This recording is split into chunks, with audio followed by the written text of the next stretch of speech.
Coming live from the CHI. This that real hip hop right in front of your eyes. Yeah, I'm feeling alive. Yeah, they feeling the vibe. This is a positive tribe, so come along for the ride. Go. Yeah, I'm here to make my claim, bro. They know what's up. The C to the A to the M, about to get them up. But they gon' need EA to come as live as us. Coming with hit after hit like this was Madden, bro. Added up, sadding up, they heard again. They know I'm coming with that fire like Earth and Wind. These niggas clowns Pennywise when the circus in. They entertainment, but tell me what the purpose is. Man, they pure entertainment and quick to fall in line for mass. So when they hear the sounds of whips and the chains, man, we gotta be the change, man. Keep it a buck. When we moving as a unit, how they gon' stop us? Better yet, tell them croppers we not in the same picture. See the key? Always move with the people that came with you. Put my all in it. No gimmicks, I'm authentic. Leave them applaud, then hang it all up like the car finish. Hi. See, man, I told y'all the papers ain't playing with y'all, man. Y'all either gonna come with that real rap or y'all gonna keep lying to y'all raps. Hey, bro, tell them how it go. Hey, yo, what's up? Welcome to the S.O.S. podcast. It's Radio Society, the most honest hour and change of your day. Once a week, we coming to you live again at this particular time. Don't say nothing. On this particular day, my name is Jacques. I'm one of your hosts. This gentleman down bottom, his name is. And that's how he feels about y'all again this week. Keeping it up, 230 shows in a row. This man to my right. Huh? Said, do them numbers, nigga. Do them. It's not 2:30? Yeah, it's 2:30. I'm just saying he done put up a lot of numbers. Oh, okay. Yeah, he did. But the gentleman that's chiming in, I thought he was checking my math because he's such who he is. His name is. I'm Deanna Asshole Professional. And you know it's Rumors to Professional and Professional, and we are the mighty S.O.S. podcast. Hey guys, how y'all doing this week? Quite well.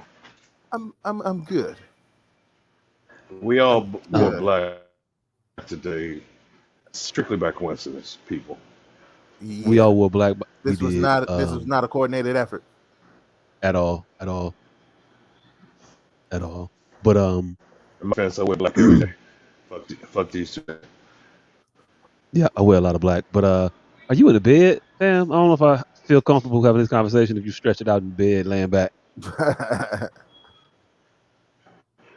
See,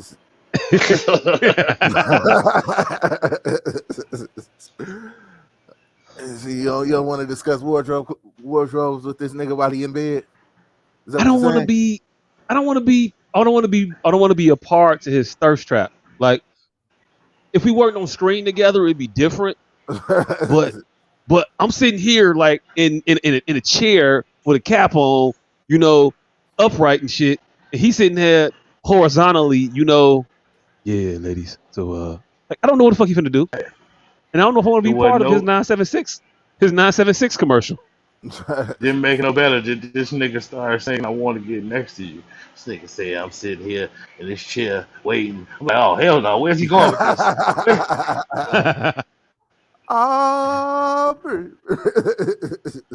Oh, baby. Hey. Yeah, nah. I mean, you can cut your camera back on if you want to. I don't want to make you. I don't want to bed shame. I don't know. Posture shame. I don't know. This is a couch and pillow anyway. It's couch. Let out couch, huh? No, it's just a regular old couch with a pillow. Hey, baby, you come over here. You know this couch turned into a bed, right? Man, I just had the most awesome sex on this couch last night. It was fantastic. Yeah. Repeat offender. Repeat offender? I didn't hear none of that. You lucky. I just heard repeat offender, and then that was it. You can rewatch it on the tape. You didn't want to hear it. Hey, I'm gonna have to watch it back on the tape because my internet legitimately just whooped, and then saved you. That was nothing but Jesus right there. Saved you from that one. You're better off not knowing. Whatever Sammy Sosa did. How do you set the priority? Hit a home run. How do you set the priority for devices on the internet provider? I I don't know. What do you mean set the priority? I want to set my Like device to pick top which Wi-Fi priority. you want to take. No, you got a way to set which device the Wi-Fi go to first. You set the priority. No, I didn't know that was a which thing you could priority? do. You can set the priority of devices. Hell yeah, you can set priority into other devices some type of way. I used to know how to do That it when I was is smarter, but I've lost that. a particular skill. No, you got to go through the Can't use the one who system got no more. it's the one who got the administration. You go through that motherfucker some way and set the priority for all the devices. Put motherfuckers way at the bottom. Like, Mom, why can't I do that? Wait your turn, Jimmy. Wait your Because turn, my Jimmy. motherfucking Netflix been skipping for months. That's why. Oh, you like fuck the position in the house? Hell no. I got to get up there. Hey, what if you find out you low Gotta man watch my on the soaps. Wi-Fi? What if you find out you low man on the Wi-Fi totem pole on purpose? Damn. Damn. What if this shit's already set the way they want it? Damn. That's fucked up. That's fucked up, ain't it? In, like, yeah, you Hell yeah. bottom, Nigga got you at the bottom already. right? Bottom tier internet. You gotta get. Hey, you ain't got no seniority in here, fam. Nigga You ain't got no gotta get internet rank. seniority on the Wi-Fi board. Nigga ain't got no internet Hell rank. Man, yo, you just waiting the motherfuckers just wait till the motherfucker go to college. Can't wait to school start back. Out of here. Hey, None of that have you ever murder shit. eaten a variety? Have you ever eaten a variety of things from a variety of restaurants, and one of them made you sick? So you ate them one at a time the next day to see which one it was. I have no idea what you said, but what I heard I think is way more funnier. All I heard was, "You ever eaten crack?" Oh, Whoa. That's all I heard. That's all I heard. Yeah, we gonna have to fix this issue, goddamn. yeah, nigga, you need to pull up your rank on the internet. Man, I am definitely on the totem pole lowly around this motherfucker. I But yeah, I got saw food a poisoning little yesterday router from thing on something. the flow. All right, So I I ate just them saw a all little again router thing today. over here on the flow for no reason. so what were these variety of things that you had? White Castles, That was probably it. cheesesteak fries from churros, wings from Harold's, and shrimp from Goose Island. First of all, you put all this on your age stomach. Yes, I did. You thought All that, yes. you thought that shit was appropriate. Thought that shit was gonna work out well for you. Nigga, we all went on a taste of Chicago real and then came back and ate all of that shit. And then like two hours You are later, no longer age appropriate for the taste, fam. You can't do that I shit. went You gotta two go get hours some ice later. cream. You gotta get some ice cream. You gotta get something light, something breaded, a little chickenish, and then call it a day. You can't do nothing exotically Gotta get on the some go. water to wash that shit down. Oh, you definitely better get a mineral water on your way out. Balance it I'm, off. I'm mineral water aged, but no, I ate that shit one at a time today, and it was indeed the chicken cheesesteak fries. Chicken cheesesteak fries. That actually sounds great. Yes, that shit was great. And this is the thing with Arturo's. You know you're gonna get food poisoning there. It's like the so you just can't go there 7 days in a row. And that's exactly what the fuck I did. And I was getting the same thing 7 days in a row. So you know at some point you're gonna get some rotten version of that. Because they're gonna buy it on Sunday and they're gonna keep selling it until it's gone, whether it's fucking good or not. So come Friday or Saturday of that week, you play Russian roulette with Arturo's. And I did it. And they got my dumb ass. So you got to figure out what day they market day is. No, you just gotta play the Arturo's Russian roulette for the rest of your life. You just gotta go there once a month. You can't never overindulge in Arturo's because you're increasing the likelihood that you will catch food poisoning. Because it's there. Hey, look, It's gonna happen. Hey, look. If you get food poisoning because of the volume of food you eat, it just means that it's all tainted. It's just No, it how was much taint can you take? You trying to find your tainted food intake level? I don't think no, that's no. worth I'm it not searching for for a any. restaurant that I'm serves not. Ser- substandard. I mean, I'm I not. don't know. You tell me. I'm not searching for any tank, sir. Right. This nigga say you try to find your But tank level. No, I'm not searching tanks. well, what it sounds like is that he found his tank level. No, no. What I'm saying is one of the motherfucking restaurants got my dumb ass, and so I ate everything today, spaced out far enough so I could tell which restaurant it was that got my dumb ass, and it was indeed the Arturos. And I should have known it was Hey, him look, because I've been eating there far too much, and I played the Russian roulette wrong. If you play 4 times in a row, you're bound to get shot. Yeah. you're bound to get shot. Also, you should not subscribe to this fiend philosophy so much. What? If you burn, bitch, burn me, Burn I'm gonna go twice, but the back. same bitch. I guess I just learned twice. I mean, I'm just saying. One of them burnt you, and you was like, "I'm gonna fuck all y'all over again." To figure out which one of you bitches I can't fuck ever again. Yeah, that. To figure out which one of you bitches I need to beat up. Who need to get smacked? Hey, Hey, hey, look, that would have been a is it? hell of a twist to Ricochet. Hey, look. I think just for situations like like like like burnings, you should be able to full palm face smack a motherfucker. Once if you a man to a woman, twice if you a woman to a man. No, I don't I think it's think that should be a fair rule. for a woman to a man. A woman to a man should at least get change in a sock. Oh damn. Oh, so there's a weapon.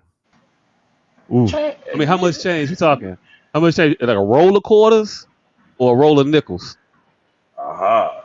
It depends how willful and how woeful you were. Uh, Like if did you she knew touch? you Did was she? burning, quarters, quarters.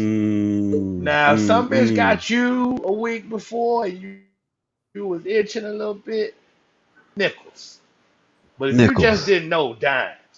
Right. If you just didn't know, dimes. So what if you were let's just say a Nick Cannon, and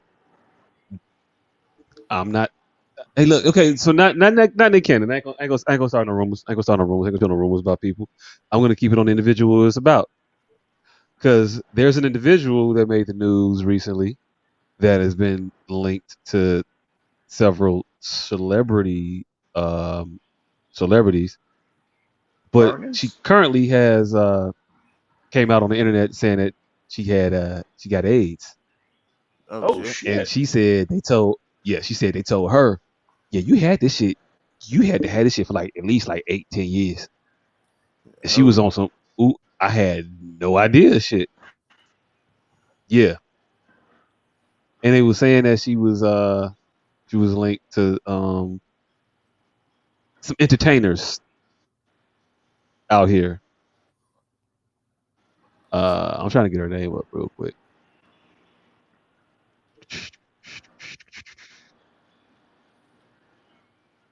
Uh, you saying Lori Harvey out here burning? Hey, look, I'm not saying no.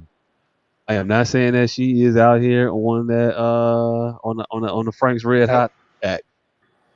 Catherine Zeta Jones, the stroke again. Hey First look, she, hey look, hey look. She gives first out she gave cancer. Michael Douglas She throat gives out cancer. cancer. First she gave Michael Douglas throat cancer. Now she out here burning LL Cool J.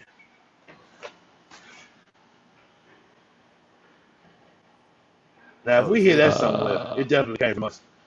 If you hear Catherine Zeta why is this Jones shit burn LL Cool J, so far down? Hey, look, that'll be that's horrible. what she said. Mhm. Okay, she got it up for me. They smooth took the took their article down because it was not this far down. They should have definitely came up by now. You scroll to where it's Damn, her name. dropped She to dropped to 65 pounds. 65 pounds. Drop Right there, 265 Gina or 2. drop 65? Gina 2 dropped 265 pounds. Oh shit. Yeah, Who the fuck is Gina yeah. too? Yeah, some chick that got hot off of Instagram. Apparently got Her out of right more than there. Instagram. Hey, Is it look. just me? The Ooh. fucking A seems so passe now. Like, bitch, how you still out here pinching A's? Hey, look. Hey, look. Hey, look. Hey, look. Hey, look. Hey, look. Passe means some like shit you don't care about no more. Because I want to know what passe mean before I say that shit passe. I mean, because it ain't never been some shit you wanted. Out of date. It out of date. Just bygone I era. feel like you're Bitch, trying how to you say it's how like it's you irrelevant now, and I just want you to know that. Hey, yo, look. eight? You know how they tried to turn The herpes into the them pimples letters like 6 years ago? letters them letters are still out here. You know how they tried to turn herpes into pimples like 6 years ago? Oh, they did try to All say And everybody had it. They try to say yeah. everybody had it, but no, no, I'm not going. I'm I'm not going. gonna turn AIDS into pneumonia. Yeah. Hey, look. Hey, look. Yeah, I don't. Y'all gotta be Oh, careful this with the these one that was bras beat out here up and that y'all kidnapped pass and raped around. and shit. Who? No, she was like kidnapped and raped and shit. Who? This girl? Yeah, I don't recall that. I don't know nothing about but she that. got a big ass tattoo between her titties, like Rihanna. Hey, look. I don't know, man. Shit. I don't. You came with How this about Sons of Anarchy side quest story. look? I'm trying to tell you, nigga. If that's the same bitch, you better read that story all the way, nigga. She was raped and kidnapped. But For I you gotta get read these all the jokes way. off. She didn't know she had For AIDS you get that line for of 10 jokes off, nigga. years. And hey, look, hey, look, no jokes. She didn't know she had some shit for 10 years. I am saying that they say that she was linked to several individuals of fame and notoriety. All I would say is this. It's a cautionary tale. Watch who you fucking with. Regardless of how she contracted the shit, still, watch who you fucking with because you never know who got what. The Who end. I got mean, how the what? fuck is that good advice?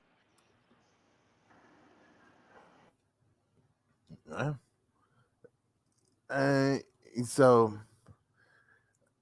yeah, the whole I didn't know shit that doesn't quite fly. Like you can't be down to 65 pounds and then so that's what it was, huh? Woo! Thought I caught Yeah, crack. 65 don't just surprise you. You don't just get to 60.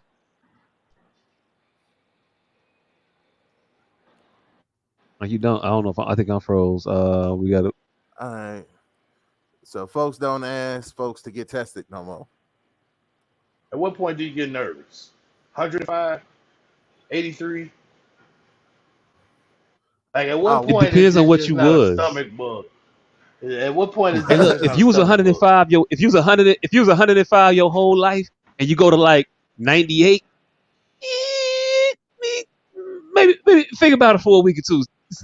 Look at your diet first off. Look at your diet and see what you got going on, and then maybe you might find if you was 137 pounds and you get to like 102 and you wasn't even trying, yeah.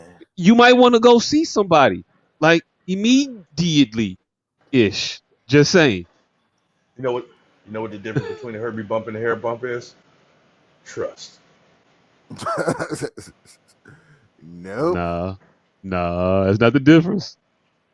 That It's is the not the difference. difference. Nah. that is the difference. Hey, look. Nah. All right. Hair bump is what? A couple days. Next time you see a hair bump or your wife, and she say that's hair bump. You know what made that different than herpes? Trust. That's the only thing that's making Hey, that not a herpes bump. It's trust. Hey, look. Hey, look. Now, what makes it trust is, do this motherfucker got any friends around here? Like, this is a neighborhood thing. Like, are they buying property in this area? Like, that's what it is. Hey, she said, you know Yeah, what's how you crazy? She's only 27? 27. Hey, You look, and that 27 is still out crazy here because catching AIDS. that means like 19, like fresh out of high school, like zoop, like man, Joe.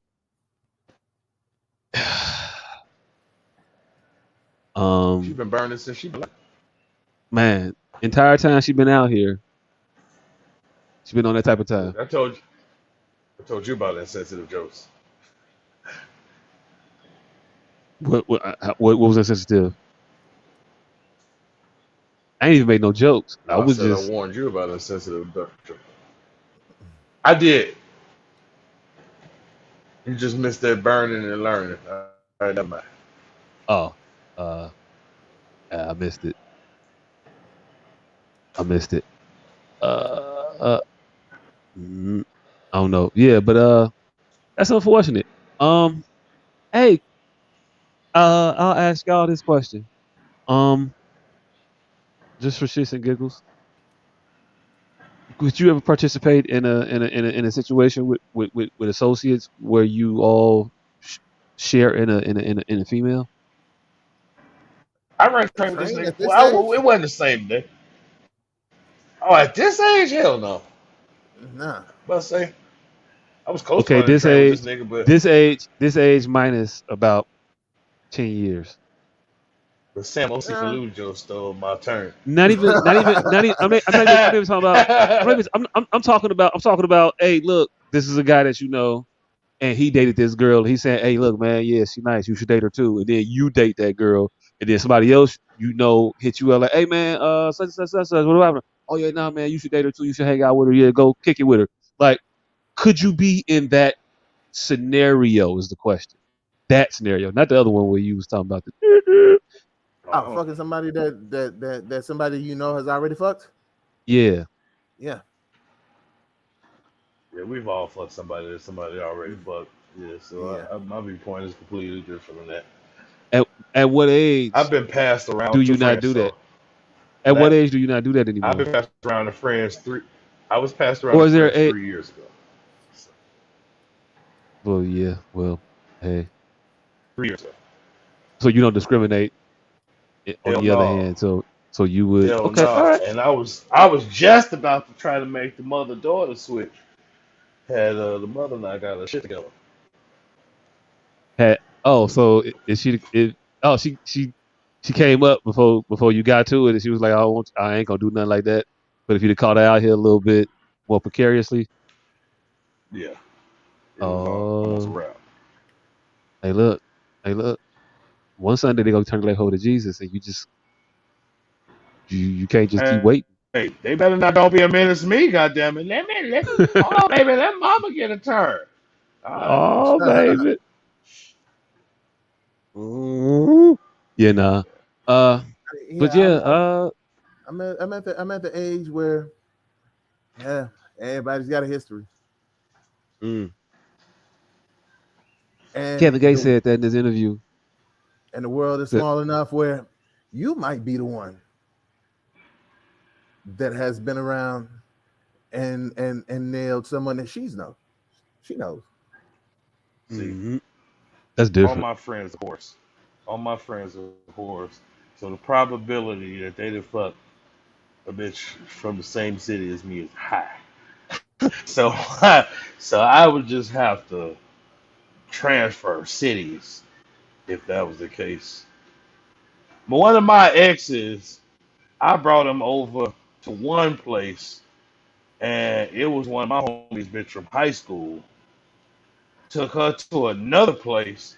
It was my homie, bitch, from when they was like 20 something. I'm like, God damn, I just got to stop taking this bitch places. True story. Damn. Well, Like, see, I my missed man's, I all that. brought over to, I brought, I missed it all because I had froze.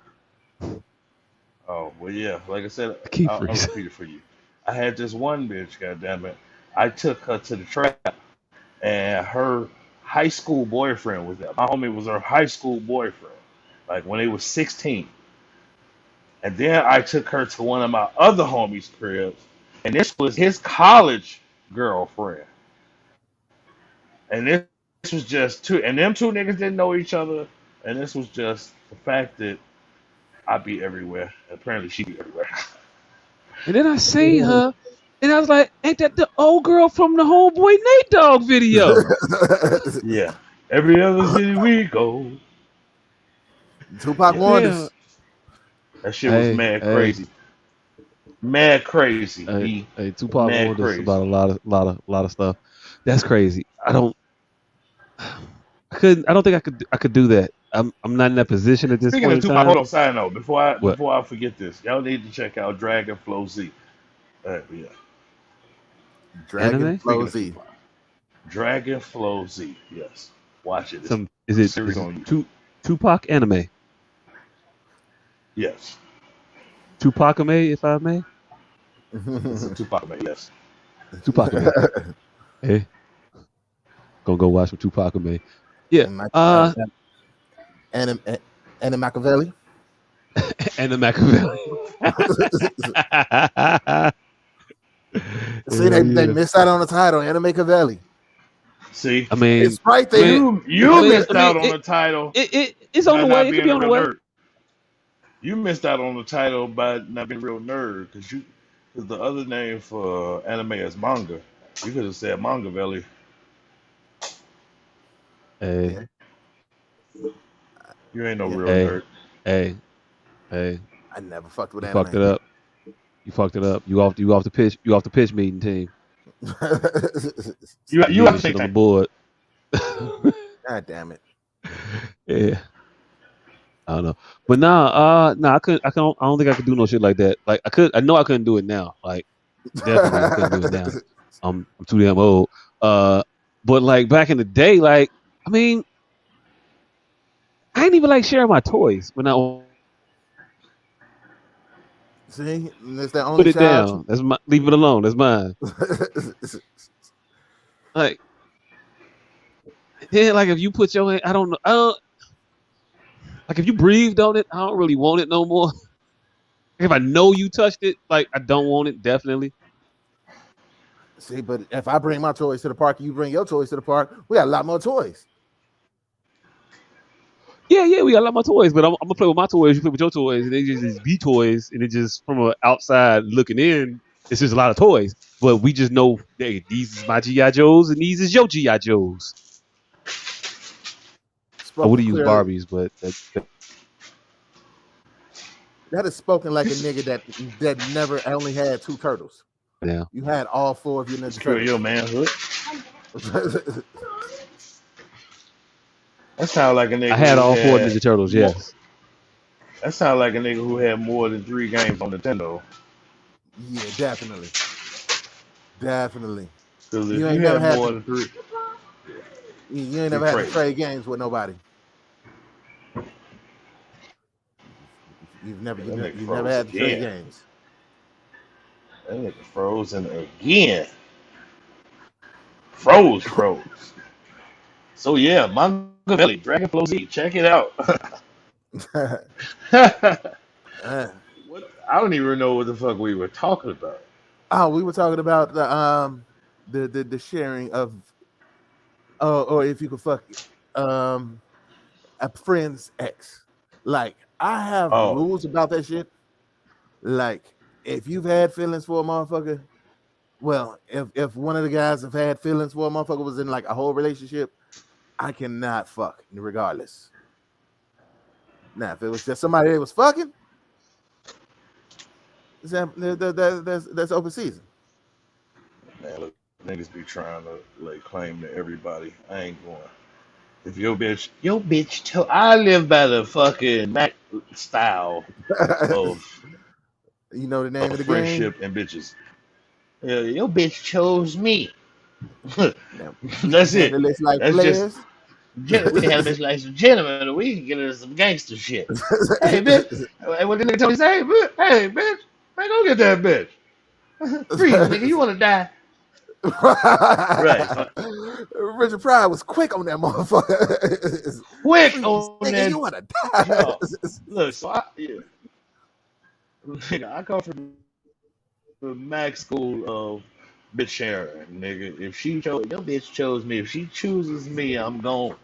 I don't give a fuck what y'all prior engagement was, unless it's just some vindictive shit that she's trying to buddy hop. I ain't known that. But if we have a genuine connection, like if I know y'all was fucking around, first of all, I'm not gonna intentionally fuck with a bitch that in no regard that I knew you was fucking with, unless I'm just fucking and she just fucking and we just fucking and y'all was just fucking.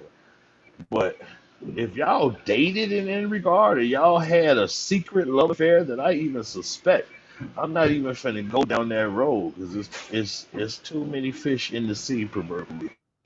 Right. And so even if y'all not trying to come to the light and y'all deny it, and if I know what's going on, I'm gonna leave that alone. But if you fucking, I'm fucking. If you just fucking, I'm just fucking. But now if I don't know that y'all have some type of affair, that's one thing. You know, I can't be held liable for some secret shit you had going on. But other than that, everything's all game. Hmm. That's interesting. And it's fucked up that niggas can't live by it, understand that whole. There's plenty of options out here. There's plenty of options. Matter of fact, there might be better options with the bitch that you're trying to get. Like, There's always a better option. Ain't none of us perfect. There's always a better option. But again, I come from the philosophy: if you can get that, bitch, get 'em. But that ain't how I get down. That's just not how I get down. Like, if I know you currently got your little secret thing going on, I'm not gonna try to see if I can coach it. You know what I'm saying? That's kind of some weirdo shit to me. yeah, Like, definitely. to act like you don't know what's going on just so you can coach it. Like, just know for a fact what's going on, but since neither one of y'all saying that, I'm gonna pretend I don't know. So, you see what how she get out. Yeah, that's some weirdo shit. But other than that, like I say, if this just a bit you boning, and then she shoot a shot, no, I'm gone. So if she shoot her shot, you going? Yo, bitch chose. You heard the speech. Your bitch Yeah, chose me. you know the name of the game. Hey, I'm back. I think I kind of Yes, you heard back. y'all. Hey, look, do your shit. It ain't a matter that I mean, I get it. She chose me, and I ain't doing it because I feel some kind of weight towards you. I just but you put your mouth on that though, right? I don't want it. Nah. I'm okay. I'm cool. I'm cool. No, I don't want none. I'm gonna go ahead. I'm gonna go ahead and eat when I get home. Like I don't want none of your sandwich. Like, I'm straight. I don't know. I'm Hey, weird. but every sandwich has been licked on. It Exactly, and I has. know what that nigga been doing for at least 15 years of his life. So it's like farm raised. That bitch farm raised. You want a wild caught bitch, nigga. I don't give a fuck about farm raised grass fed. I just don't want to know. So there are no I Exactly, just and don't. that's the problem. That's the problem with Peter. He don't want to know where that hamburger come from. That's where what come from? So you don't want to know where the hamburger come from. Oh no, I don't at all. I do not want to know how the steak is made. Just bring that motherfucker to the table. I don't want to see that shit. Like, and look, and who the fuck really does? I mean, we like to see the lobster. We don't want to see you. We don't want to watch you boil that motherfucker. We want the steak. We don't necessarily want to watch a video as we sit in the lobby of the restaurant about how cows are butchered. Like we don't. I want to see that. I, I, I, I, I mean, if I I'm want fit to see my already. dinner, the origin stories. I don't want to see that shit. Right. If I'm finna eat this motherfucker, I don't mind sitting through a making of.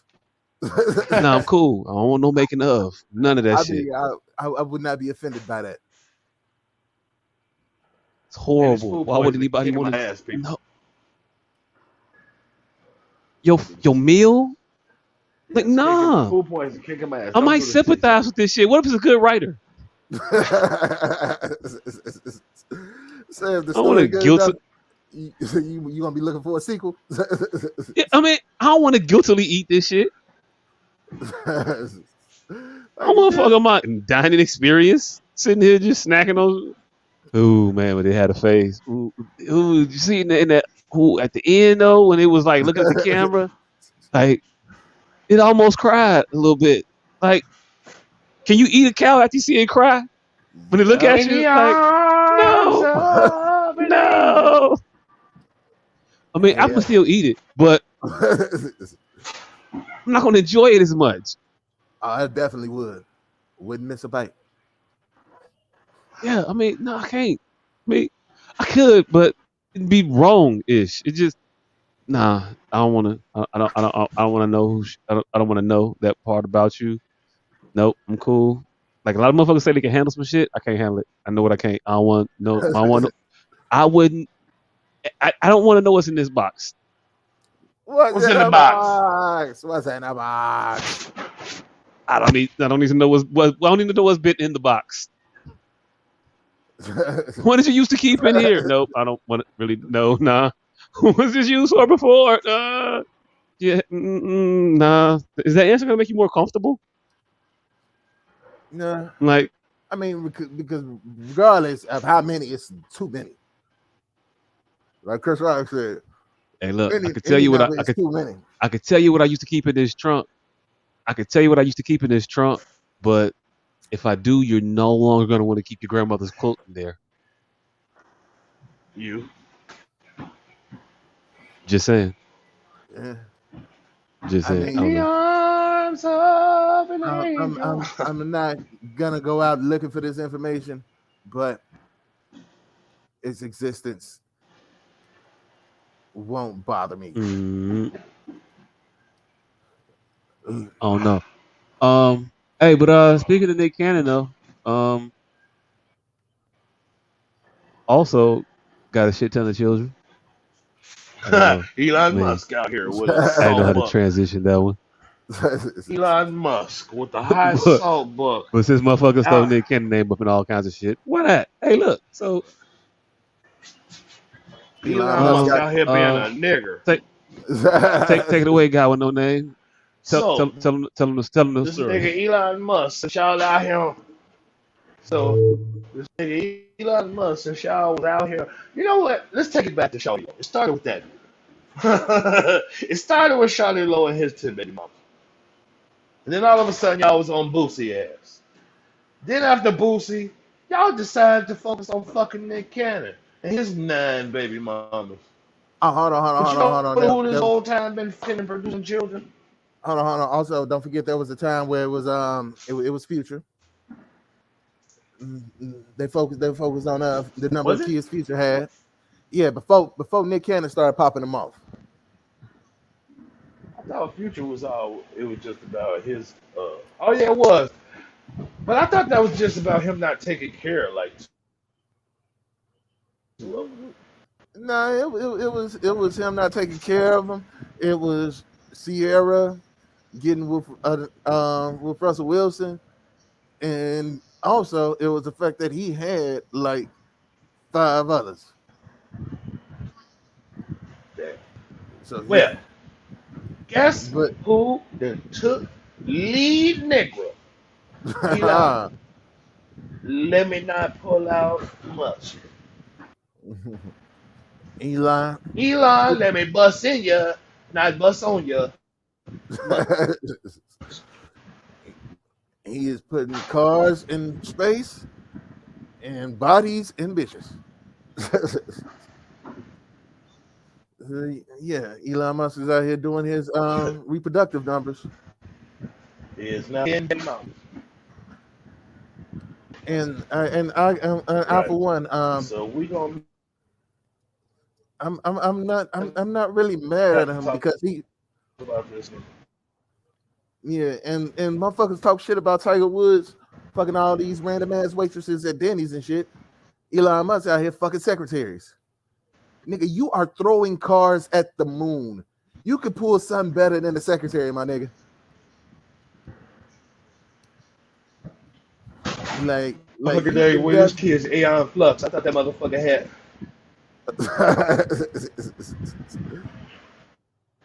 Aeon Flux. But Nigga name one of his kids Aeon Flux. I thought he had his shit together. Nah, he got baby mama issues too.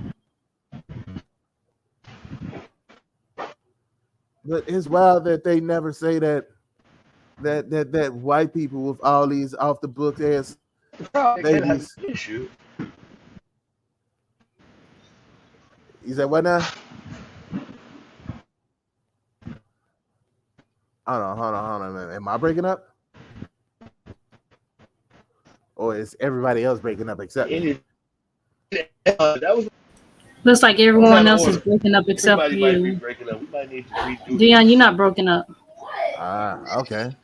And so yeah, Elon Musk has decided that he's never pulling out ever again, and he's gonna take all of the random vagina that is thrown at him because he has knocked up and he is on kid number 10, and all of these out of wedlock ass babies. So why now? So the nigga with that just purchased Twitter with 140 characters is about to have 140 kids. But does he? Why is it that it's just taking the now for motherfuckers to realize that he just out here fucking off and just making kids everywhere? Like, nope. He didn't. The reason why is because he didn't put his business in the street, and nobody knew he was out here making all these damn children. You think that's what it is? I mean, I think that's a big difference in the situation. I didn't. I didn't know. I didn't know he had all these kids. 1, 2, he had all these kids. Some of his kids are grown. It's not like he had these kids over the span of the last couple months. Nick Cannon got 7 1-year-olds. You know what I'm saying? Yeah. It's a little bit of a difference there. Not saying that I think you could be a complete parent to that many kids, period. But his were spread out over several decades, as opposed to, hey, look, COVID here. I'm gonna just make some babies. Fuck it, collector's items or some shit. I don't know. Yeah. All right. So I'm looking at the Musk's Wikipedia. He popped off 5 of them in a span of 3 years, but he was married. He had a set of twins in 2004 and triplets in 2006, and then he just went kid free for about a good 4 or 5 years, and then he popped out one in 2020, 2021, and then another in 2022 with March, and then 2 more that just popped out in July. So he got in the span of 3 months. He had 3 kids. No, in the span of 5 months, he had 3 kids. 3 kids. Now, is these his kids, or is these like surrogates? One was through a surrogate. It's just one of them? Yeah. Oh, so he out here diddling. Hey, the nigga was on a mission. All right, so in December 21, they him and his girl had their second one. And then I think there was a surrogate right around it. I'm trying to read this shit and talk at the same time. Yeah. But yeah, I think it was 1 through surrogate, and then just started popping off bitches at his jobs. Have a baby by me, baby, and get a promotion. Yeah. But you work in the mail room, or you like it down there? You know, I could put you somewhere else. Kind of nice, you know. And but also, even with the ones that he ain't knocking up, I'm looking at this shit. All right, so apparently he is not of the mind state of if she's taken, let her go, because he was accused of having an affair with Amber Heard and also fucking the wife of Google co-founder. Wait. He out here Trey Songing bitches? Man, apparently so. He Mr. Stealing your girl out here? He's not even stealing, he's borrowing them because they're staying together. Hey, look. I'm not even gonna hold you.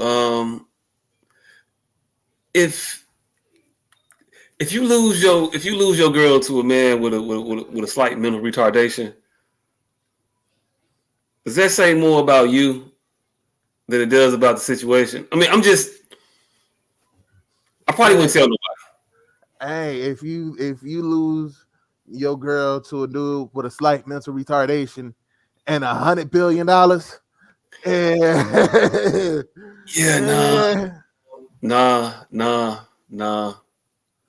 $100 billion. Nah. I mean, the nigga throws cars at the moon for fun. Yeah, but he's like, you got to be special to do shit like that. Like, think about it. Think about the kid that was outside just playing with the little toy cars and just throwing them at like the sky. Yeah. You go, boy, will you stop? Something's wrong with that child, right? Mm-hmm. Well, that's little Elon Musk. I don't know what to tell you. He was a little weird South African kid out there back in the day. But yeah, I don't know. The throwing cars at the moon. Yeah, it's a little bad, but $100 million will make females not look at that. Nigga, how ugly of a chick? All right, if you were single, how ugly would a chick have to be for you not to fuck with her if she had $100 billion? I mean, it's different though. Okay, I'm gonna put it like this. It's because of the mental retardation that I don't think he should be able to talk to my woman and game her out of anything. I think that my shit should be strong enough as to where at the point where he comes and hollers at her, she'll be like, "Hold on 1 second, hey, baby, guess what? This month, Lil Wayne wrote a song about it with Kendrick Lamar. You know what I'm saying? I mean, we going to Elon Musk's house. I mean, just let me know when I need to meet you there. But at no point in time should you be like taken by Elon Musk. Like, no. We can work Elon Musk, but you can't get taken by Elon Musk. I'm sorry. She ain't getting taken by Elon Musk. She getting taken by $157 million. Hey, look, no.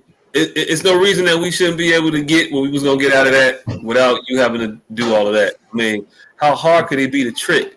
This is the same guy that has been throwing Ferraris at the moon for a half a decade now. You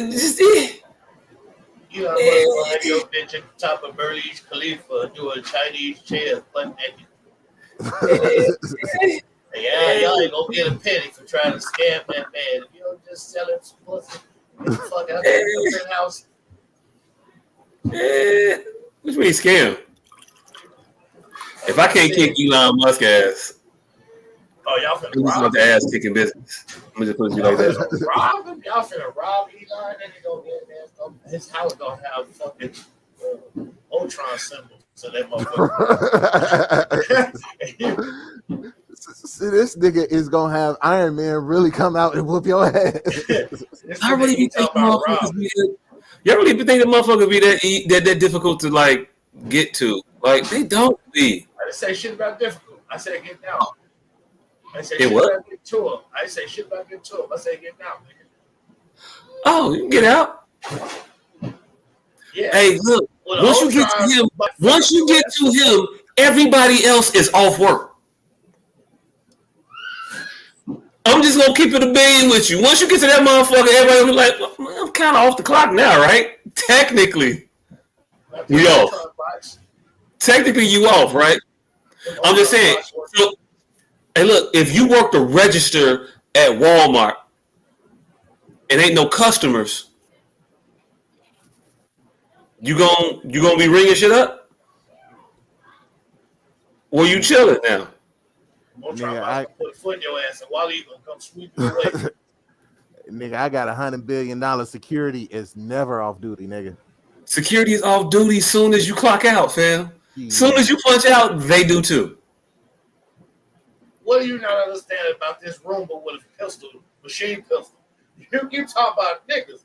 I'm talking about a Roomba with a motherfucking taser attached to it, nigga. You're not getting out of there. Hey. I guess maybe the destroyer drone butler will get me. I guess. I don't know. Maybe. We'll see. We'll have 17 sharks with laser beams.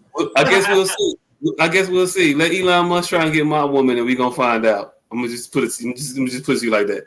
You come around here, Elon is gonna be trouble. I think everybody gonna find out but you. I think everybody gonna find out but you, motherfucker. If Elon Musk try to get your bitch, everybody gonna find out but you. Now I'll be the first to know. I'm aware.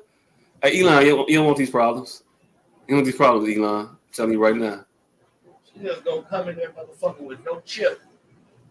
Bitch, I thought we agreed that we couldn't afford no chip. No. I get the lottery. Hey. The lottery? When you start playing the lottery? It was the Canadian lottery by way of South Africa. Hey. You want these problems, Elon? Did he get that? Did he get his lawsuit thrown out yet?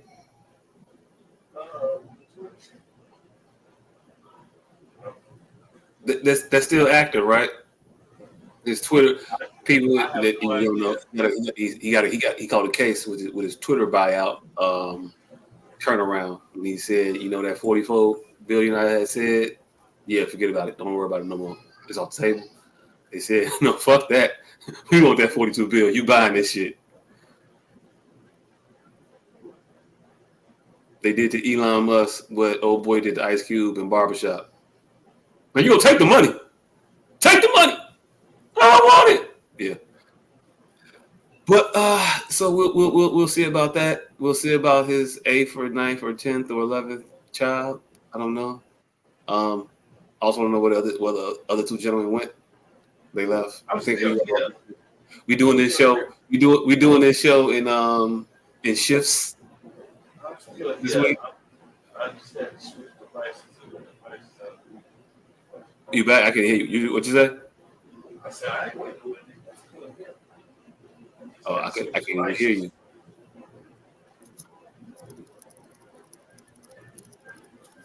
I can't hear you. But yeah, I don't know what we hear. Can you hear me now? I can hear you a little bit now. Yep. I don't know what we'll talk about till he gets back, because I think he had opinions about a couple of these topics that we got coming up. Yeah. J Hud and Common, he didn't know about it. We were talking about it. Oh, our producer told me to talk about recession, change, and definition. So while he's gone, we can take this opportunity to talk about politics for a quick second. So, hey, since we can't hear you yet, right? So apparently, the Fed tomorrow is supposed to be releasing some performance numbers, and if we don't meet certain metrics, like they don't think we're going to meet certain metrics, like a negative growth for over two quarters, which is what this is reported on say Thursday, then that would trigger the realization that we are in fact in a recession. And so, in anticipation of these numbers being released Thursday, the Joe Biden White House and administration has decided to change the definition of a recession. Yeah, so now they're of the mindset that, hey, look, if something happening that you don't like, just don't make it mean that no more. So go ahead and scroll down on the fact check real quick, producer.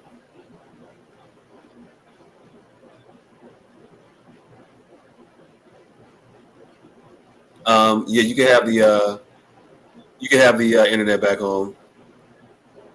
Okay. Yeah, just go to the part where they're giving their new interpretation of the definition, because this is that's the old definition. It is based on it added that the official definition of recession is based on the holistic look at the data, which includes industrial production, consumer and business spending, and the job market. The Post mentions that it is unlikely that a GDP decline in the second quarter would mean the U.S. economy is in a recession. They're saying that it has to hit all the metrics before it's able to be an actual recession, as opposed to hitting that one metric that it did before. And what they're scroll back down a little bit real quick, Candace, because what they're pointing to is the one number that they can point to and say that in a recession the job market does not gain jobs in a recession, but they're not acknowledging the part that the job market was artificially impacted by a pandemic, in which after the pandemic subsided, a ton of people who were able to go back to work, thus impacting the job numbers to look a little bit better, and its production is like a creation of jobs have been just gone up and look rosy in that aspect. But what we actually looking at is people don't buy anything. Inflation is at an all-time high right now. Well, not all-time high, but it's higher than a motherfucker, and it's growing rapidly. They actually just today, in fact, raised interest rates another 75 basis points. So that's 3/4 of a percentage point for everybody that's out here watching. So that means that your shit is just that much more expensive now. I think every basis point is like another $400 or $500 on like a loan, like an average like house loan of like $200,000. I think at that point it adds another like $400 or something like that onto your actual mortgage payment for that basis, for just a 0.75 percentage point basis increase in your interest rate. So yay, thanks, White House. But yeah, I don't know how much of that you heard, Mr. Professional, but yeah, they changing definitions of shit. Yeah. See, it's bullshit because, all right, so the jobs gain, I don't think that should actually be a real thing, because what good are jobs that nobody wants?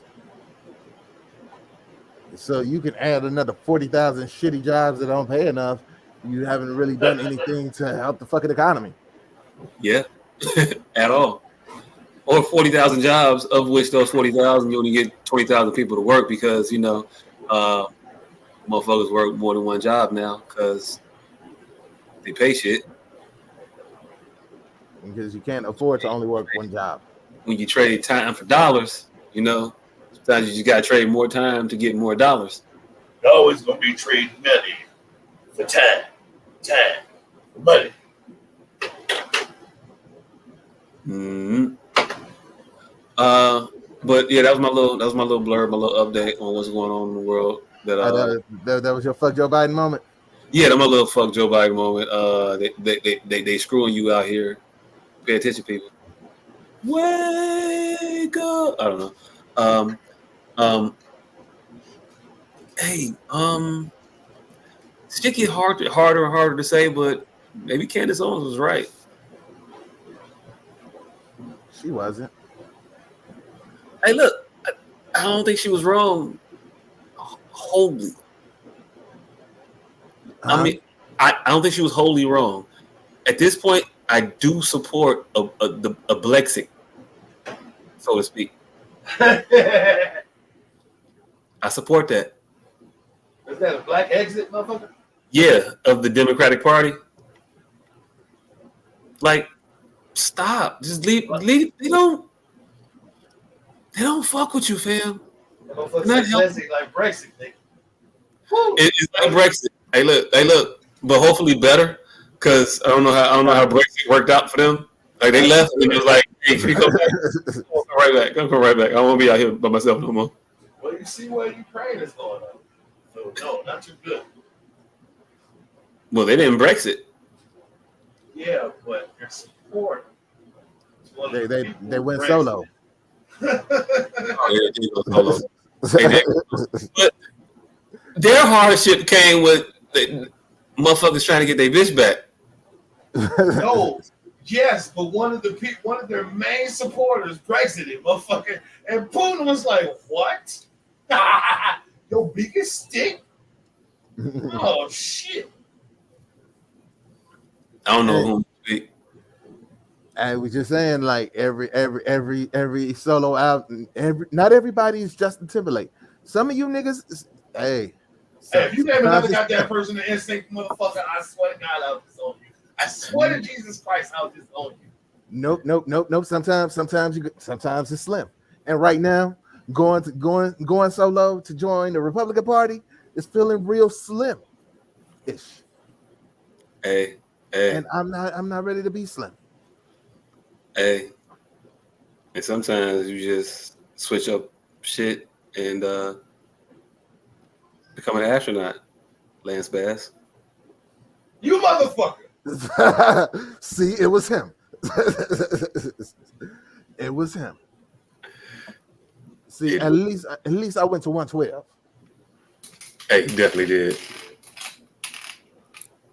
I mean, that's only because I couldn't think of nobody from Jagged Edge name.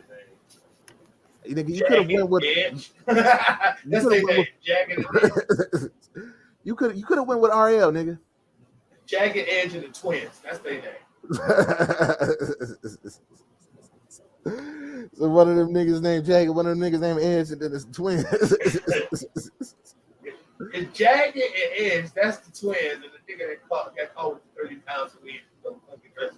That's their name. That's their names.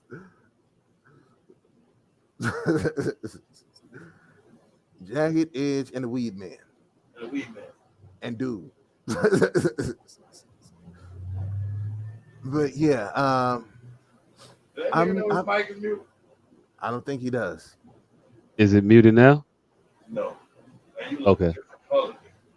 This nigga put his camera in stereo. No, I switched back. I got my other device back up and running again. So we're gonna see if it's smoother this time, or if I start to go and lag back out again. If so, then problems. Producer, you can let the children get their devices back on the internet. Hey, he kicked them off the internet for real. Hey, look. I don't need no newfangled technology to get priority in my house on the internet. I'm gonna just put everybody off the motherfucker. Everybody's off now. Daddy's home. Daddy's home. I don't know what kind of 2022 version of getting the big piece of chicken this is, but this nigga got 2 breasts and a thigh out of this. Hey, look, this is the 2022 version of turn that TV to Beretta. Turn that TV to Beretta. Just lyric Daddy come in the house and change shit in day. And it didn't end too well for that nigga. It didn't end too well for Beretta? No, I said Jason's lyric had the older and the younger brother, and the daddy used to come home at night and change it. And it didn't end too well with that daddy. Oh, that daddy. Okay, look, but that daddy was in a war. He had a few other issues. He never could get his eyes straight. He had tired of people telling him to stop looking at them. Like he had a life full of strife. I could see him going crazy. My life, not so much. My life, not so much. Oh, I will say. Oh, my week. How was it? It was. Hey, nigga, how was your week? Oh, it was fine. It was fine. But also my day today though. Well, yesterday it kind of like I got a realization, right? At the oldest one boxing class where they don't really box, they just kind of exercise with a healthy discussion about boxing. but he be running, right? And the coach is like, man, that motherfucker, he pick him up, put him down, he do his shit, and he can run some distance, right? So I was like, on the ride home yesterday, hey, you want to run a mile on the track? Go out there, see if you run a mile, whatever. He says, yeah. I'm like, all right, cool. I'm going to go out there, show you something. You know, your daddy used to run across the country. Hey. Oh, boy. Yes, we get out of the track. Like, you can't run with me, you know, when I do my real runs, because I'll leave you, and I won't be able to find you no more, because I'll be gone. So you got to go on the track where it's a circle, and I can see you. It wasn't really necessary. Not that I won, right? Like the first mile, I beat him. Oh no, you said the first mile as if to imply that there's a second one coming up. Yeah, there was. I did 3, and the second and third one didn't go as swimmingly. He didn't do the 3, but my second and third weren't good because my first was so stressful. He was applying pressure. Yeah, he was applying pressure, and I'm realizing that I ain't got as much time on the clock as I thought of like physical prowess and dominance. So I gotta up the mental games in my household now. So hey, look, that was a power play on my behalf to let you know how the internet work around here. Just because you thinking, hey, look, I saw Daddy the whole time around the track, and I want. Like we was going, and it was like we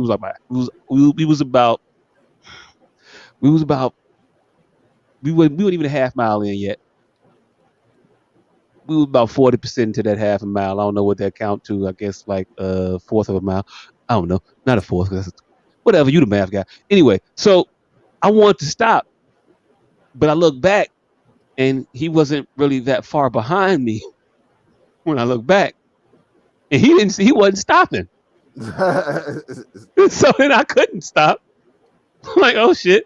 So we'll run up a little bit further and then I'll see. So I go up and I look back. Nope, he ain't stopped. Can't stop.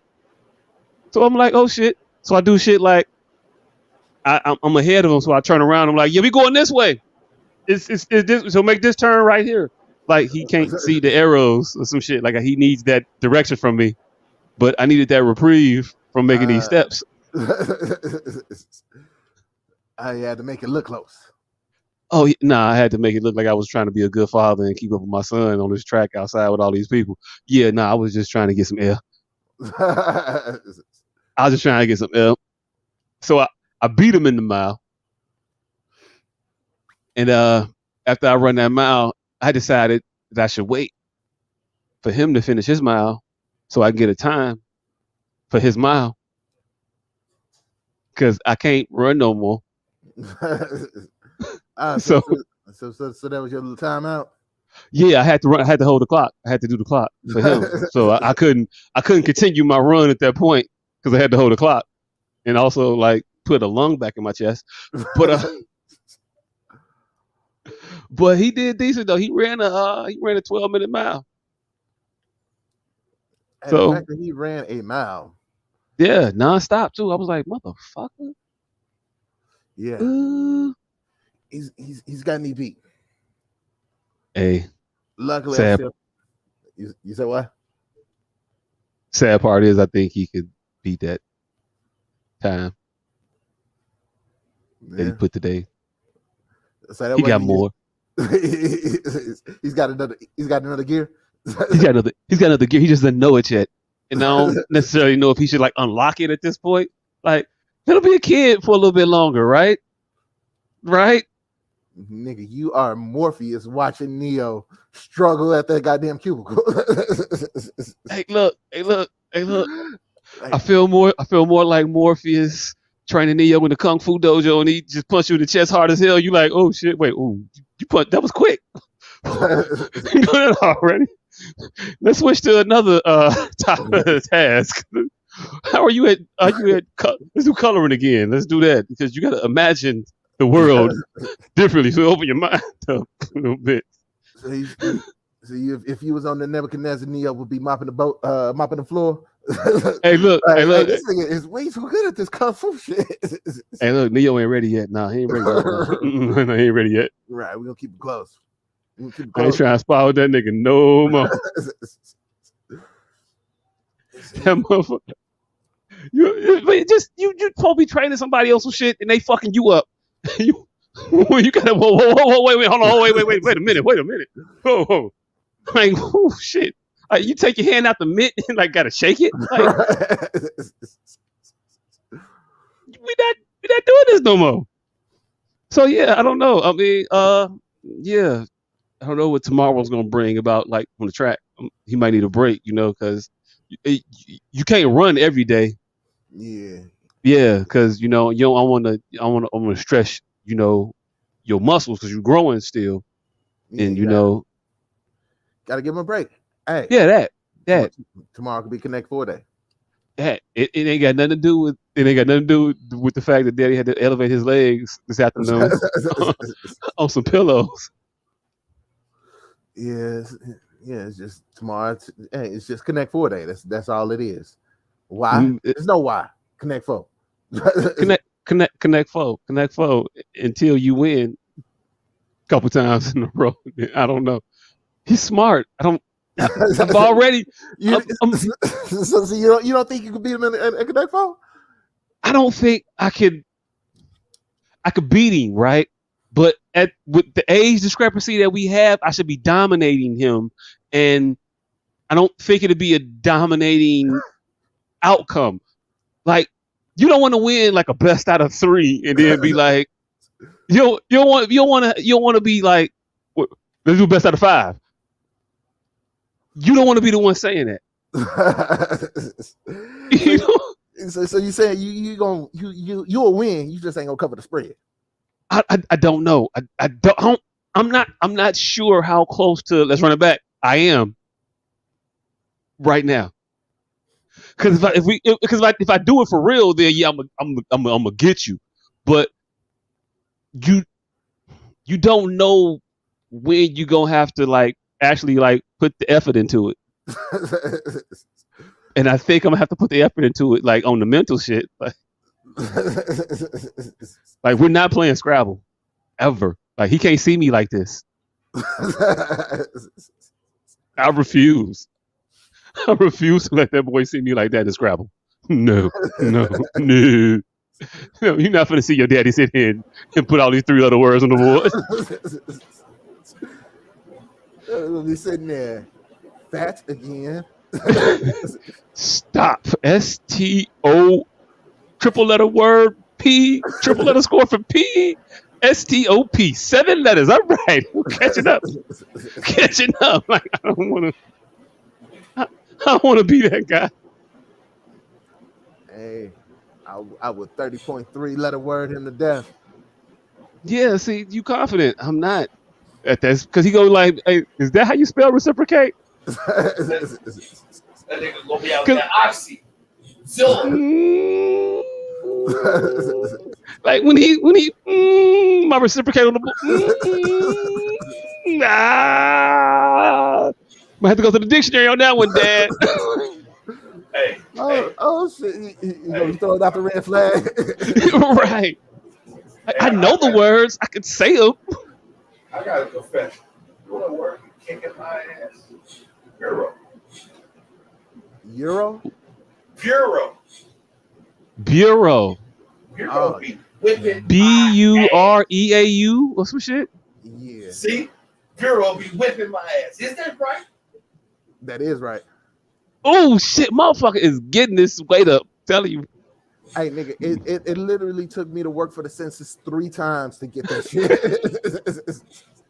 Vero be whipping my How, ass. how long did you have to write the word that for your occupation before you got it? Damn, Yeah, 3 years? the third go around. 3 years of that shit. Damn. Hell no. Yeah. Yeah, that's tough. It's just there should be a limit on the number of vowels in a word. Hey, look, it definitely should be. It definitely should be. But I definitely understand why lions kick their sons out the house when they do. Like it's a clock on him now. You got to go. You got to go soon. Like I got an old man, a 9-year-old now at like shit that I don't necessarily shouldn't be having an old man I'm at. Like, but how you old man somebody at running? Like, how can I like? I gotta get creative. I gotta like put some jumps in it. Right. Hey, you gotta switch up terrain. You gotta go from grass to dirt to gravel. Yeah, you need to find advantages, nigga. I need to find where I can succeed because just regular track. He there. Shit, I don't know. What else was we talking about tonight? Shit. All right, so our producer said that now that we can hear you, we can talk. We can talk about Common and Jennifer Hudson. Oh shit, Common and Jennifer Hudson. That wasn't me, was it? This is why it's not going to work out. Because one day a motherfucker will come in and they got mouse house, solve the government. And somebody going to wild the fuck out. All right, it's me that couldn't hear because I couldn't hear. All right, so you saying 2 rich Chicago motherfuckers can't get together? No, it's just not going to happen. It ain't gonna work out too well. Yeah. I don't think Common is tall enough to be with her. And I feel like she gonna like dominate him. She gonna little man him. Yeah, she gonna little man him. I think she'll little man the motherfucker. Like I definitely see her trying to muff him at a time or two. like let's keep it a bean. She was the dominant one in her last relationship, and she was fucking with a man that was 275, 6'3", jumping off the top rope like clothesline motherfuckers. He was a wrestler. I'm a little nigga. What'd you say? I'm a little nigga. He said it's Common and little nigga. Yeah, Common's a little nigga. You ain't see him in Queen Latifah. Hey, look. It ain't real till you show his feet. It ain't real till you show his feet. Oh. So you might have some heels on that one, huh? Hey, look, heels, motherfucker on them toes. I know that trick. I know that trick when you're on your toes. You hit them toes up. Hey, look at her though. Look at the amount of bend in her knee. Look at her knee. He's straight up. He perfect posturing right now. She's slouching like a motherfucker, knee all ajar. She ain't got no heels on. Like I hate to tell you, but this guy Common listed taller than you. Hey, look. I don't give a fuck about what motherfuckers listed ass. I don't give a fuck what motherfuckers listed ass. I don't give a fuck what motherfuckers listed ass. Common ain't taller than me, and that's a fact. Oh shit! That's a fact. That's a fact. Common ain't taller than me. I'm just saying that. Lonnie ain't taller than me. Shit. So if Common is bigger than you little man. Hey, look. First of all, I ain't no little man. Second of all, if we was in the wedding, I'm definitely gonna be on the. He definitely gonna be in front of me at the wedding. when they assigning bridesmaids, just saying, get a bigger one. Hey, look, that's how you ascertain your size as a grown up. Who they link you with in the bridal party? Hey, you know what? That's wild because the last wedding that I was just in, I was definitely at the back of the line with the tallest female, and I think look. the one before that, I wasn't at the end because it was a West Side wedding. So it didn't They go by had height. y'all mixed up. They had y'all going by. They had y'all doing it on a polygraph test line. Beep, beep. Hey, some like it, but EKG chart. yeah, I definitely was the last one in. To all nigga problems. Hey, Back row pictures, last in the wedding. Hey, look, you know, I mean, I ain't never been at the end. You know what I'm saying? You know, I'm typically in the middle, back of the middle area. I think one time they played me and put me towards the front when they weren't supposed to. Like I think they mixed me up like a spot. Like I think they mixed me up a spot. I think they did. I think I was switched a spot and I should have been back one, but I let it go. I ain't tripped because it wasn't my day. It wasn't your day. It wasn't about me. Hey, I was about to say I'll be away. I forgot about that shit. Hell yeah. I stole a suit there that. And were you right before the little kids walk in? I was at the end of the line. I know that. Yeah. I fucked my whole little dancing segment all the way up. You were supposed to dance in a little bit. Oh, you fucked the reception interest up? Not the reception interest, nigga. The wedding interest, nigga. The marching. Wedding. No, nigga, we were supposed to do a dance into the wedding. And I don't have rhythm at all, nigga. They should have checked with me before this shit. I have been to all the rehearsals. We never had a dance in portion. But the day of, it was a dance. I need to see this video too. I had to leave like complete and utter dumbass. Like, cause it was supposed to be. You ever seen a white motherfucker try to do boot school boogie first at the bus stop? Like they like, all right, I got it, and then they like, oh, well, wait, no, it's. I don't got it. You do it first. You do it first. I'll follow. They go step, turn. No, not the turn. Turn not here yet. Oh, that's how the fuck I was. I was like, oh, step, turn. Oh, no, turn.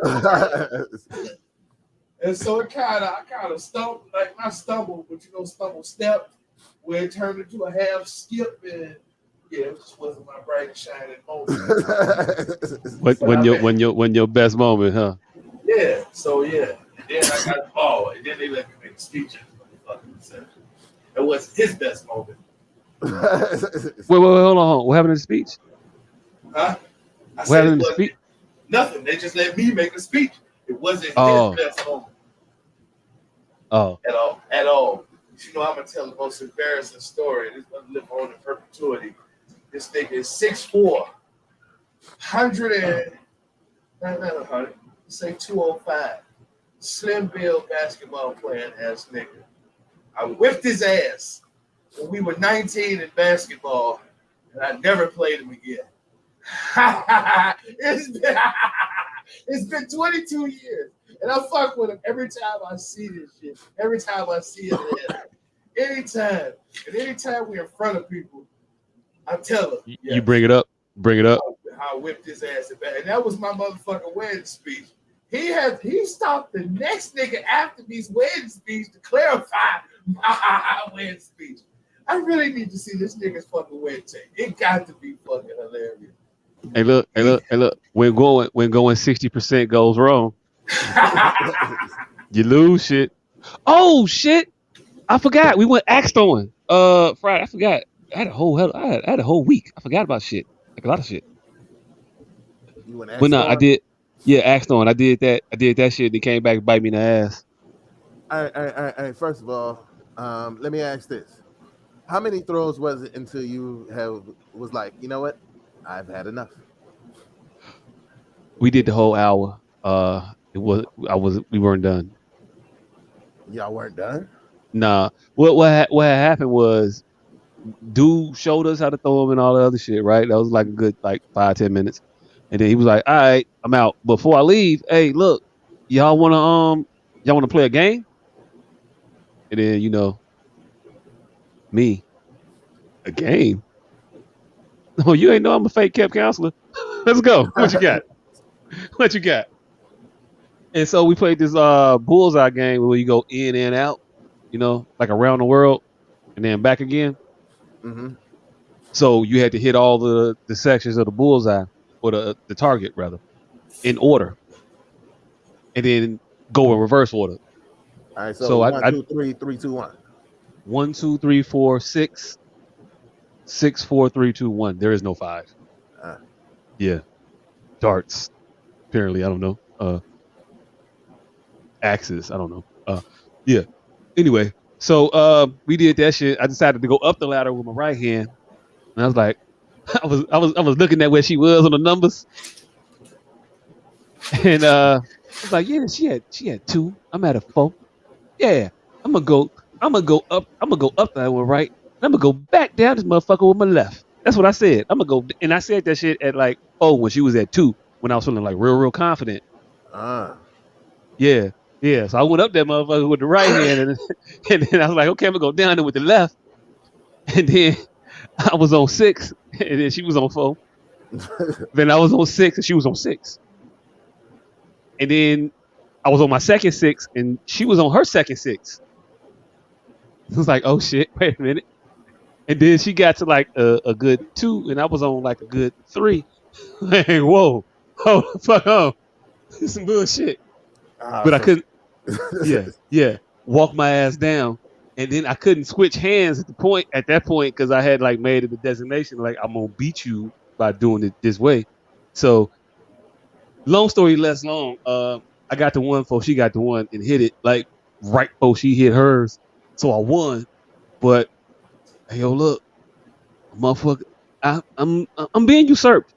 I'm becoming weaker. They taking all of the shit from me now. It's just Matter of time. only a matter of time. I'm gonna have to maximum effort shit around here in order to be like above everybody. You got to fight for the throne now. Yeah, I gotta compete for the throne. Like, what the fuck? Like, who? T'Challa, you know how many motherfucking ritual kinging ceremonies T'Chaka went through without a challenge? T'Challa get 1. It's this big motherfucker from the country coming down the block. Really? Day 1? I've been in for 6 months. Gee, what the fuck? Then my motherfucking little cousin out of nowhere, my little big cousin out this bitch. Do you see this motherfucker back? I gotta come off the juice for this shit. Wait, what? Hold on. What you mean? Drink this? What am I drinking? What's this? This don't look like no mystic. I like grape strawberry. This don't look like grape strawberry. That ain't my shit. I don't fuck with it. No. But yeah. So I mean, it's that. Hey, but speaking of T'Chaka and all that other shit, the trailer for Black Panther 2 came out this week. Yeah. I have thoughts. You have thoughts. All right. I have thoughts as well. All right. So first, I do think it's kind of weird that it's called Black Panther 2 because there's no Black Panther in it. But I feel like they do need to make one movie without him before starting to move on and recast. But I'm of course I'm looking forward to it because not just because it's a Marvel movie, but Black Panther. So my nigginess is definitely looking forward to it. I'm wondering what's gonna happen with Namor. That's my biggest question about this movie. What the fuck are they finna do with Namor? Hey, look. I'm worried about this entire franchise at this point. I don't know what the fuck is finna happen, but I'm nervous. I know they better be the motherfucking Atlanteans giving Waterberg. That's what the fuck I know. What'd you say? I said I know it better be the goddamn Atlanteans giving Waterberg. That's what the fuck I do know. The Atlanteans doing what? Giving water birth. The scene in the trailer where somebody was giving birth. I know it better not be the most advanced technological society on the face of the fucking earth giving water birth because they Africans. I know it better be them goddamn Atlanteans. When that movie come the fuck out, it better not be the most technologically advanced society on the face of the motherfucking map giving fucking doing water births. Water? I know the fucking better not be. Water? They better be having Matrix style births in this motherfucker. Y'all got all this vibranium and y'all using water? And y'all got y'all got the Dora Milaje and the Dula Milaje? No. the Dula Milaje. Why does this look like Avatar the sequel, by the way? Yeah. Yeah. What happened to the trailer though? You had that up, I thought. And I don't know why I said So basically, I was what is that from? Like Six Flags commercial or some shit. Six Flags commercial. But what I just saw at this point, I think that may be an evolution of Atlanteans and how they became Atlanteans, that Waterberg scene. But I know the fuck it better not be. Goddamn. Hey, look, I think you think it's putting too much into it. You just saw like Namor's birth or Namor's kid birth get interrupted by like an earthquake, and then like he got pissed off, and now he coming to the top. I don't give a fuck. Those it ain't the motherfucking most technologically advanced society on the face planet. of the fucking planet. Let me know if you got that the trailer ready to go. But while you bring it up, I will let you know my issues. Without even telling you my issues, but I'm gonna tell you my issues. One, the scene in Endgame where the women got together and was doing it for themselves. Mm-hmm. That shit like that concerns me. Marvel moving forward with the shows and where they're going with their shows and what they're doing, kind of shaky. Thor Ragnarok. Horrible. You didn't like Ragnarok? Oh, not Ragnarok. Not Ragnarok, my bad. Love and Thunder. You didn't like Love and Thunder? Oh, no, I did not. Hated it. That shit was horrible. Greatest horrible. Greatest hey, look, I don't know. Hey, look. That man. Up to date. Killing it. Not at all. Not at all. I don't understand how Civil War ever even got into fucking. Civil War is the shit. Civil War is the shit. How they even got into the conversation of best Marvel. Oh, because it's cold as fuck. Civil War is cold than a motherfucker. Definitely killing Civil War. Definitely killing him. Hey, look, we can have this fight. We can have this fight at a time. We can. The only reason I don't like it is because Taika Waititi didn't trust the art of his storytelling. He literally made Cord tell all the minutia of the movie in the first. And so this movie that I said was horrible that you didn't like. Okay? All right, cool. Let's have this argument later because we're gonna get sidetracked because this is gonna be like in depth. I didn't like it. I said it was the greatest goddamn movie ever. I said the only thing I didn't like is that the nigga didn't trust his audience to figure out what he was doing. He just made Cord tell the entire minutia of the movie in the first 5 minutes. I mean, that's cool. And niggas still missed it. Hey, look, that's cool. We could fight about it. But yeah. So I don't like the direction that the Marvel Cinematic Universe is going with this last iteration. I saw Eternals. That was y'all. That was them, right? That's them, right? Who? Who was the Eternals? That's Marvel, right? Yes. Yeah, right? Mm-hmm. Yeah, I saw that.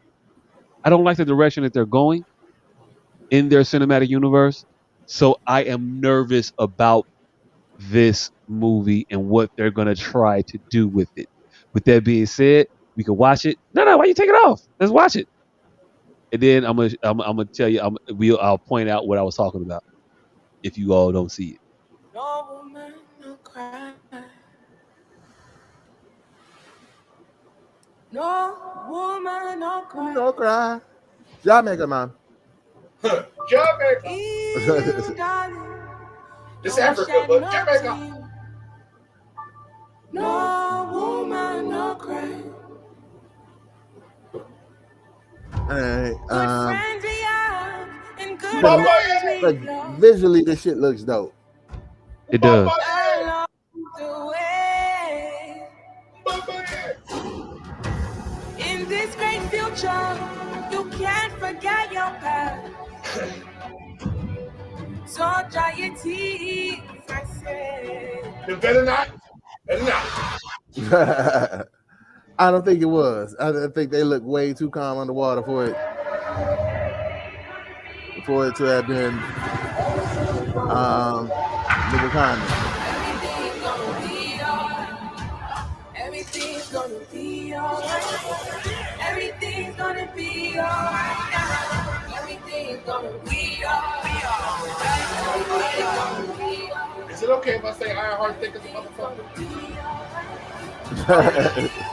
I am queen of the Nah. most powerful nation in the world, and my entire family is gone. Have I not given everything?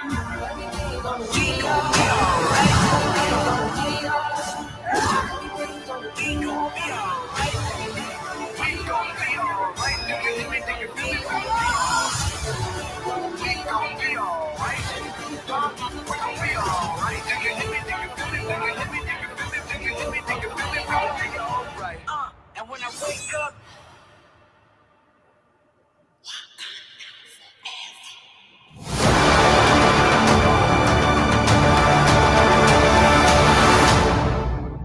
That's gonna be fucking great. Hey, she 25. I can look at her ass. Hey, look. First of all, don't be looking at that ass. I'm gonna warn you right now. Might not be her ass you looking at. It's prosthetic. No, that might be Jordan ass. Jordan Peele. Michael B. At the end with the claws out and the suit. Nah, Is he that was what you're talking talking about way earlier. Ironheart, sir. Ironheart. Wait, when they show her ass? I Black really girl in the red. She's Yeah, I didn't see that. I missed that. But okay, all right, cool. So we just saw the trailer for Black Panther. That is definitely Shuri in that motherfucker. Maybe not. I don't know. I just heard the queen. I just heard Angela Bassett say, "I'm the queen of Wakanda, and I have lost my entire My entire family is gone." So what does that mean? She had a daughter that's gone. I don't know what the fuck happened to this bitch, but the daughter was supposed to be there. The bitch is dead now or missing. I don't know what the fuck happened. No, I'm saying, what is that? What is that fucking foreshadow? What? What is that foreshadow? I don't know what is foreshadowing, fam. She said her entire family is gone. T'Challa baby. What? T'Challa baby. T'Challa baby. Watch. He got a kid? Watch. Watch that bitch be pregnant at some point during this movie. Either the beginning or the end. I don't know. Maybe. I don't know, but I'm cool on that. I'm cool on that storyline also. I don't need T'Challa to be I don't need the Prince of Wakanda to be a bastard. Out of wedlock baby. Growing up in a single parent household. Like, is that the shit we want to do? For superheroes? No, she not. No, she not. How's she a bastard? That ain't her mama. Not in this movie. They're a half brother and sister. In this movie? Shit, I don't know if they explained it fully in this movie, but T'Challa and Shuri are half brothers. In this movie? Yeah, or in the will. comic. I don't think in this movie. I don't know. Hey, look, man. Hey, look. If that's what we doing. That's what we cool. This what's up. But I'm just what I'm seeing is the skew to go to the girl power movement in this Marvel shit, and nobody wants it. Nobody liked the scene in Endgame when they did that shit. Nobody's asking for the Marvels with Miss Marvel, Cap Marvel, and I don't even know Lieutenant Marvel. Like, what's the other Marvel? I don't know. Captain Photon, Ion. What? Way down in the jungle deep. Like, but who's asking for this shit?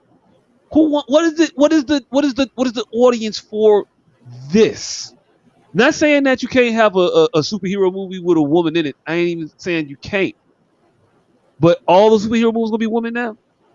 You gonna take Black Panther that and turn into a vehicle for girl power now? That's what we doing? I mean, but it already was. It already wasn't though. It definitely was. Like, nigga, the Dora Milaje, the fact that his security is all female. The smartest person in Wakanda is a female. Hey, look. Yeah, that's being a part of the whole. Not saying that we're just doing it for ourselves. It's just us, not y'all. That was working together. That was being part of a unit, coexisting. But you had what was Okoye? You had Okoye, and she had a dude that was also a warrior, a fighter with him. You know what I'm saying? There was a balance, is what I'm getting to. That doesn't seem to be in this next upcoming movie. Hold on. First of all, Okoye's husband was definitely the bitch of a relationship by far. How you figure that? The nigga was out in the field. The nigga from Get Out. Yeah. The nigga was the nigga was a doorman. He stood at the board and said, "Hey, who this?" That was his job. Her job. He wasn't a doorman, but that's what's up. And her job was to protect a fucking superhero. You gotta be a bad motherfucker if you're trying to protect the superhero. Right. Okay. All right. Mm-hmm. You gotta be a bad motherfucker to be Superman bodyguard, baby. Hey, look. Y'all can make the jokes and miss the point, but that's what's up. It's cool. Where's the lie? Like he wasn't the doorman. This motherfucker just lit. He wasn't the doorman. The nigga was the doorman, and he fed the goddamn rhinos. Hey, that nigga the rhinos was his. The rhinos was his, and the rhinos was cold as shit. Don't front. Hey, that nigga wasn't a doorman. He was the door man. Oh, Jay-Z. That nigga was the Jay-Z doorman. I'm not a doorman. I'm the doorman. Literally, he was keeping people out of Wakanda. That's what the perimeter nigga's job was. It wasn't the doorman. Doorman let motherfuckers in. He was the door, man. I think the big vibranium dome bubble thing kept people out of Wakanda. And then if people got past, what was his job, Dion? To stop them. However, that nigga was literally 0 for 2 that we know of. Like, Claus got in, fucking Killmonger got in. This nigga literally prevented 0% of the entrances. 2 people that were told, hey, look, never mind, y'all got it. 2 people that were told how to get in it. 0 for 2. Because there was the only two motherfuckers that tried to break into Wakanda got into Wakanda. That's what's up. That's what's up. That's what's up. That's what's up. That's what's up. That's what's up. I mean, they had a back door key, but that's what's up. Nobody told them they was under the mat right here. Boom, when you there. Like, how I'm supposed to protect against that shit? And I knew he was here. The motherfucker just came up to me and was like, hey, yo, here's that dead motherfucker you been looking for. Yeah. Well, not his dead. He gonna He's a first motherfucker. nigga to do this. I'm supposed to be here. I ain't breaking in. I'm coming home. It's a difference. I Hey, got look, him hold because on. you didn't get him. Matter of Hey, fact, neither you or your punk ass daddy got him. hey, look, yeah, pretty much. Hey, look, I'm aware I'm not gonna win this argument right now. Everybody got Wakanda fever. Motherfuckers is talking about wearing white to the premiere and all kinds of other shit. Like it's finna be a whole thing. And I'm just looking out for the franchise and hope they don't ruin it. I'm holding out faith. Things You don't holding out? come, I'm wondering why. You holding out faith? I mean, I'm with it. I'm with it. I just hope they didn't remove all the men from Wakanda. Get out of bed at all. I just hope they didn't do that. Also, another quick question: how the fuck can Shuri be the Black Panther? I know she was in the comics, but who did she beat? 2005, she was literally supposed to be Black Panther before her brother. Yeah, she took the mantle for a little bit when No. When what? T'Challa was up for Black Panther, she was supposed to take the mantle. Somebody tackled her stupid ass, and he jumped over both of them and kicked his uncle's ass. That's how they wrote it in 2005. I couldn't even hear you. Did you hear him? Yeah, he said that in 2005 she was supposed to have she's supposed to be next up. In 2005, it was retconned that when T'Challa took over the mantle, she was there and was actually the one who was supposed to be Black Panther. But somebody opposed it and tackled her. And T'Challa jumped over both of them, the nigga who tackled her and her, and kicked his uncle's ass for the mantle. That's how they retconned it in 2005. So she was actually supposed to be Black Panther before him. I can see you don't give a fuck on your face, but that's where this shit is coming from. And she, at this point, now has been Black Panther longer than him. He was only 15 issues. She going on 30 something. So he was supposed to be next up, and she was supposed to be next up. Somebody was like, "Nah, I can't be a girl." Get that bitch. Get that bitch. And while they over there tossing this, they go, "Ooh, opportunity." Jumped over, whipped his uncle's ass, took the mantle. Boom. All right, so if everybody in the goddamn country was just lining up to whoop this nigga ass, how he winning in the first place? He whipped the other line's ass. It's like, was it just like everybody just watching this nigga walk through the city? Like, yeah, I know this nigga can't fight. Can't wait till the shot come up. I mean, is it the 15th yet? That's basically what happened to T'Challa. The motherfucker stood around him and bulldozed and then started whipping his ass, and then Killmonger jumped over like, "Hey, nigga, this ain't over." He didn't jump over. Yes, he did jump over. It was an entire day. That's called a metaphor, sir. It's called a metaphor, sir. All I'm saying is this: I hope the movie don't suck. I hope they don't fuck it up with all this women's empowerment bullshit they trying to cram down your throat. But we shall see. This nigga go bring back out. Look, you should listen to Young Dro on the way. What? You should listen to Young Dro when you're available. Young Dro.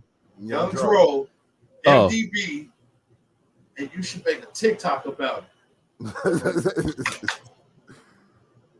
And you should start a trend. You should start a trend of niggas going to fuck that bitch. Movie, but with the eyes of fuck that bitch already. not even seeing the movie, just already got that in your head. Fuck that. Hey, look, I don't want to kill the movie though. I want the movie to be. I want it to be good. I'm rooting for it. They say you have to go in there with any disdain. I'm just saying, I'm going in there with the same type of mentality right now, but film it.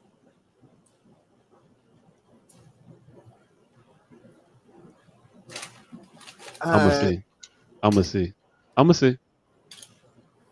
I'm waiting.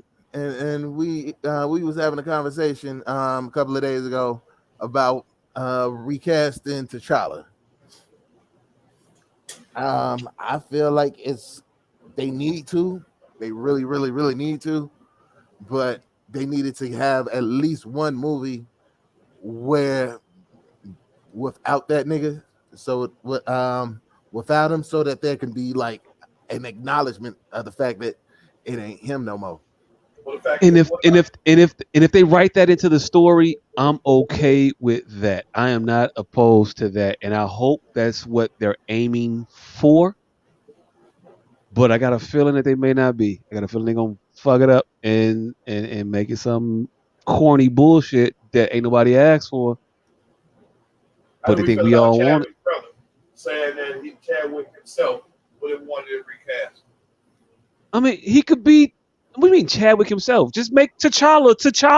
Chadwick wasn't T'Challa. Chadwick Boseman was Chadwick Boseman. How do we feel about Chadwick's brother saying that Chadwick himself would have wanted it recast? Oh, I didn't hear you. I didn't know what you said. Okay, I'm with that. We should honor that man's wishes. He knew that he was about this shit. The show must go on, and he knew that. Hey, what if that was his last, his dying profession? recast Black Panther. T'Challa is too important. Just don't let Idris do it. That nigga last words is anybody but Idris. Anybody but Michael Eli. Yeah, all right, there we go. Who is the person that you want least to be Black Panther? Sean King. Damn, we didn't go to actual motherfuckers who could possibly be like. Yeah, Sean King would be like vote. Yeah, I would. But like as far as like actors, I don't want Ratomi to be Black Panther. Mm-hmm. I don't want nobody who sings R&B music. I don't Victor Oladipo try to like throw his hand into it. The dunk contest and shit. Hey, you know I did it in the dunk contest. I hit a 360 windmill on with the mask on. So I mean, it's only right. You know, I feel like he kind of gave me the mantle. He was at the All-Star game that weekend. He blessed me for this. Like no, he right. Didn't. You remember he gave me the salute. He did. No. It was for TNT. It was a crossover promotion, motherfucker. They owned by Disney. Ain't nothing to do with you. But yeah, I don't want him. I don't want shit. Who else don't I want? Michael Ealy, definitely not. I definitely don't want Michael Eli. No, definitely not him. I think Michael. Hey, what if Ryan Coogler was like, I am about to do the ultimate, do it for the culture, and he redeems Juicy by making Hey look. If you're gonna go ahead and kill, if you're gonna just go ahead and kill all your credibility, I'm gonna tell you right now, I will actively picket outside of any bank you go to and actively protest for them to hold your checks up and call the police on you every time you come in there trying to cash some shit. That's what I'm gonna do. Hey, you try to put Juicy. What? You know what role he would kill? Wayman from Low Down Dirty Shame. If they reboot Wayman, Low Down Dirty Shame, and Wayman, I'm all in. Hey, if the Juicy Reclamation Project want to commence, he got to start it off. He got to start it off with playing Wayman on the checklist. All right. So, number one, he got to do Wayman the reboot of Low Down Dirty Shame. He got to do. He got to do. Responsible for the reboot of Low Down Dirty Shame. He got to pay for it too. No, he gotta source the funding, whatever. He gotta get it. He gotta EP that. He gotta EP that. Hey, look. This is gonna go in a real direction, real quick. He gotta play. He gotta be. Was it Lamar from the Revenge of the Nerds? Damn. He got to play that on the reboot. Hey, also, do you not think a reboot of Revenge of the Nerds is coming, or can they not do it in this day and age? Oh, they definitely can. Completely different movie. 100%. It would have to be completely. It would have to be different, right? Because you cannot do a movie about like rape. Well, the rape, the rape definitely like, but it was a successful rape though, isn't it? Are all rapes successful, or they're attempted rapes? Nah. He did like rape conversion therapy, like Stockholm syndrome, a rape. Something like that. Yeah, something in that vein. Like he definitely did. She was definitely going after. Like it didn't matter to her at a point. She was cool with it. But he dropped dick off. Yeah, he dropped dick off. He showed up. He showed up. He delivered. But that sets a bad precedent for sexual assault. It insinuates that you could just outperform the felony. You can outrun that motherfucker 10 to life. Hey, you cannot do it. Horrible. You cannot two-step your way out this Yelp review. No, it's gonna be horrible. Hey, what sketch show would that be? It'd be the work. It'd be the work. You know the level of depravity that this sketch show got to be on the internet, and like that, like it gotta be the internet you go to in your incognito browser, not the regular internet. You're not doing it. That's a snuff film, fam. Like, damn near. The fuck. Bitch get up from a rape with a scorecard, and the police sit there. Like, all right, no. Yeah, that would definitely have to be. I think we might get blocked up even suggesting that somebody make a sketch like that. Hey, look. The page is definitely in jeopardy that we spearheaded this idea. Like they definitely gonna. It was our fault. In our defense, we just literalized the word alert. Hey, look. Sometimes you just bump into some bullshit. Right. That was just some shit we bumped into accidentally, not on purposely. I'm trying to figure out why this part is like bulging out. It makes me look real. It's just awkward. It makes you feel like off center. That is a fucked up idea. It's like it's the end of every fucking romantic comedy. It's like the worst version of Whitley's Wedding ever. Oh, this shit is definitely not supposed to be a Lifetime movie. Or maybe if any channel that should be on, maybe Lifetime. Yeah. You ain't seen that one movie on Lifetime where bitch wasn't getting beat up. That is how all of them start. Or a Tyler Perry movie.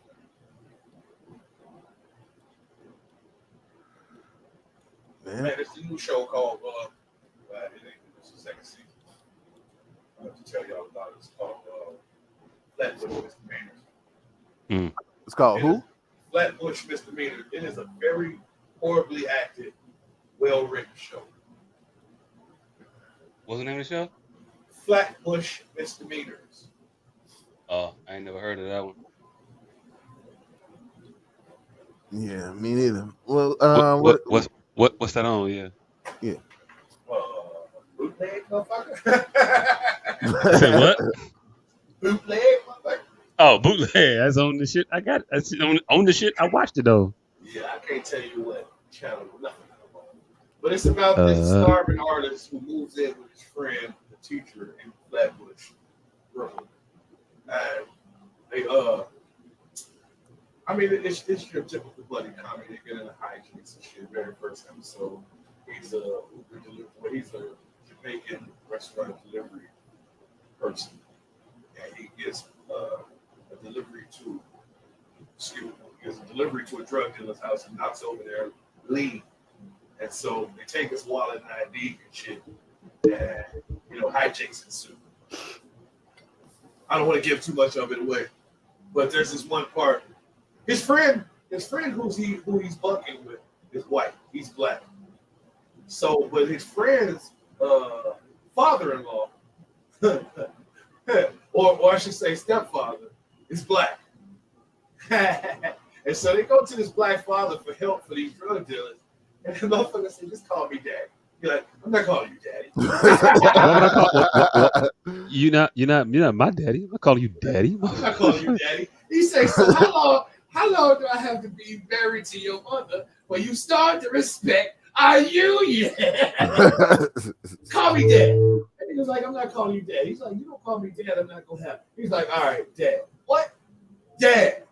Oh, now you need my help of your daddy. Yeah, because that shit was fucking hilarious. Check it out. Flatbush Misdemeanors. I'm gonna look for it. Yeah, I'm gonna check it out. Yeah. Weebay is on it, and I didn't notice how horrible Weebay's acting was until this fucking movie. Until he was not being Weebay no more. So he was no longer Weebay. Weebay ain't doing it no more. And now he's Weebay in a completely non-Weebay scenario. We're not fucking with Weebay no more. He's strictly Weebay adjacent now. Damn. Hey, but he plays the same character, oddly enough. He's the drug dealer. So Weebay is an off-brand Weebay. He's Bizarro Weebay, and instead of what was his son name? Crazy, he got a niece. Naaman. Instead of Naaman, he got a niece. Zendaya. Oh, we didn't talk about Zendaya and colorism. Speaking of women with the letter Z in their name, who wanna set it up?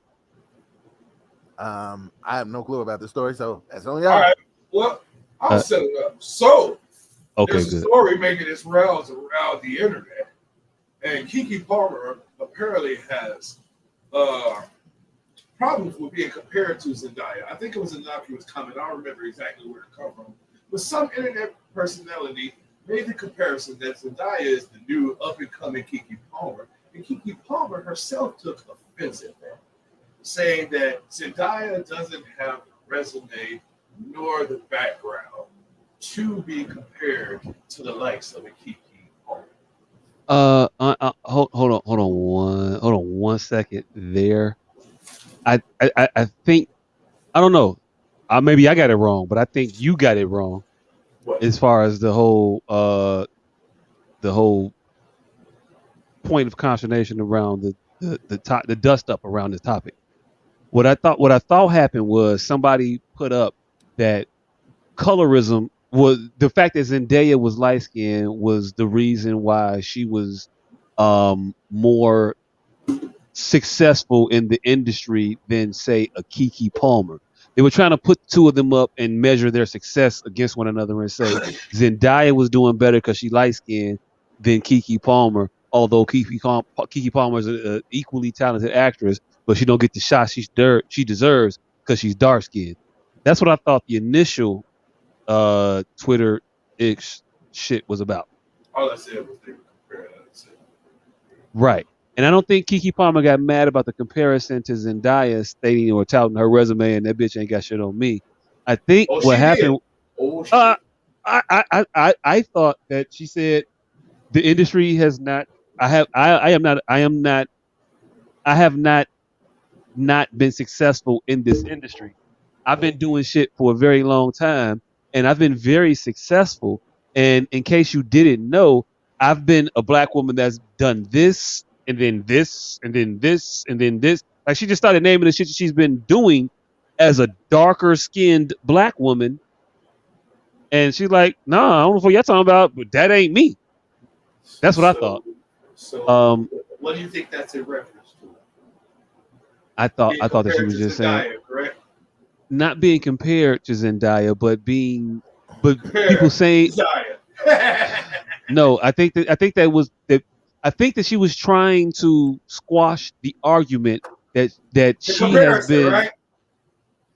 that she has that she Not just the has been. comparison, but how it's compared. It wasn't compared in the them attacking each other. It wasn't compared as far as them attacking each other.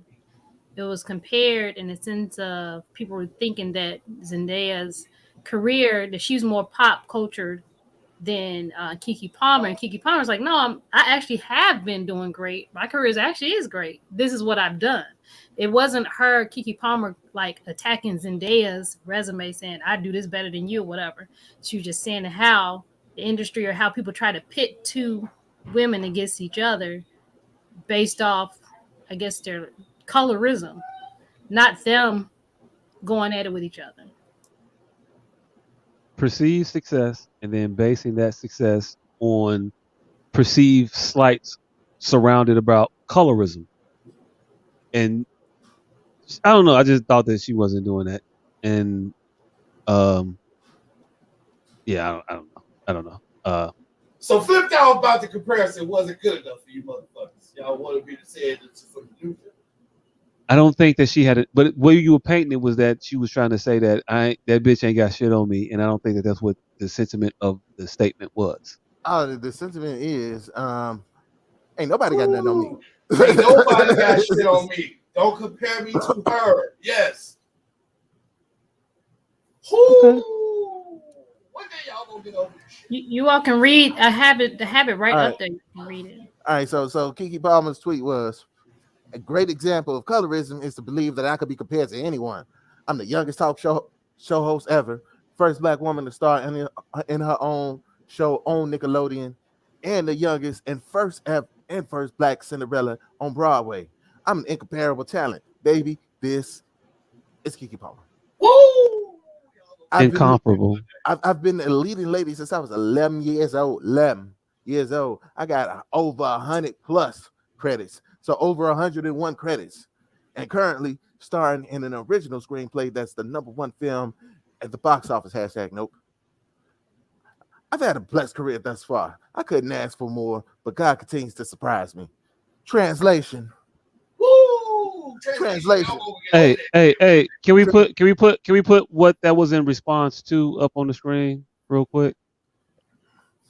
She said just so we can get it in context. I mean, because context has to account for something. I mean, yeah, somebody compared it to Zendaya. She said, "Don't compare." I have to find it. I'll look for it. Okay. All right. So it was like, hey, colorism is Zendaya is way more successful than Kiki Palmer. Kiki Palmer, like, colorism is you compare me to any of these light-skinned bitches out here. So just because she got offended at somebody trying to defend her, don't mean she wasn't still fucking dumb. Fuck See, you taking a stance that a motherfucker wasn't trying to cause dissension. She Whitney Houston. Yes. The person who initiated wasn't trying to cause dissension. No, I think the person that initiated was trying to cause dissension. Between her and Zendaya. Yes. Only Jimmy Butler in this new full locks. You say what? Nothing. I was just talking shit. And Kiki Palmer's like, can y'all just talk about how y'all feel about it and not the argument about where it came from? Hey, talk about how you feel about it. Now that I see Kiki Palmer's response, I'm all on her side. Like, yeah, hey, fuck all these bitches. This particular brand is a one of one. That means none before it, none to come. Yeah, I don't get how Zendaya could be even seen as more successful than Kiki Palmer. Now that she done explain exactly who she is and what her name is and all that shit. Like, yeah, you're right. These bitches don't compare to you. I think it was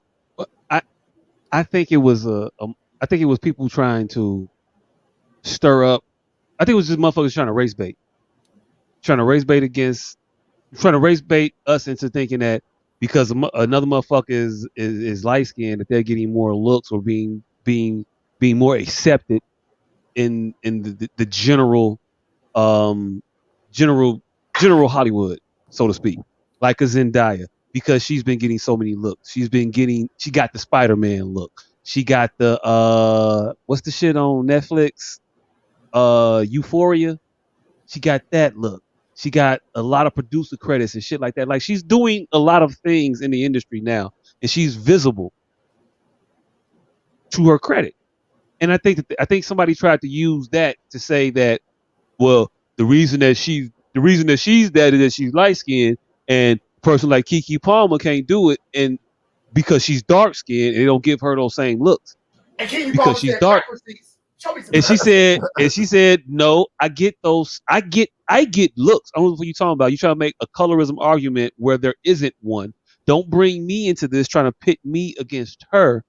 I am successful in my own right. I don't have to take nothing away from that woman, but this is what I've done in the industry, and this is what I am doing in the industry as well. And you don't see my movie out here doing numbers. You know what I'm saying? This weekend, you know. Don't call it a comeback. I think that's what the initial the I think that's what this was built upon. That trying to separate the two of them. What does this say right here? Because I think this is the one tweet or whatever.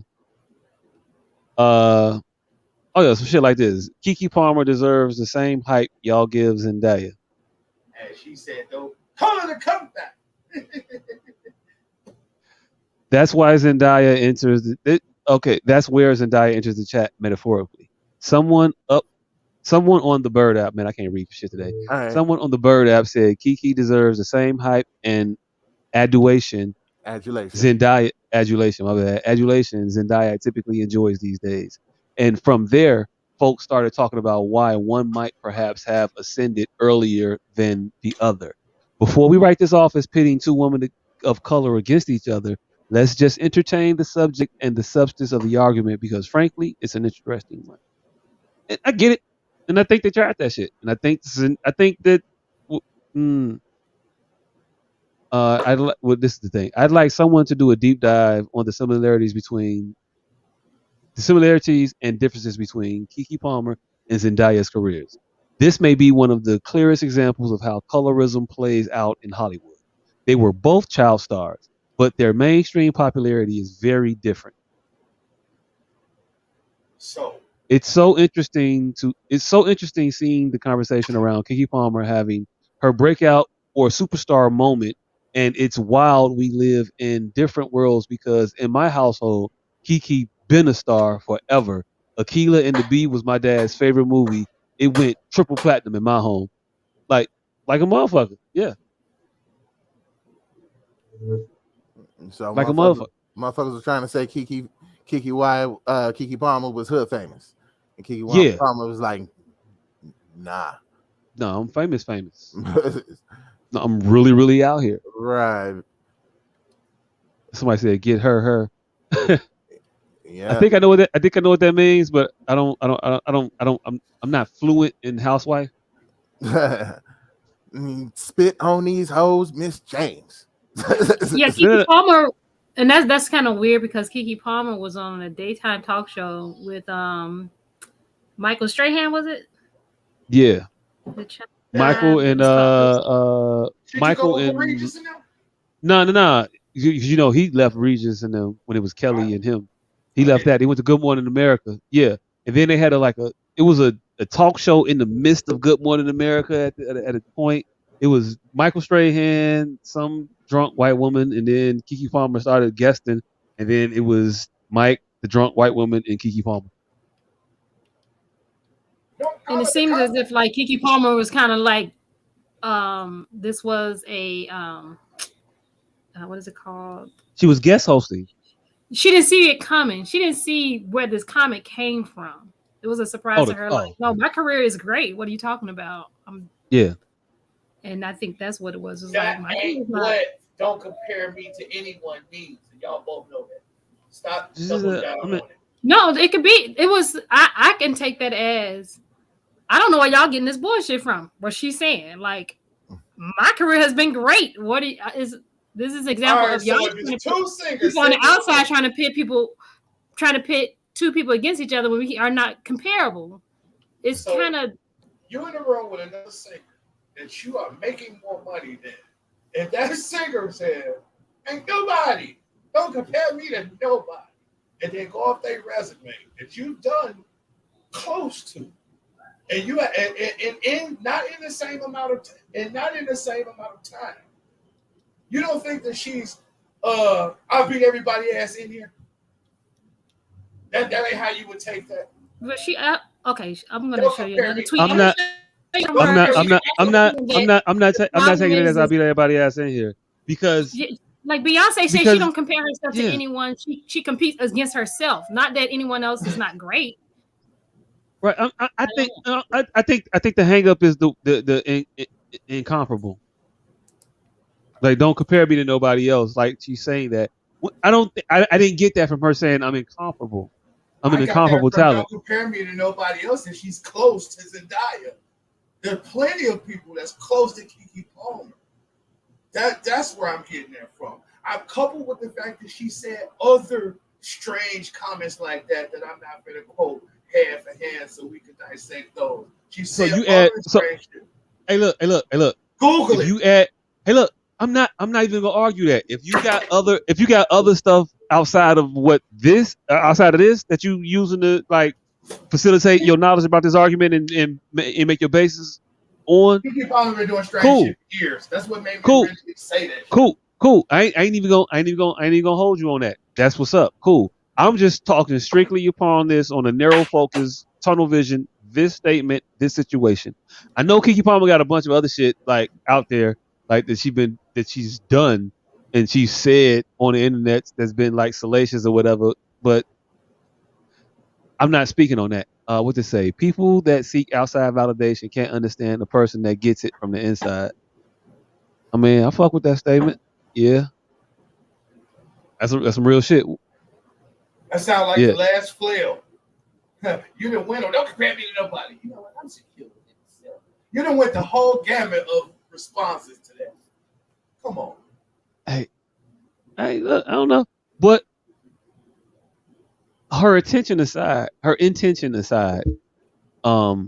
just speaking to what I think it was an attempt to try to be divisive in our community from people that don't really see our community and have our community's best interests at heart.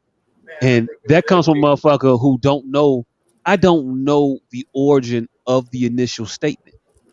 But I think I'm going off that white lady that she pulled up, and she was just trying to be a friend of the cause. And she didn't know she was pulling no Whitney Houston coattails, and it went horribly wrong.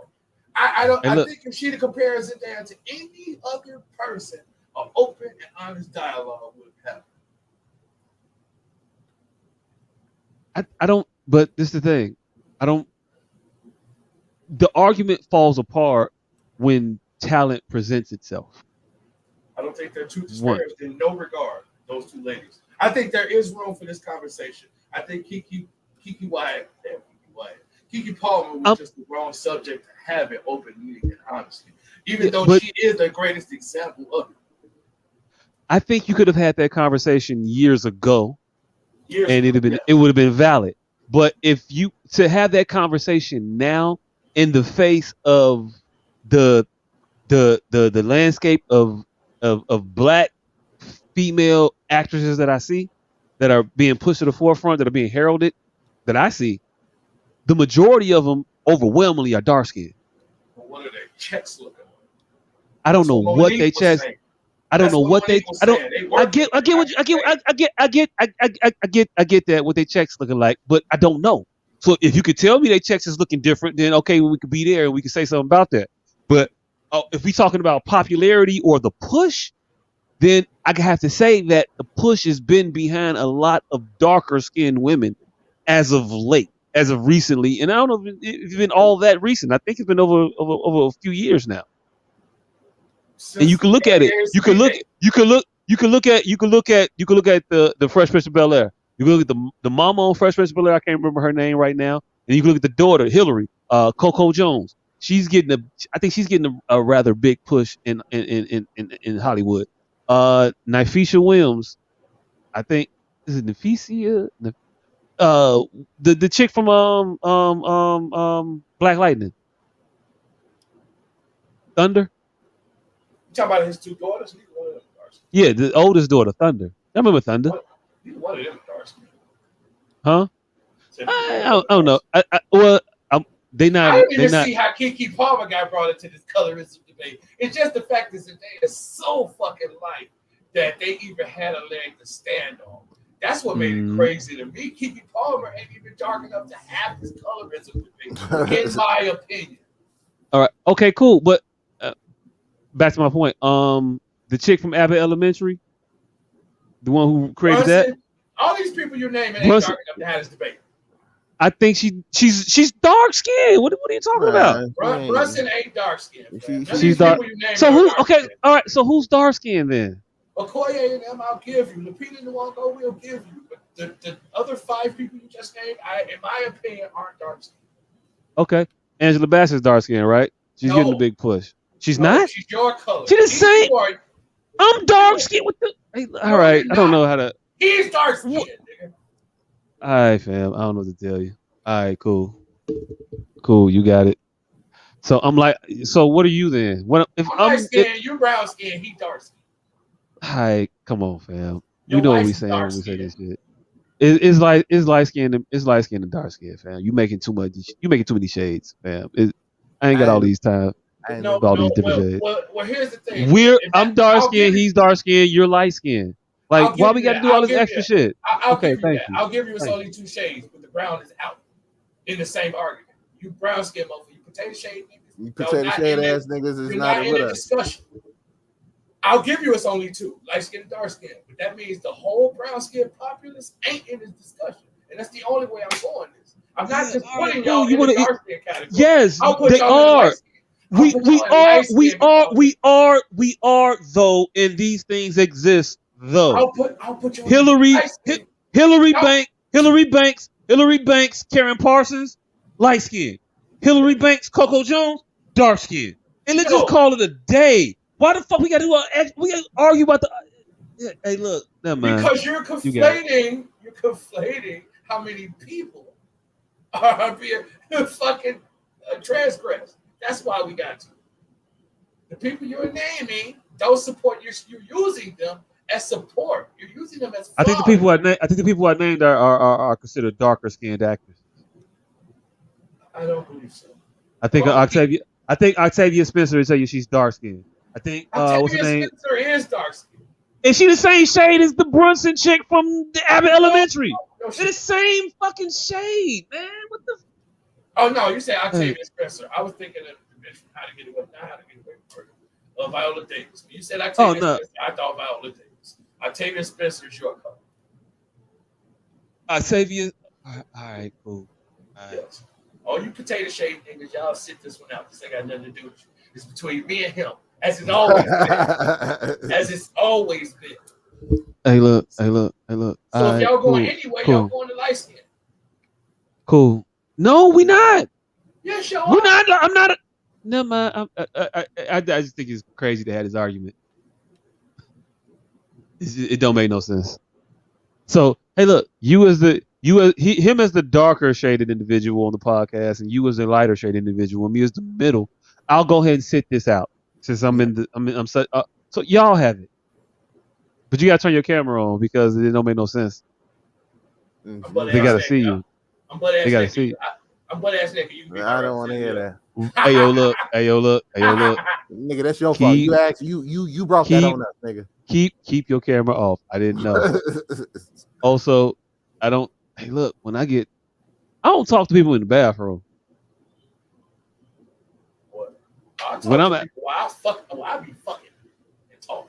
When I'm out, I don't have conversations. Like, nah. Ain't nothing to talk about at this point in time. Like, this can't wait till I let go of me. So I let go of me. That nah. But y'all had the conversation then, since I'm disqualified from it. Keke Wyatt don't fit in this conversation. She ain't want to. Conversation over.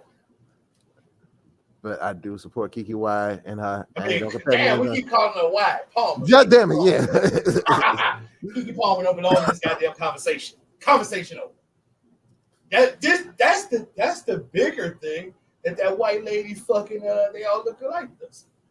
To even put Kiki Palmer in the colorism, because a few years ago she would have been the Zendaya of this equation.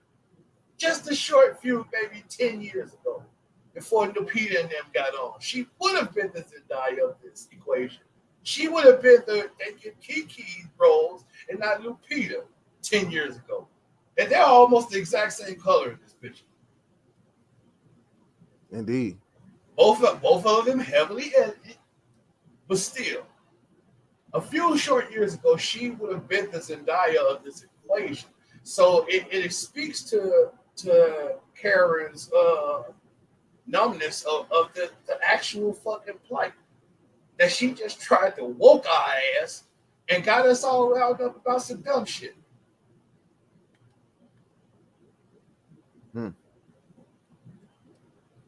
I see that.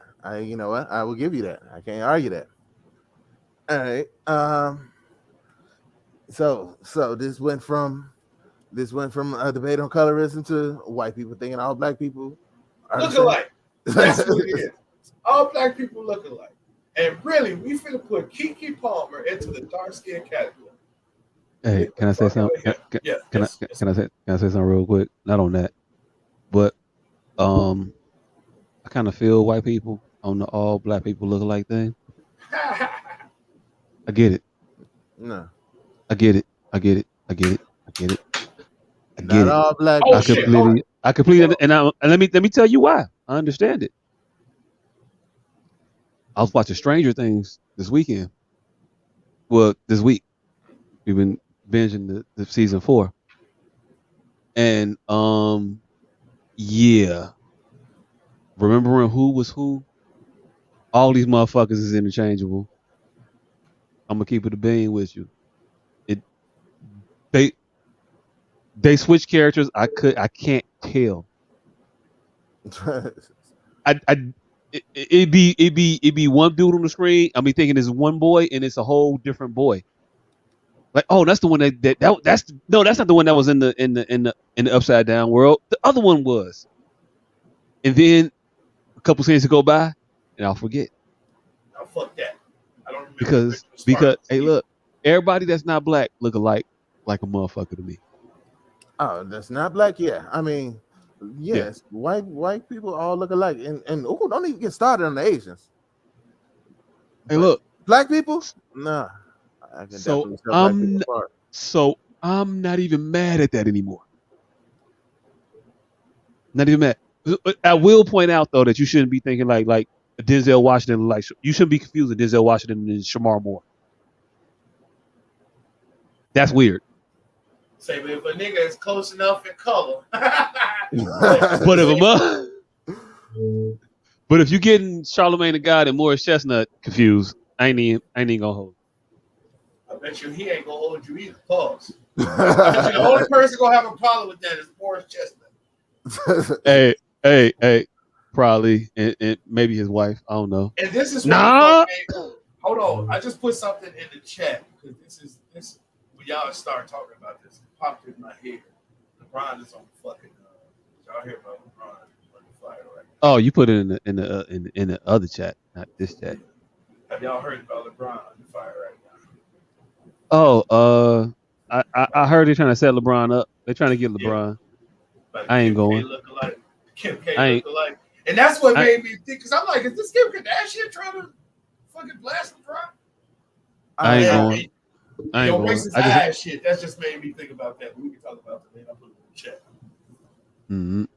I can't tell this lady apart from Kim Kardashian. People have told me 9 times that this is not Kim Kardashian. And I'm like, this is fucking Kim Kardashian. They talk about just gossip or some shit. People of different races look similar. We are not able. Don't even look how she's supposed to look. So how this bitch look like the bitch that Kim Kardashian metamorphed into?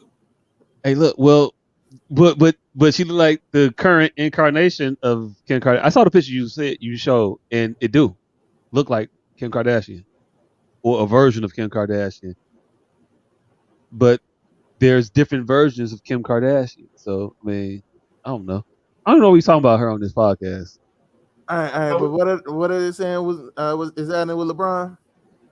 Uh, No, they tried to set him up. This bitch named Just Gozzle caught him in her views, and so him being in her views alone means that he's nefarious.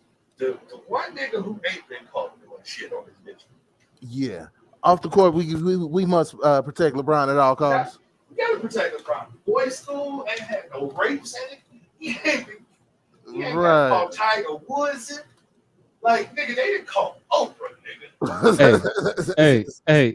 hey. We can go ahead and talk about this real quick if y'all want to. Off the court, we must protect LeBron and Barack at all costs. Mm-hmm. I sent it, producer extraordinaire. I sent it to you, and I sent it to me. If you want to pull it up real quick, we could talk about it. But yeah, they've been trying to. Hold on, wait. She said 1 second. But yeah, they've been trying to get LeBron for a minute because LeBron put a target on his back by being so good at shit. So vocal about Brittany Griner. Oh, I don't even think it's because of that. Man, that's some bullshit. He cheat, and now all of a sudden he cheat. Oh, I think it was when he crossed that Billy mark. Mm. When he hit that Billy, wait a minute, hold on, nigga. Oh, we gotta put something on you now.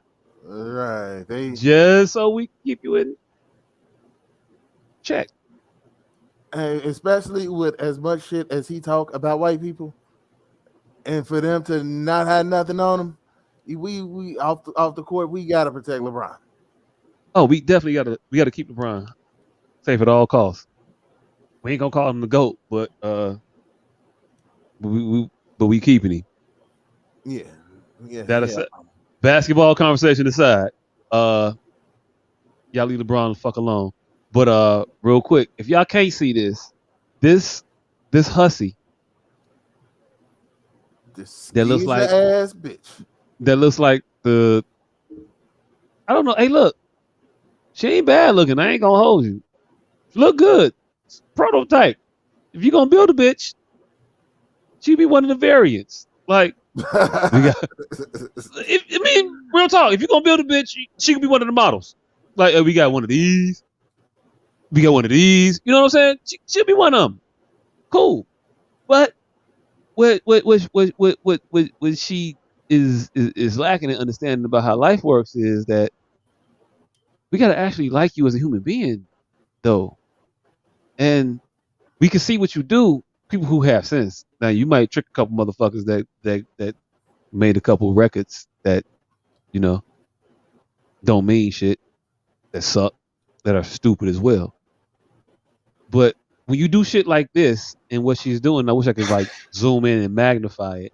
She scratched out an entire list of people, and like what you were saying, man with no name, that viewed that viewed or commented on a story. Because these aren't I'm not familiar with all this shit, but I don't know if these are DMs. These look like views. These are like views and comments on the chat. On a reel or a story or whatever, you know what I'm saying?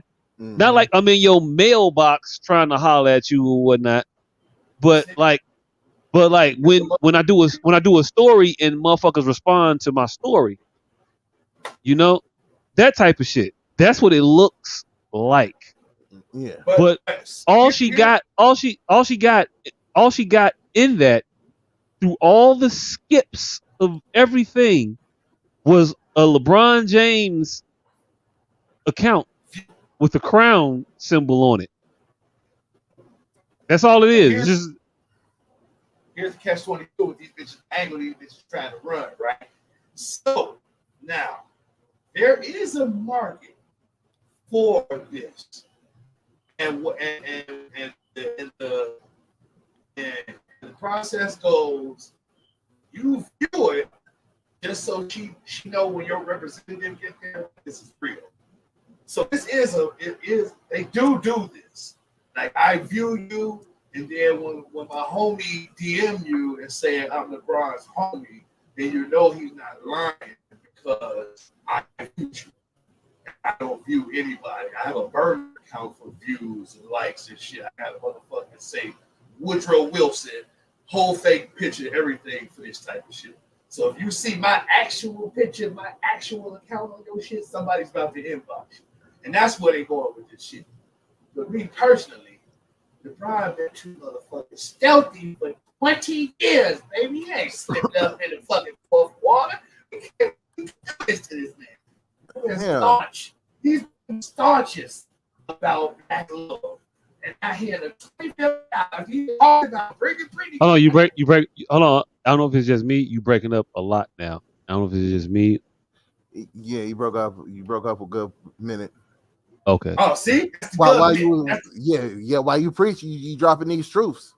Hey, look, they don't want the truth to be out here. But yeah, try to start dropping that truth about bringing Britney home. Said if it was me, I wouldn't even come back. And now all of a sudden he called Kim Kardashian double view.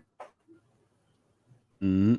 Yeah, but not he said that shit about Brittany Griner, but I think I definitely think it has more to do with him being a billionaire at this point, and him being a figure that they need to put some dirt on before he retires, and we don't give a fuck about what he does at that point. You know what I'm saying? Because if you fuck up after you do the great shit, we don't really depending on the fuck up. Because I mean, can't be OJ. You can't be OJ. That's what Kobe messed up. If Kobe would have took that bitch down in Colorado after he was out the game, no one would care. No one would care. But since he did it while he was playing, nigga had to get a whole nother chip. He had to win a whole nother ring in order to get that shit up off his jacket. You have to get that red off his ledger. Yep. It is what it is. But I don't count this as anything other than this Dame. And I'm saying that because my uncle said that shit this past weekend. That shit was hilarious. He meant that shit too when he said it. I was like, how old are you? He's not old enough to be using Dame. He was like, these dames these days be trying to hold on, time out. What was you talking about? Dames? You said Dame. Like dames. Like broad? Like broad? Like is this are you speaking about squeezes? Like dames? Like, because this is the uncle that would have said bitches back in the day, and then broads when he got more enlightened, and now it's dames, and I think he thinks that's better because it's like what Humphrey Bogart used to say. Hey, he said it with the same emphasis that white people say colored. Oh yeah. It was definitely he definitely said dame with the hard ITCH. Implication. Yeah, like a motherfucker. But hey, but I'm going with you know how when you watch a story and then you put your phone down and you don't close it. I mean, you don't close the app, so somebody else's story play afterwards, even though you ain't even see it. It still went through their story and a bunch of other stories. Mm-hmm. I think that's what happened to LeBron. He was looking at D Wade story. He laughing and yo, that nigga D Wade funny than a motherfucker. And then this bitch story popped up, and by the time he realized, oh shit, this is somebody else's story. I don't want to see this bitch, and skipped it. It already registered as a view. Hey, look, and I'm gonna take it. I'm gonna take it a step further. He was showing his wife D Wade's page. Baby, look what Dwayne doing. Baby, look what Dwayne doing. And it went to that bitch page, so she saw it first. LeBron didn't even get it. He was showing his bitch. He was showing his bitch Dwayne page, and he took too long off to the kitchen. Baby, look what Dwayne doing. Look what Dwayne is out here over here doing. And when he got to the kitchen, it was on that bitch page. He was turning the phone around to show Savannah, and because he got big hands. Thumb hit the chat. And shit. Yeah. Thumb hit the chat thing, and then hit the king emoji because he king emojis a lot. Mm-hmm. I mean, probably right. It is definitely suggestive. And then you hit that, and then boom, it was over with. It was a done deal. So maybe I ain't need. Hey, look, I'll believe that can be it. But what I believe what I believe more so is that this bitch put a quote up by like Martin Luther King or some shit. Mm-hmm. And then he was like, yeah, Black Pride, King. And then she was like, look who in my mentions. And she like, bitch, you act like he did. What was the picture that he commented on? What was it? Was it one of them quote text or was it the bikini pic? Because that means something. It do matter though. It gotta matter. It gotta matter though. It gotta matter. If I'm out here liking like ass shots, or if I'm out here liking like inspirational quotes. Bitch, was it your titties or a GoFundMe for your autistic son? It doesn't matter, bitch. Right. You still trying to fuck that hoe. But yeah, LeBron is innocent. Free that man. Free that man for these thirsty ass bitches. LeBron from the set, we keeping him. You ain't finna be out here on no bullshit. That man too important to the aftermarket of shit. I think he's gonna be I think he's gonna be very instrumental after he retires.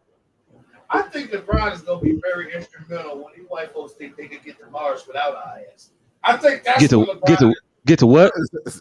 Mars without IS. I think that's when LeBron is really going to step up. LeBron is either going to start a habitat here or somehow get us on the ark. But I think LeBron is going to spearhead saving the black society.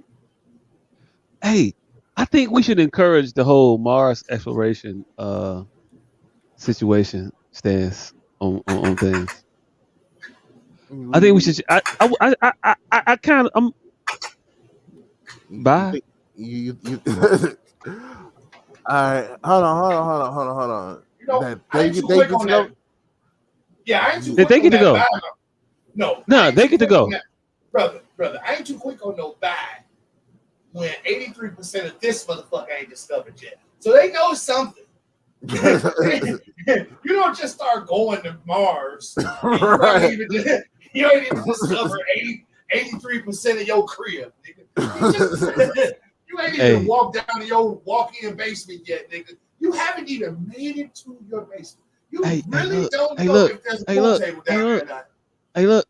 I'm willing to go out on a limb to believe that they don't know how to use the shit they looking at, and they get scared and they want to leave.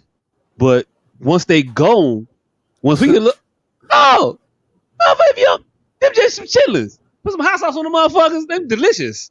Like I think that. I think we're gonna get there. I think we can get there. Hold on. So you think that once all the white people go to Mars, we gonna nigga rig the ozone? Yeah, we go. Hey, look, if you put some hot sauce on that shit, it'd be all right. Put some salt on it. Put some salt on it. Hey, look, because we figure shit out. We figure shit out where they don't necessarily. We get out the fuck. We get the fuck out the way of nature, and we get in tune with it, and we align with it. We make shit happen. And them motherfuckers be looking at that shit like, ooh, this shit don't work no more. Hey, look, we realize that you know how much waste we cut down on by putting batteries in the freezer? They didn't know that. They didn't see. They throwing out batteries with like 20% life left.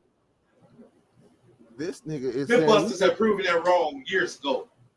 Hey, look, fuck Mythbusters. This shit worked in my house for years. I don't know what you're talking about. I agree with you though. I agree with you, but I got a different premise of why I agree with you. Ever been on an elevator that was approaching this weight limit, and then everybody got off on the floor before you, and that motherfucker just felt better? Like on the rest of the ride, the elevator just felt better. Oh, you said, oh, y'all weighing us down. Go ahead. Go ahead. Gas mileage get better around this motherfucker as soon as y'all get out the car. Nigga, because I be on elevators with motherfuckers with like 2,000 pounds. I be on elevators with fat niggas with weight belts and shit. I be looking at that 2,000 pound weight limit, and you can hear the fucking elevator. Like, man, y'all knew y'all shouldn't have brought the big ass toolboxes on this fucking elevator. As soon as they get off, that motherfucking elevator go, oh. So I'm with you. Earth might do the same thing. Hey, look, this door. Hey, look, this just gonna hold Rose. Not you, Jack. This is just for Rose. This is a Rose door, not a Jack door. Jack is off the side of the door, hanging on. Talk. Hey, look, Jack, go ahead and find you another. We gonna float the door, and y'all find something else that you think is better, and go on about the business. We got the door. We gonna be all right. Hey, you know what we never talked about? What was the name of that motherfucker that Tobey Maguire fall to her death? Like, yeah, what? I said, who was that motherfucker that Tobey Maguire's Spider-Man that fall to her death? Did he save the whole nother niggas Mary Jane? I bet you. Oh, that was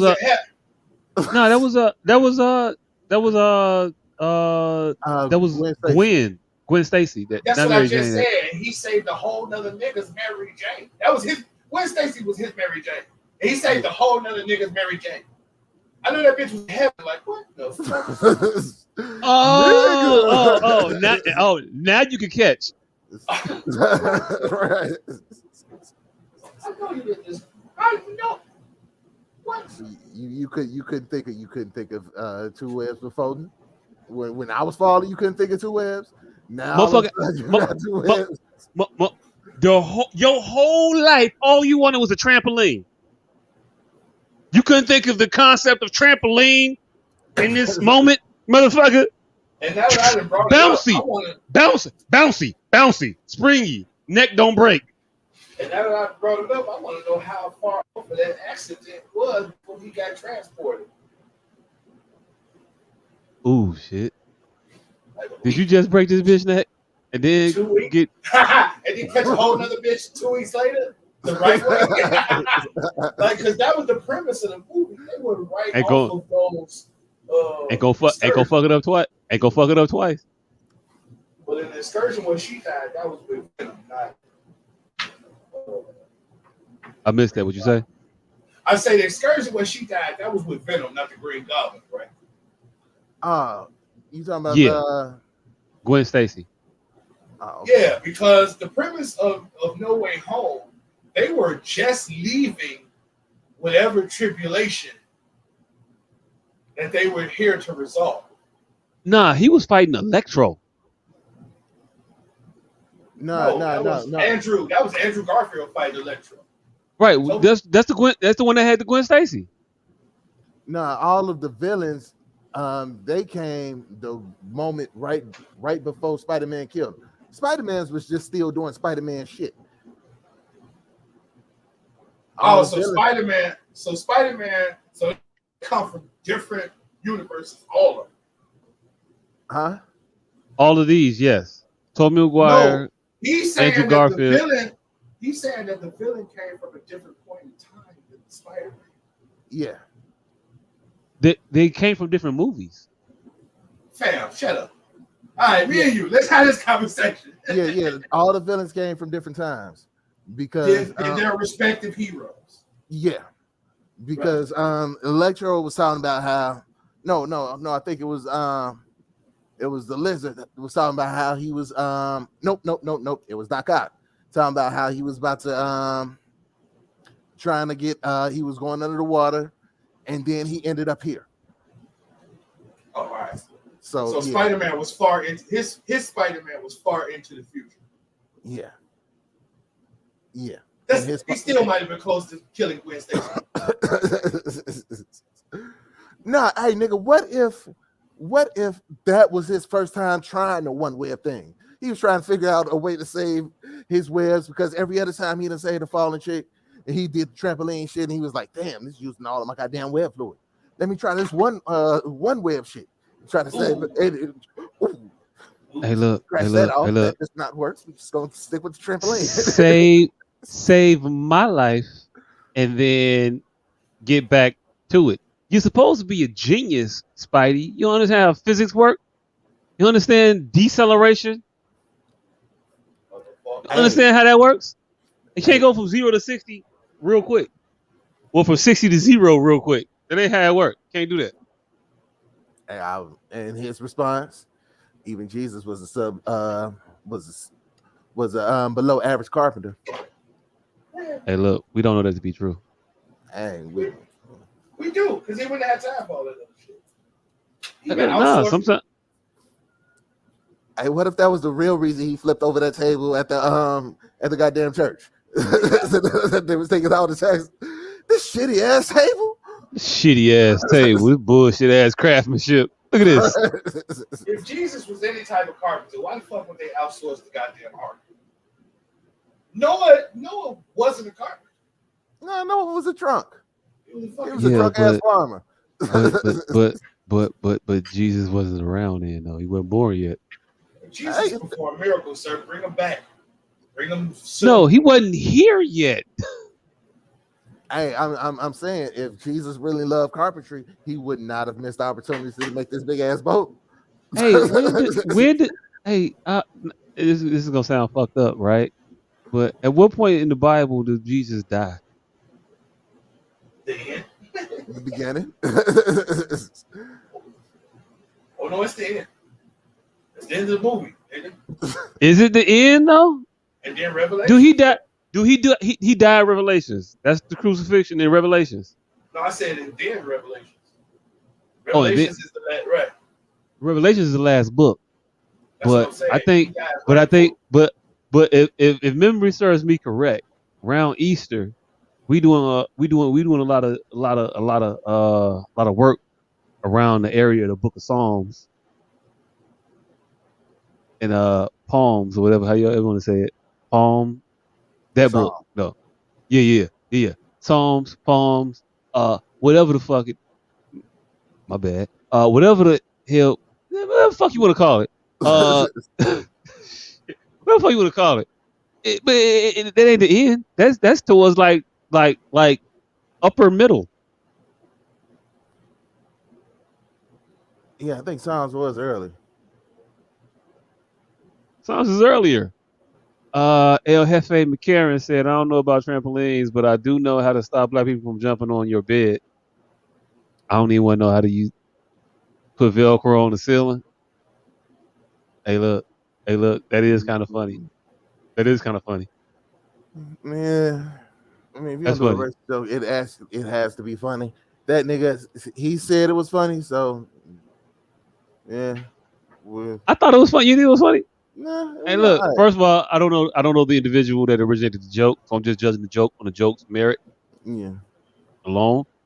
And how you stop it? Hey, look, put Velcro on the ceiling. Yeah, because you would stick to the top because of the way your hair made. I get it. It's funny. Nah. See, it's not funny. You have to rate racist jokes on a different scale because if you grade it on that curve, they're gonna try it again.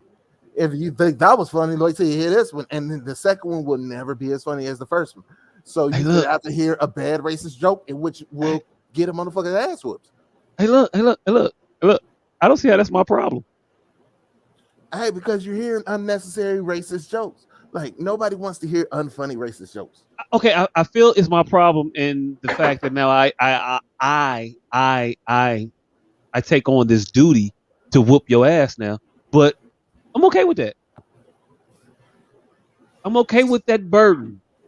Speaking of racist jokes, just so I can hear a good joke. That's how committed to comedy I am. It's like Michael Chase saying, "Hey, what if you ran to a racist that whipped your ass? Like, and he called me a nigger. And then what did you do?" And then he proceeded to whoop my ass for the next 7 minutes. He whooped my ass. And then he kicked me in the stomach, called me a nigga again, and rode off in the goddamn bike.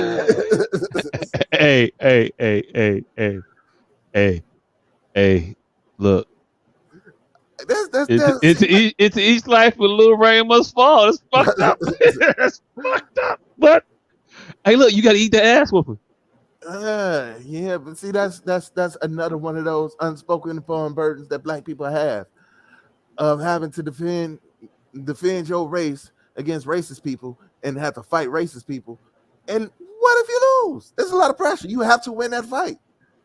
You got to win that fight on behalf of your people. Yeah, you do.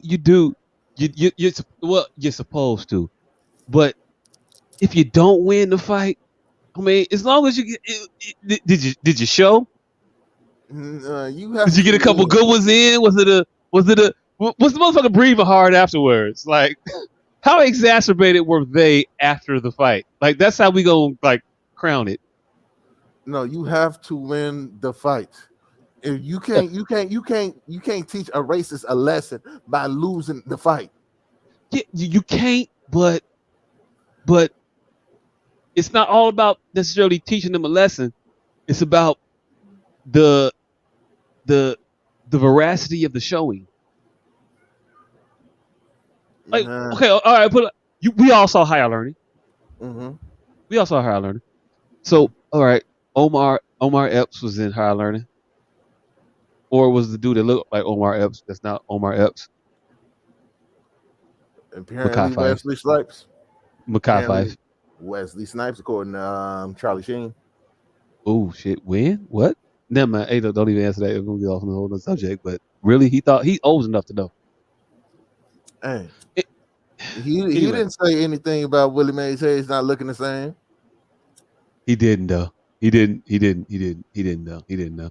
But they told him not to say nothing though. They told him like, leave that alone. Leave that alone. wait a minute though. Wait a minute. But yeah. Go watch Major League, people, if you not understanding what we're talking about. 1 and 2. Yeah. Don't watch Willie Mays Hayes. Willie Mays Hayes. Yeah, but okay. What the fuck was I saying? About winning the fight against the racists. Yeah. Oh my, when in Higher Learning, when they went to the quad to have the confrontation that we all liked in the movie when we were feeling good, because we didn't get to the end yet. We wasn't feeling bad yet. We was feeling good at that point. But there was a motherfucker that was huge that we just knew, hey, look, if he said something in the elevator to Omar Epps' character, you can't just let him say it, but we don't expect you to win that one. Like, you brought a specific motherfucker for that motherfucker. And we got to be okay with you not being able to beat it. You can't be it can't be a penalty for not being the toughest nigga in the room. It is when the motherfucking game is fighting. It can't be a penalty though if you trying. It is a penalty. It's called a black eye. Yeah. Well, get your ass kicked as a penalty. But I'm saying when he come back, you can't be like, well, you got your ass whooped. But look at the motherfucker though. But I showed. It don't matter what you showed. Don't matter. You showed him you could take an ass whooping. Congratulations. But hey, look, Look, man, don't get us to analyzing our motherfucking values, man. Beanie Siegel called the police and state property. Craig hit Debo with a brick. It's a lot of shit that we let go that wasn't really okay, fam. Debo put his knife down like a fucking man. And Craig hit him with a brick and a garbage can. With a brick. And a garbage can. Yeah. That is fucked up. Right. And that wasn't in the vein of the context of the fight we were having. Right. What happened to be a man? I dropped my shit, you dropped your shit. We was in the box. That don't mean pick up other shit. You mad at me because I was winning the fight. Hey, look, I want to go talk about this shit, but since you brought that shit up in this roundabout ass way, right? Right. All right. So I was at my uncle crib this weekend. Sunday, right? Right. So I'm there, we chilling. Kicking it, having a good grand old time, drinking and whatnot. my uncle, my uncle's wife has kids So they're that not your uncles. they not my uncles. The They way not you my just uncles. described them. They not my uncles. So I be trying to calibrate the level of like grace you're supposed to give motherfuckers who like related but That not nigga related. say my uncle wife got a kid. My uncle wife my uncle wife got kids, but technically they're not really my cousins. But technically they're my cousins, right? Mm. Actually they're my cousins. My uncle's wife, cousins. That's how marriage works, right? Cousins in law. But like in law, whatever, but law, not blood, but law. Right. Anyway, we was there. Fast forward, make the story less long than it need to be, right? So my uncle's wife has a son that has a history of things, and I don't know. He's done some stuff in the past. Whatever. That's beyond the point. I ain't gonna talk about that. We there. He proceeds to try to engage me in that bullshit ass handshake tough guy shit.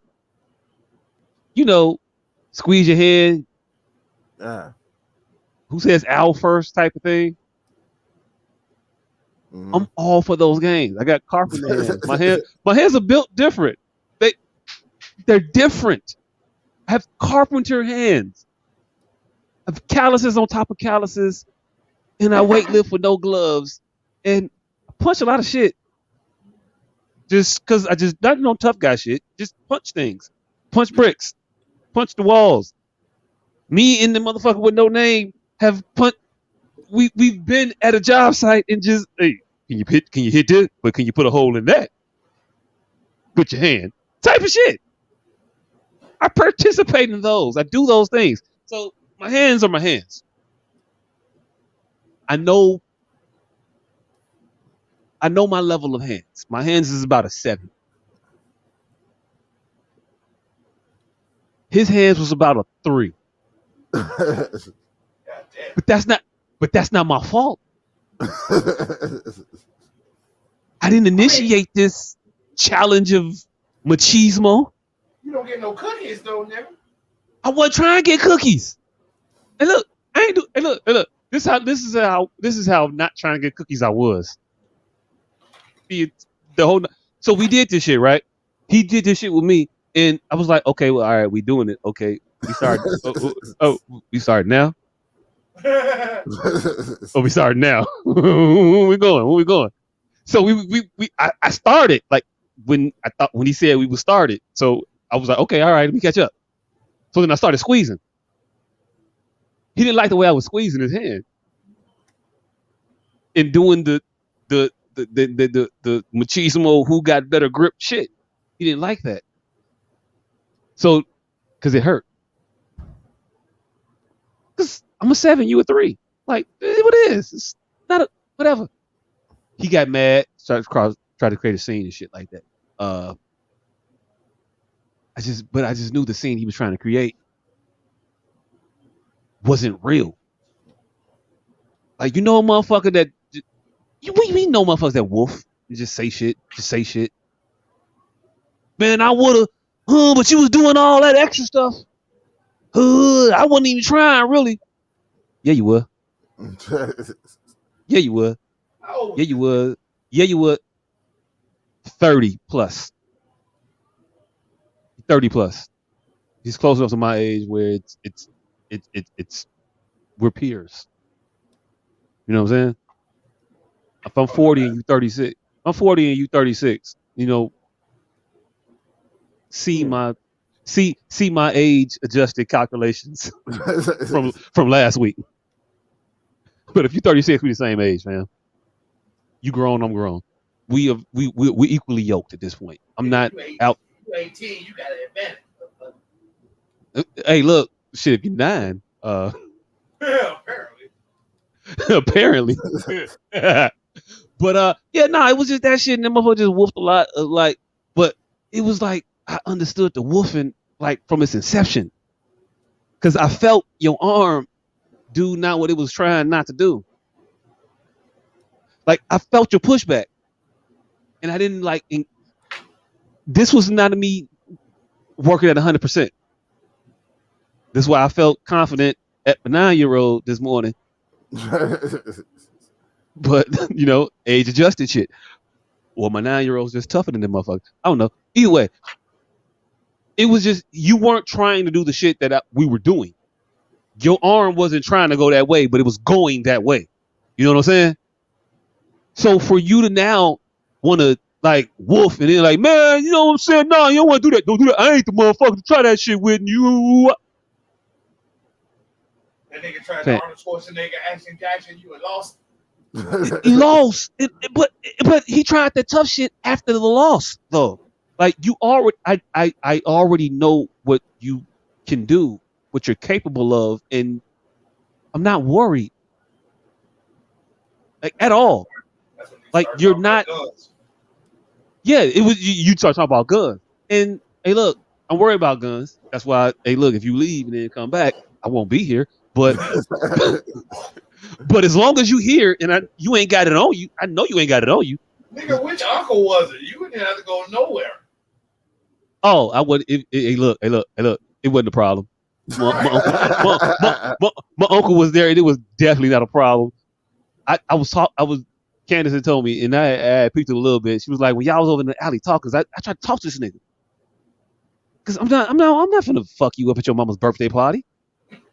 Like it'd be wrong of me to do that." And like it was so a non-threat that it was just I was drunk and I didn't even get like amped up behind it. You know what I'm saying? That's how nothing of it was. Like I tell you, I felt this nigga and I was like I will move. I can move you. Like I'll move your whole body against your will. And you were drunk? I was drunk enough to where if I would be susceptible to the challenges of fisticuffs if they were really if they were engaged worthy. Yeah, if they were engaged. If a motherfucker was really on some shit, you know how you square up and you know when to get on point. Mm-hmm. You know when you ain't really gotta be on point. You know you gotta like pay attention. I was at pay attention, but I ain't have to. Those uncles and a cousin. It was 5 guns there every time. Now, do the math again. Me, 2 of his uncles, 1 of his cousins. 5 guns every time, every single time. It was. Hey, look, it was the other side of the family, but still. But no. So me and the motherfucker, we went to the alley and I was just trying to just talk to him, calm him down. Look, nigga, chill out. You don't want to do this. It's my birthday party. Relax. Like, stop. What you gonna do? You mad because I hurt you? I wasn't even trying to hurt you, man. That wasn't my intent. You want me to say I'm sorry? You want me to say I'm sorry? I think you was family. Real shit. I think you was family. I wasn't trying to hurt. That wasn't my intention. You want me? I'll as a man, I apologize. I wasn't trying to hurt you. It wasn't my intent. But I thought that we were engaging in like one of those machismo things, and you was trying some shit. So I was like, "Oh, he trying." So I was just like, and I wasn't even really trying, but it just happened. So my bad. And this is the whole conversation in the alley. We talking, but we I kind of like hugged him a little bit, and I guess we hugged a little bit rougher than motherfuckers had thought we should have. Yeah. And one of my uncles grabbed the bat and was like, whoa, hold on. What the fuck are you trying to do? Like, I don't know why they be so worried about me. Hold on. Who did they grab the bat to attack? Oh, him. Yeah. Apparently my uncle, I didn't hear him, but apparently like producer could say my uncle was over there. I don't play about my nephew. But I was sitting there, the whole conversation we was having, my father was sitting there looking at us, and 2 of my uncles was sitting there just staring at us the entire time. And I was like, I was trying to talk to them. Like, they don't get your aggression. It concerns them. And I was like, I turned the nigga around and said, look. At one point, I said, look at them. They looking at us because they think you finna try some shit. I know you're not finna try nothing. You ain't finna do nothing. You don't want to do nothing. Hey, nigga, this sounds more and more like insults. Hey, look. It was passive aggressive. It was definitely. It definitely does. I'm passive aggressive, but still aggressive a little bit. But I don't. Okay, it's a secret.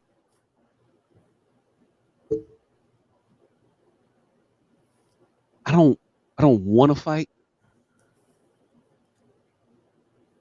but I kind of want to fight.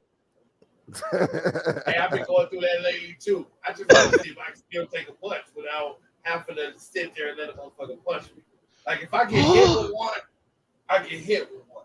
What? Hey, look. And I didn't been hit. I didn't been hit accidentally by enough stuff to know that I can still take a punch. Look, I didn't got whacked by boards. I didn't got hit by a pipe. I didn't had a whole lighting system fall on my ankle. And walked it off. Like but hey look. I think these things are confirmation that I still got it. And I kind of wanna. In the mortal words of one Mr. Bruce Lee, Ward, no hit back. Yeah, and also in the words of Mike Tyson, everybody got a plan until they get punched in the face. Yeah, but I've been hit, and ooh, yeah, all right. You know what I'm saying? That's all I'm saying. I done been hit by some shit and took it, so I still think I got it. So there's a part of me that still got that itch. Like I'm okay with it. Like if it happened, you say what? I heard, was you racist? And then was that Miyagi that said that to Daniel's son, or was that Bruce Lee that said that to Chuck Norris? I think. Oh, either way, I don't know. Okinawan, Chinese, same shit. I don't know. Same thing. Definitely racist. Mm-hmm. But yeah, I definitely got that. What she said. I asked the uncle for the bat so I can make Jock finish up his convo. So I walk over to Jock, and his step cousin dude asked me for the bat. I'm sure to try to use it on Jock, but I wouldn't let him take it. Hey, can I beat your husband ass with that bat? Right. How successful did he think that proposition was gonna be? Hey, look. Not for nothing. I'm not super nigga, nothing like that. But even with the bat. Hey. Even with the bat. It's been funny as hell if that nigga, a small man, got a bat from your wife and whipped your ass at your house to golden time of day. If that motherfucker whooped my ass at my uncle's house to a golden time of day. In front of my wife and kids and my parents. Hey, I think I want to create a scene like that now. And somebody get their ass whipped in the alley with their whole family in the back and behind the garage. And they behind the garage. You get this ass whooped. But they can't hear them, so it's golden time of day, loud as a motherfucker. Hey, we should make that happen. That's the golden time of day. That's my jam. Oh, you better not do it to cousin. You better not do it to cousin Billy. Cousin Billy ain't for that bullshit. But beat cousin Billy ass to Frankie Beverly and Maze. We'll fuck the whole picnic up. Now, every time y'all want to have a picnic around this time, y'all got to think about this asshole, but I put on y'all. Hey, motherfuckers are gonna be sitting there reviewing the playlist. All right. Nope. Don't play this song. Don't play Frankie. Hey, look. If you get your ass beat to an outsider at a family reunion, you just can't come to the family reunion no more. You're not in the family no more. That nigga. We don't want to think about. Hey, look. Even if he ain't, we don't want to think about that shit. We don't want to think about that time that the outside motherfucker just made our family like some hoes out here. Like, nah. We look bad as a unit. All right, you fucked up the whole Johnson name. Hey, now that I think about it, it's about time that we chose some new throwback, solemn movie moment soundtracks. Like I think what I heard you say is that it's time we choose, because you keep breaking it up. We choose some new throwback songs. Yeah, some new solemn movie throwback songs. Like I think we'd have played Sam Cooke out. Like it's still my shit for riding around and you know some shit is about to happen if a nigga introduces more than Sam Cooke. But I think we need to move up to like Frankie Beverly in a 1986 Buick Celebrity. Oh, you there? I'm like, hey, look, Kanye done got a couple Negro spirituals out here. If we ain't out here in the movie with motherfuckers at their job finna quit, I've been working the slave ship and I ain't made shit. See, I think I should. That should be the soft bed into a single mother like triumphant or some shit. Like, but I don't think I think Kanye ain't far enough removed from currentness, even though you're talking about his earlier work, for people to get exactly what you're attempting to usurp Sam Cooke as the solemn movie moment music. Oh, nigga, definitely. I already got the song. What song? Gangsta Lane, nigga. Dirty Roddy Scoundrels. Oh shit. Sing it. Hold on, sing it. This is for my homie. Yeah. I can see a nigga riding around in the fucking 9.5. See you in an 82 Regal. I get there. Yeah, somebody just got shot with street sweeper. Yeah, he loading up his motherfucking stick right now. He put the 30 pop in. Goddamn. Yeah, some 84 two-door Malibu short body. No. Well. I want to hit the old school somebody rocking knock in the boots. But played now. Yeah, that'll work. Yeah, just now. Just take her down, put some old school on, and it be H now. Somebody's rocking knocking the boots. Yeah, dude. Hey, look, we need to update our old school. We need to update our old school. All right, but how far up can we go? Like, hey, look, we can definitely do everything from the 80s, but how far into the 90s can we go? All the way. I think we so far behind from doing it, because it used to be 20 years. Shit from the 70s used to be old, and then when I was growing up, shit from the 70s was old as fuck. It was 20 years ago. So you trying to tell me right now we can rap it? Carl Thomas? Hey look. What I'm saying is that realistically, we should be old school and Laffy Taffy, but we can't because we have not old school. Old school. So you trying to tell me right now I can get my deuce and a quarter and ride around to? Can't be a deuce and a quarter. Can't be a deuce and a quarter though. You gotta get like a bubble caprice. You gotta get a caprice. You gotta get a bubble caprice. You gotta get an Oldsmobile Alero. Like those are the old schools now. Like, hold on. I'm in a '98 Riviera. Goddamn. Hey. Oh no. Was it the Dodge Intrepids? Oh, them used to be the shits back in the day. The Intrepid. I still want an Intrepid, nigga. Everybody wanted an Intrepid. Hey, we gotta classic out some Intrepids. Order of protection was restraining me. I tried to keep you the one from blaming me. Hey, look, that's how you know we failed as a generation. Because we ain't got Dave Hollister bumping out the motherfucking Intrepid right now in the movie. Because we ain't got Dave Hollister bumping out the Intrepid right now. Your daddy had Curtis Mayfield popping out the motherfucking old school Cutlass. I'm telling you, I could imagine a scene like he not listening to Dave Hollister. This is the fucking backing track. He's riding around finna baby is golden, daddy's home. And he about to go commit a murder, just riding around, just like it was Sam Cooke in Dead Breath. Beauty is She her was name. my Hey, favorite girl.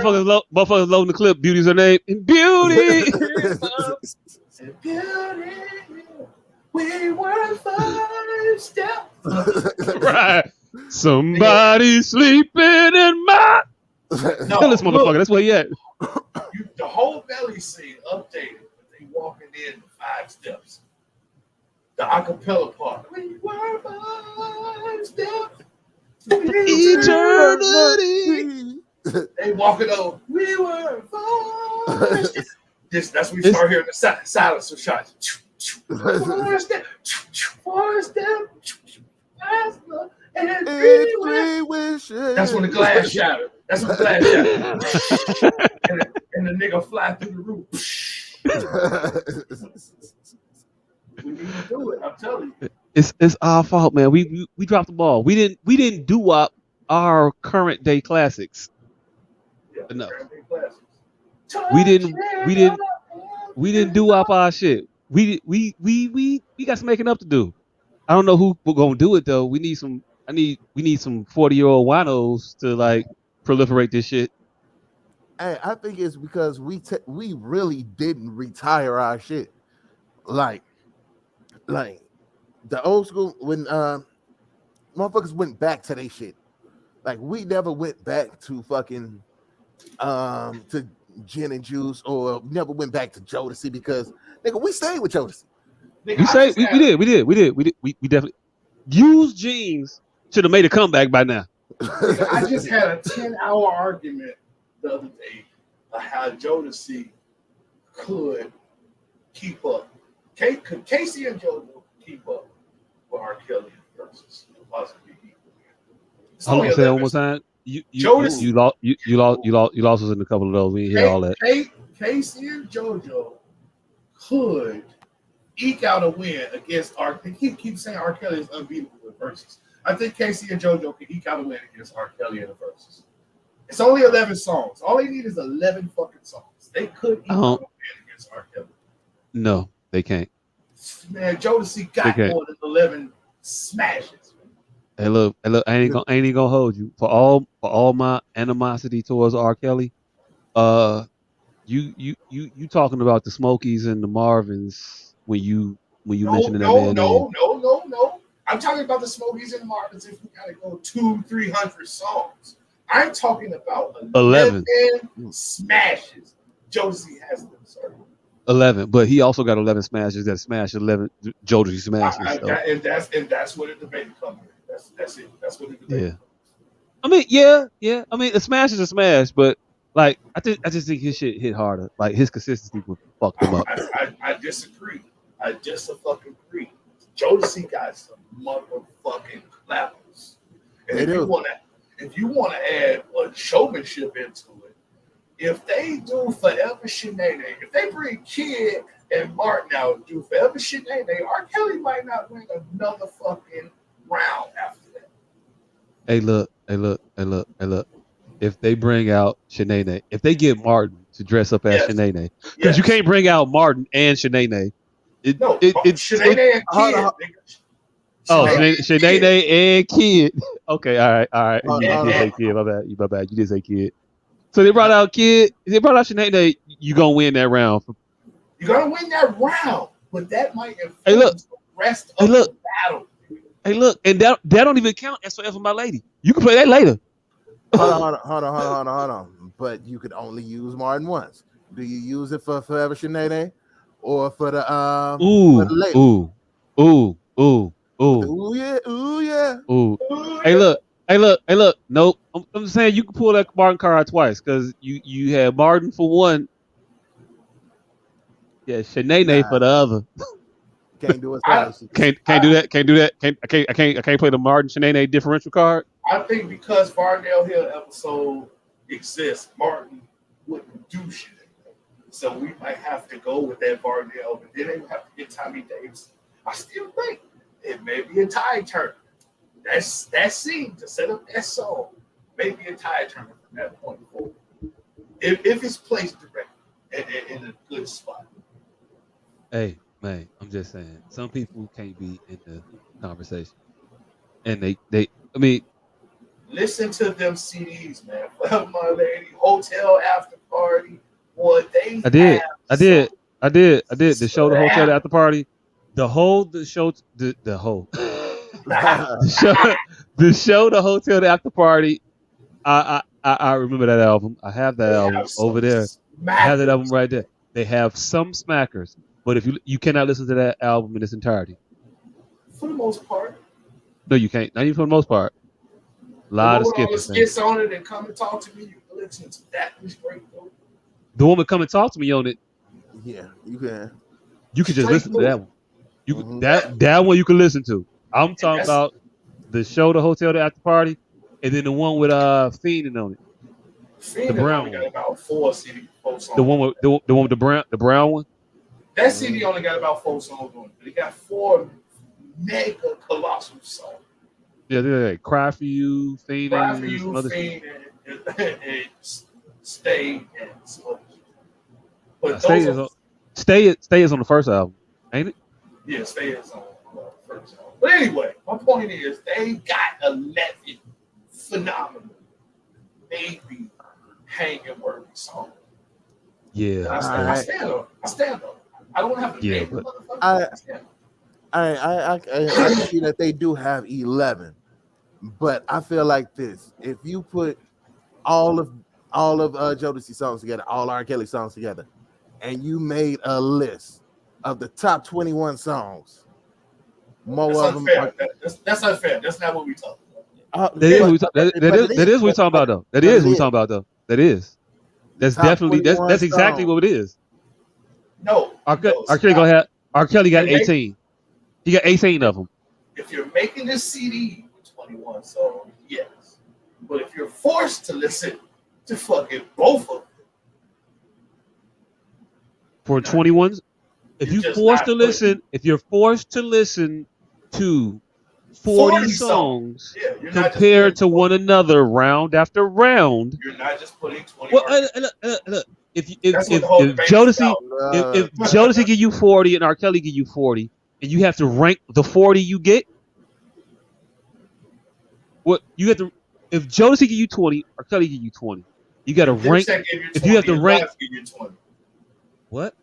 So it's not just that. What did you say?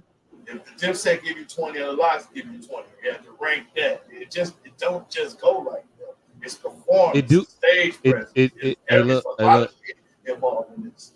Hey, look. Yeah. I just And I just told you a whole shenanigan I don't- thing, so you don't think it's just we making a CD. yeah, I get you 18. I get you 18.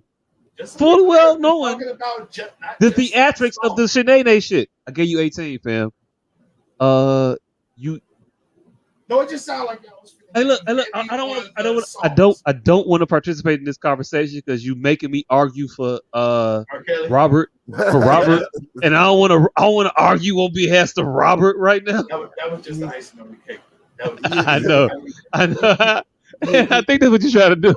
You don't want to defend Mr. 30 piece. Man, Jodeci, Yeah, nah. 11 songs. They think he got 11 songs. Nah. I don't know. Nah. Unless- R. Kelly would beat Boys II Men, and Boys II Men would probably beat Jodeci. It'd be close, but Boys to Men definitely would beat Jodeci. We proved that. hey, look. I still think I showed in that one though. You showed. Showed. That you showed that You might have eked some shit out. You might have got 11, maybe 12. That's all you need. Maybe 12. Hey, look, Did you use any of that Casey and JoJo? I definitely did. Had to. What are you talking about? I just disagree. I think R. Kelly does make some great music, some phenomenal music, but it's not as like music as motherfucker same, especially when you get up to a motherfucker that's sonically similar to it, like Jodeci is. Hey, look. You're not telling me, nah, fam. I feel like Anakin trying to like stick up for Obi-Wan. Like in the moment, like when he felt that way, like I don't fuck with that motherfucker. I don't I don't like him. I don't fuck with Obi-Wan. I'm not fucking with Obi-Wan. I know you want to talk me up, but I don't. And but Obi is dope. And that motherfucker was he was an influence. He helped me out a lot. He taught me a lot of shit. But he did. He definitely did. I grew up on that motherfucker. I was a kid when I was introduced to Obi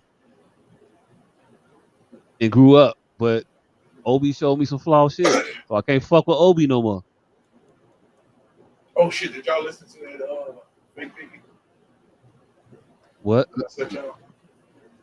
Oh, Biggie, not Biggie, but Biggie. Yes, Biggie before Biggie, pre-Biggie. Yeah. Hey, look. Biggie. Hey, look. That's fucked up. Fucked up, man. That's fucked up. Hey, so set it up for the people. Let them know what we talking about. All right, so it has been an internet discovery as of late. The Mississippi rapper, a well-known Mississippi connection of rappers by the name of Notorious B1, recorded a song by the name of Juicy with a sample of Juicy Fruit from Tune a year prior to the release of Biggie Smalls' song of the same name and sample. So, currently, they are trying to decipher if Notorious B.I.G. was even his name at the time and not just Biggie Smalls. So they're thinking he stole this nigga's entire song, except his content. Even the delivery is almost similar. So that's where we're at right now. And I haven't heard anything from the artist himself. I don't even know if he's still alive. But yeah, nobody's come out to say anything. Everybody's just circulating the information as of current. All right, so we have no firsthand accounts. Oh, we got firsthand. The CD is firsthand. The CD, the print, all of that has been verified. Yeah, I'm talking about like the actual artist saying, "Yeah, this nigga stole my whole shit." We ain't got that official comment yet. I thought it came from the actual artist. That's what I thought it initiated from the actual artist. It was just saying like, this was my shit back in the day. I thought he was still alive. No, I've seen it from this conglomerate. I didn't know exactly if it came. I didn't know it came from him or not, but it was coming from people associated with that music group because it's an entire music group. Yeah, it's an entire music group. Yeah, it's making this claim right now. I didn't know if it was him directly. What I had saw was then it made me think that he was still alive and it was just him. But not even like trying to press it on some extra shit, but just like letting motherfuckers know, like, nah, this is what it was, but I ain't even tripping. But he was like, I can't remember the quote verbatim, but it was something along the lines of he was out there, he did it, and then I was pressing it for a minute, and then when he died, I kind of let it go out of respect for the situation of him passing and whatnot. So I didn't even like push the issue anymore. So I thought that he was saying that present tense about that past tense situation. So that's what led me believe that he was alive still, and that was him that making just put it out there that just said it. Like I was first. I mean, motherfucker probably had some kids. His son probably listening to music right now. Juicy probably came home in the car. You know what I'm saying? Hey, your daddy made that song first. Right. You should have heard my version of this. Yeah, my version was Here's the catch-22 part. So Puffy is reported to have done a bunch of touring down there in Mississippi State around the time of all this shit. So they think this is an out-and-out theft. It definitely could be. I'm not putting it past it at all. I think it could have been a theft. Also, I heard his song. It wasn't that bad. It sounded exactly like a Weird Al Biggie. Like but if you heard the Weird Al version before, you would think that the Biggie version was the Weird Al version. Like, dude, hey, look. I was getting Hey, look. I'm gonna keep it big. Uh, I don't think Biggie was all that great of a rapper. He wasn't. I mean, just he was cool. He was cool, but Juicy wasn't all that. I mean, It just to be wasn't. real with you, it wasn't that great of a fucking song. It ain't like It wasn't. Like Ready to Die ain't no fucking legendary album. It's just not. it's legendary, but it ain't great as far as lyricism is concerned or production. But it's legendary as far as the status and the acclaim that people give it. So I'll give it its legendary status because people will acclaim it to be such. But the lyrical prowess, the production, like the metric that we grade music by, it wasn't great I mean, at but all. at the time, you gotta look at what was going on. At the time, all you had was Corvega, Nature. New York rappers wasn't on that back then. They was on some mafioso, higher echelon crime. Biggie was telling you, this was before DMX, this was before Black Rob. Biggie was talking in the streets and gully, what nobody else talking at the time. You can say that. You can say that. You can say that all you want, but I definitely heard the Chronic before I heard Biggie. I definitely heard Doggy Style before I heard Biggie. I definitely heard Ice Cube. But how was it? It was gangster rap music that the motherfucker was trying to talk about. It was this. They made two different sonic sounds. No, not Death Row. Death Row sonically from Bad Boy early Inception was not all that different sonically. Them motherfucker was taking funk samples from the 70s, and them motherfuckers was taking funk R&B samples from the 70s. Let's keep it a bean. This is what they was doing. It was very, very similar in its approach to music. First off, it was coming from an era where everybody was sampling, and that was how they made beats. So okay, cool. Okay, cool. But I can't debate that with you. The whole world only had two different sounds. The East Coast and the West Coast have always had two different sounds. Yeah, very distinct. All right, cool. So Biggie was the first one in the East Coast doing that West Coast gangster shit. Wasn't nobody over here doing it but a bunch of unnamed, unheard Queensbridge dudes. What that means to what I said. So at the time, this shit, it just didn't age well. That's all I'm adding to it. I'm saying at the time, one is using samples from the 80s.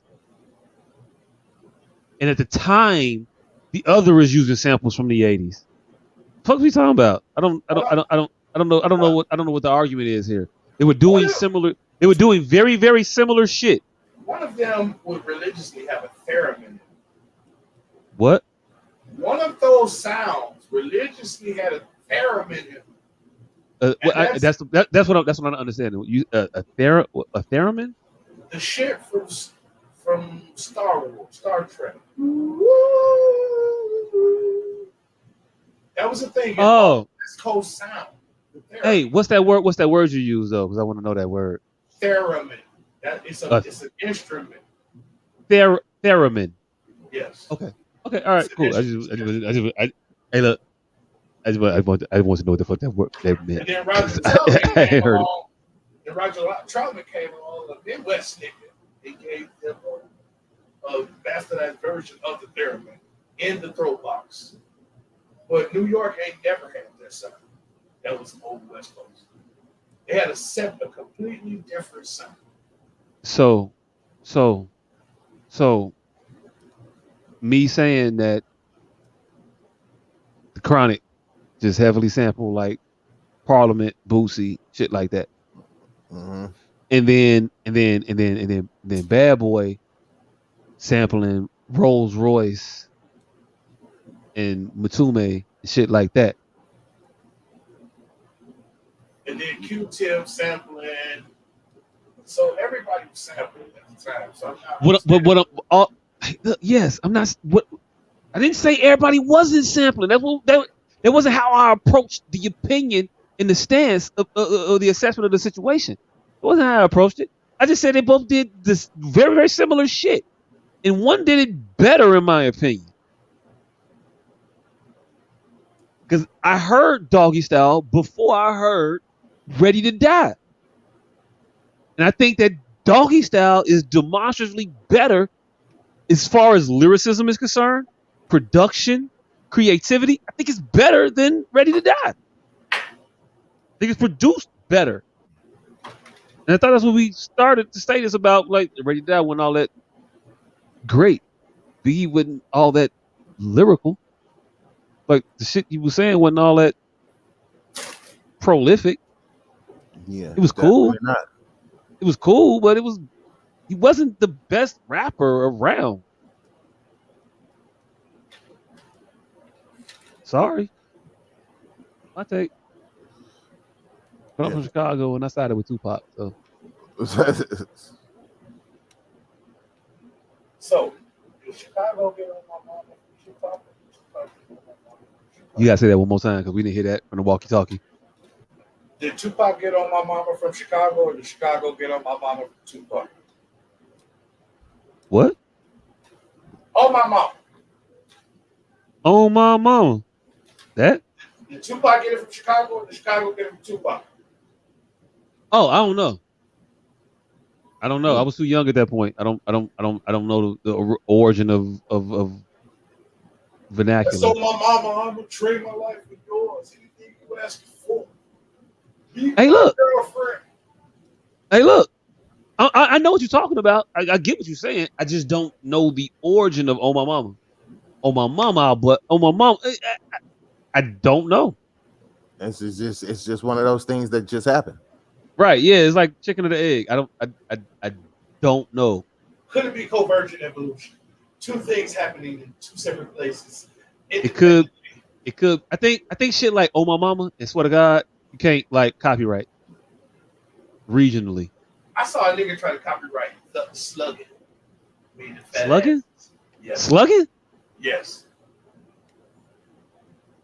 Like, nigga, I don't know who slugging. I don't know who slugging belongs to. But I would say somewhere south. I don't think that's ours. I doubt it's ours. Say that again. I doubt it's ours either. But I watched the motherfucker try to play. All right, and now, did you agree with him because he was putting on for the home team? No, I just walked away. So you juicied it. Juicy smooth leg. No, Juicy lied. He just ignored it. I'm just going to leave. I don't want to say that. I hit him with an Irish goodbye. I don't want to get to lying. So you know what? Right, we just gonna stay out of this. Ooh, is that punch? Those bacon wrapped shrimp. Now I want bacon wrapped shrimp. Also, I ain't forget about my bacon wrapped frog legs.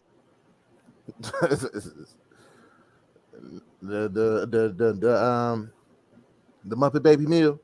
The Muppet Baby Meal, the Kermit and Miss Piggy. Mm-hmm. Yeah. The Jim Henson special. Yeah, I ain't forgot about that. Make that a thing. Fuck y'all talking about. I don't know what we was talking about. I really don't. R. Kelly. Daniel Cormier said he whooped Mike Tyson's ass in the street fight. Who could whoop Mike Tyson's ass in the street fight? Daniel Cormier. Oh, Daniel Cormier said that shit? Daniel Cormier is stupid as fuck. He's stupid as fuck. All right, who is Daniel Cormier? A UFC fighter? UFC fighter. He's most famously known for beefing with John Jones. All right. He's saying he can do that right now? Maybe. I mean, he got to be talking about right now. He can't be talking about right. Hey. Not even right now. Have you seen Daniel Cormier? He's fluffy. He's quite fluffy. I saw Mike Tyson mad yesterday for no reason. He's on it. What about Mike saying that Floyd Mayweather ain't the greatest fighter of all time? And they 10 other fighters that he said was better than him. But you keep breaking up to me. What I think you said was that Mike said that Floyd ain't the greatest fighter of all time. Yeah, he's saying Floyd Mayweather ain't the greatest of all times. In fact, he named 10 fighters better than Floyd Mayweather, including Roberto Duran. Yeah, because Roberto Durant, Floyd is like 50-0 or 50 something and 0. Say that nigga Um, Roberto Duran had 90 fights in 1 year. and won all of them. Like They was all contending fights. They say Floyd Mayweather had a bunch of show fights. They say Roberto Duran anybody willing to fight. Well, yeah, Roberto did do that. He fought every fucking body, but he lost. He lost. He lost a bunch of fights. He was like, he lost, but he lost a bunch of fights. Hey, he lost to Tommy. He lost to Sugar. Sugar Robinson is a better fighter than Floyd Mayweather. Could be. But hey, look, Tyson's a boxing historian, and he skews more so old school. And I ain't gonna get it. I'm not gonna get too far into the weeds of that. Who better boxers than who? Tyson saw all the motherfuckers fight because he watched a lot of tape. I guess I don't know. I think Floyd's up there in the pantheon of greatest fighters of all time. I don't think Mike is there. Nah. Hey look, he great, real fighter and all of that. But if we talking about the Rushmore, I don't know if he makes it. Ali makes it. You want to Joe Louis? He beat Joe Lewis's ass. I think Tyson gets in because he's the most dominant of all time. Is he though? Yeah. Is he? Hey, you listen to Tommy Roach saying never fought a real fighter ever. Hey, dominance is dominance amongst your peer group. But when he fought fighters in his peer group, that we also think it direct fought a real fighter. Direct 1-to-1 great fighter comparisons. We think of Lennox Lewis as a great fighter, right? Mm-hmm. What happened with him and Tyson fought? He beat Joe Lewis's ass. She was embarrassing. He fought Evander. What happened? Beat his ass twice. Twice. Whipped his ass Twice. So that's what we comparing. So how does he leapfrog either one of them with Francois Botha on the record? And now the nigga who he did whoop was a construction worker 3 weeks before. His biggest fight. He got Larry Holmes. He got Larry Holmes' ass about it here. He was the youngest to do it. Buster Douglas walked off a construction site and whipped his ass.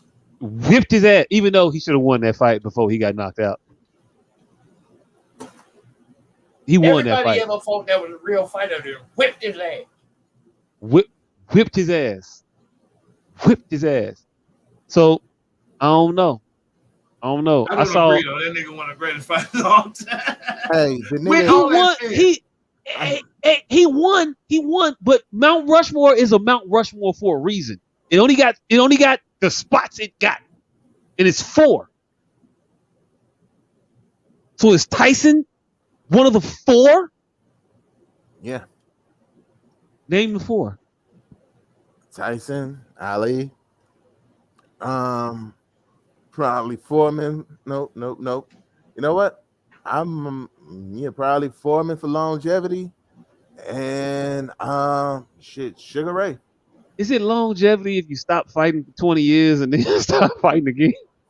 You fight 2 more times and then lose one of those motherfuckers that you mean? Is that longevity? Hey, nigga, if you get a win 20 years after you got a win, I count it. I get to him. Especially when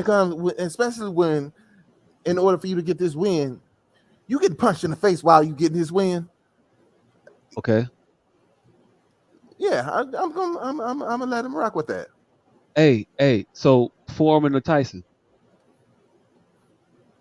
Prime versus Prime, probably Tyson. Ooh. I don't know. I don't know. I don't know.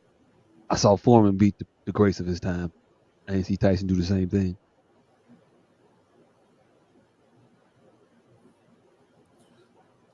So I don't know why you putting Tyson there and not Foreman. Foreman destroyed motherfuckers before he fought Ali. George Foreman was destroying fighters. And then when he fought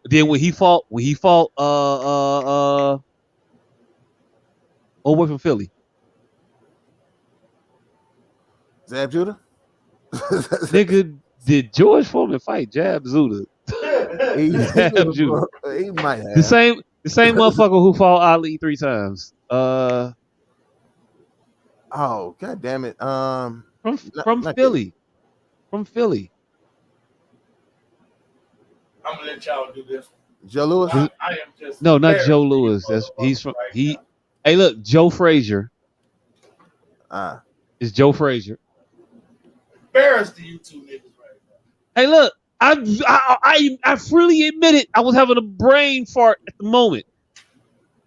I know who Joe Frazier is. I was forgetting. You could have just helped me out and was like, "Hey, yo, Joe Frazier." No, certain things I ain't gonna help you out with. Joe Frazier, and I'm already embarrassed. They need to put Jack Johnson on. Motherfucker could have threw a life rap. Could have threw the life reserve out. Just like, hey, yo, nah, Joe Frazier, my friend. Joe Frazier. How did Jack Johnson not make your motherfucking Mount Rushmore for being the wall? Hey, look. Did I say that Jack Johnson didn't make it? I thought you already named 4 people. I mean, no, he did. Hey, look. He didn't make it, exactly. But he didn't. But I didn't give him my 4 yet, though. I was asking him his 4. Oh, I thought you said your 4 first. No, I didn't. I gave my 4, and Jack Johnson ain't up there, only because black and white. Nigga, Jack Johnson was fighting for 180 rounds, nigga. Yeah, I know. And he won all of his matches. Yeah, I get all of that. And he was taking white women across state lines in 1922. Hey, look, that was the real fight that he is the greatest of all time for. Because, going 137 rounds with Alexander Charles. I don't really give a fuck. Because 130 rounds then was like, hey, yo, look, if you fall, that's the end of the round. That's how they used to do it back then. If I punch you and you fall, it's the end of the round. It wasn't a time thing. It was a you get knocked down thing. You get back, that's the round. Then we get back up and we go back again. Then you get knocked down, that's the round. So that's why they used to do like 30 rounds. But to your credit, you take it. I ain't gonna give it. I ain't gonna give it. You take it. I was gonna give it, but you take it. You trying to I'm gonna give it back. You trying to equivocate time and punched in the face till you hit the ground. I was gonna give it back to you, but you want to take it. I was gonna give it to you, but never mind. You trying to equivocate time to punch in the face till you hit the ground. I would much rather 3-minute round than the 1 round when I'm able to evade for 18 minutes and then punched in the face and hit the ground.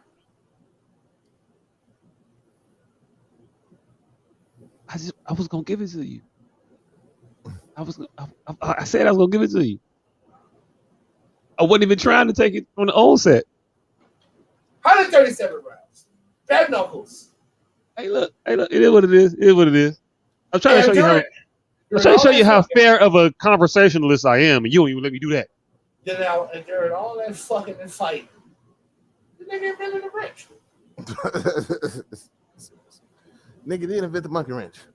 Oh, monkey invented the motherfucking monkey wrench. Okay, my bad. Yeah, you're right. We're not finna get these crackers. We ain't finna put that on in. My bad. They wasn't that clever. But Monkey stole the idea from Jack Johnson's pipe wrench. Monkey shit was in 1928 or some shit. Jack Johnson was in 1918 or some shit. But whatever. Paul Monkey invented the monkey wrench.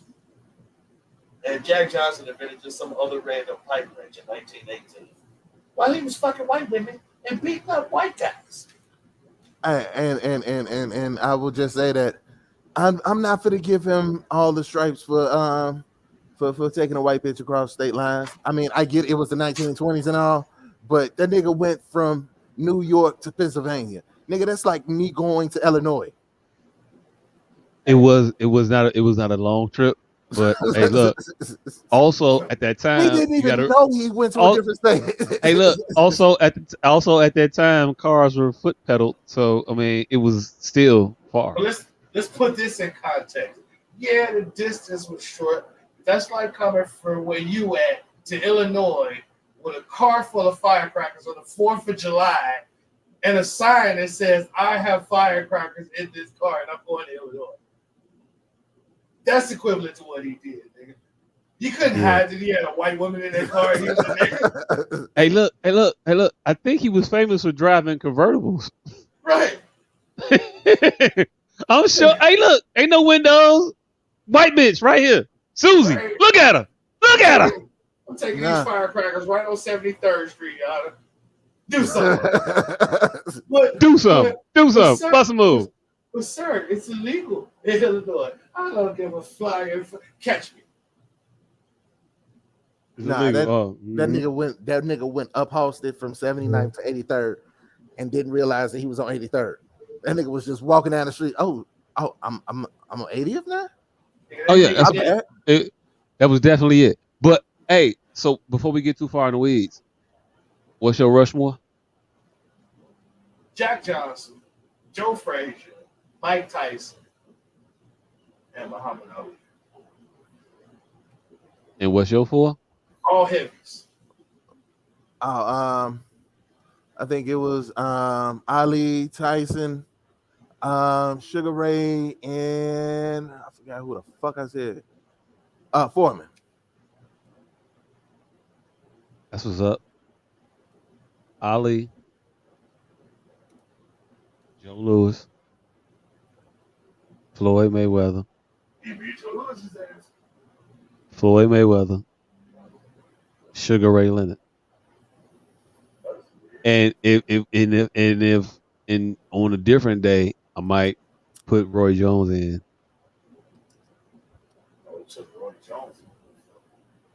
Huh? I took Roy Jones over Mayweather. Mayweather cold, fam. I don't know. He just ain't never had a real fight. He did though. He fought. He had about 10 real fights. Hey, look. Maidana was a real fight. Marquez was a real fight. Pacquiao was a real fight. Zab Judah was a real fight. Arturo Gatti was a real fight. Pacquiao was a real fight the first time. Second time. He's older than Pacquiao. What the fuck you want this man to do? He wasn't higher than Pacquiao. Pacquiao was higher than Giraffe. You say what? I said he wasn't high as Pacquiao. Pacquiao has a Giraffe pussy that second time. Pacquiao was high as giraffe pussy. Yes. Hey, look, I'm not responsible for Pacquiao juicing or taking supplements or whatever. All I know is cocaine. How about supplements? Cocaine. Hey, look. I said juicing or whatever. He's an adamant drug user. Hey, look, and he been at his whole career, so the cocaine was only a problem with that fight. That fight, that I said, I'll give you the first one. They only fought once. They fought twice. Pacquiao and Mayweather only fought one time.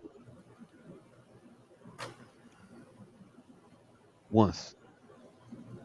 Mayweather whooped his ass. 12 rounds.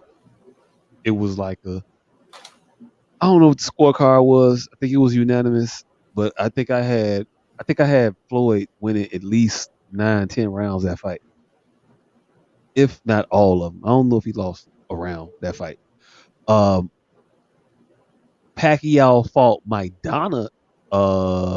We fought Maidana. Not Maidana. Marquez. He fought Marquez 3 times. He fought Timothy Butler twice. He fought a couple motherfuckers multiple times, but he didn't fight Floyd twice. Timothy Butler, he fought twice. He won one, lost one. That's why he fought him twice. Marquez, he won 2, lost 1, but he should have lost 2, won 1. And that one he won. No, I guess yeah. All right, he got that 1, but he lost 2 in my opinion to Marquez. Floyd fought Marquez 1 time, and I lie not to you, this motherfucker was in the ring fighting a professional fighter, upper echelon professional fighter, off of I think it was a year layoff he had. He retired, came out of retirement, a year layoff, maybe 2 years layoff. He was making picks in the ring on football games. They fought on a Saturday. He was like, "Yeah, I like the Falcons over Green Bay on Sunday." In the ring, as the commentators are talking about the football game the next day, it lets you know how close that fight was. He dog walked that motherfucker. Warriors picks correct. I think Atlanta did win. I don't know if it was Atlanta over Green Bay, but I think Atlanta won that weekend. All right, because if his picks was wrong, then he definitely deserves to lose that fight. Hey, look. I'm not gonna judge you too harshly about making incorrect picks while boxing a whole nother motherfucker. Oh, I will. If you just decide to randomly make picks in the middle of doing something else, then I am going to judge your goddamn ability to make picks. You judging them? All right, well, judge the ability to make picks. But hey, yo, look, the fighting prowess is on point because the motherfucker he's focusing on what the commentators are saying at ringside when they were talking about a fight. They were talking about a football game while they're supposed to be talking about a fight. But the fight is so lopsided and disinteresting that they've sidetracked. And the person in the ring they're supposed to be talking about is also on the sidetrack with them while he's engaged in the ring. I think he hit this motherfucker in the chin. It was like, I like Vic. I think that was the play in the fight. I think that's what happened. But but that's why I put Floyd on my Mount Rushmore. I've not seen a fighter make fighters miss more than Floyd Mayweather ever in my life. He made motherfuckers miss so crazy. It's comical, and that's why I think he's so great. I mean, yeah, but he's on Rushmore. Him, Ali, Sugar, Leonard, not Mosley or Robertson. Even though Robertson ain't a bad motherfucker, it would never been Mosley though. And yeah, that's where we at. Then my phone. Mm-hmm. Also like Lennox. Lennox. Never like Lennox Lewis. I fuck with Lennox. It's probably because I was racist. Didn't like British people. He's Canadian. It sounds like a British to me. He is British Canadian. Motherfucker was drinking tea. Yep. See, and see that's another thing. How are you fucking British Canadian? Nigga, Canada was ran by France. Hey, look, I don't know. Maybe Canada wasn't run by. It was a collaboration. Because, hey, look, 2 bitch motherfuckers can't just run some shit. Well, 1 bitch motherfucker can't run some shit, but 2 bitch motherfuckers can. Oh, we got fucking breaking news. Businessman blames the behavior of savages and city revokes his Lincoln Park restaurant license. I couldn't understand none of that. Oh, all right. Businessman blames the behavior of savages and city revokes his Lincoln Park restaurant licenses. Oh, you talking about what's the just got closed down? It finally hit today. That's why I didn't mean to interrupt you guys, but this is breaking news. We talked about it a year and a half ago. But so even after freshly losing his business to Chicago license enforcers, Rashad Bailey speaks energetically, enthusiastically, and passionately. They got a sticker on my door. They fucking won.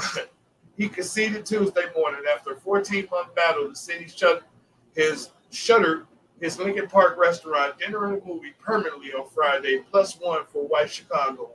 Racism won. A lot of what Bailey said during the hour-long free-flowing conversation Tuesday morning will surprise people. But if you're expecting the usual racism talking points, think again. I'm heartbroken, Bailey said. I had 600 people coming Friday, Saturday, Sunday for celebrations. They planned it 2 or 3 months in advance. I don't even know how to tell everyone that racism won. Dickheads won. That my skin is a problem.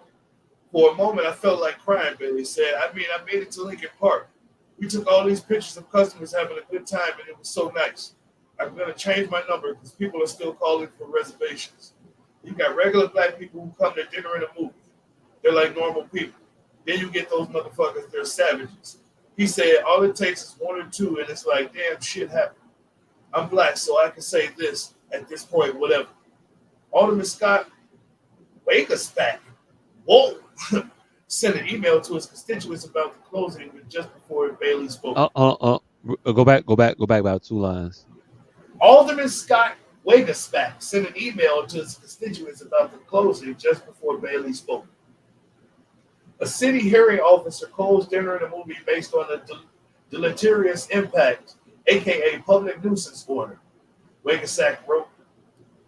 Residents should now see a bright orange sticker on the door stating that it has been revoked, and this applies to all licenses and businesses held.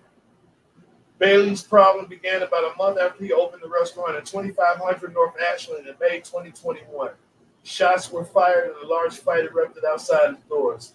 No one was struck by gunfire, but police ordered the business to close, immediately under the city's summary closure ordinance. Bailey 31 reopened after meeting with the city's officials and neighbors. A plan of action was drawn up. But citing more problems, the city continued with its nuisance abatement maneuvers until a hearing officer ordered the closure late last week. The business can appeal, Wagasback said, but Bailey didn't sound interested in another round.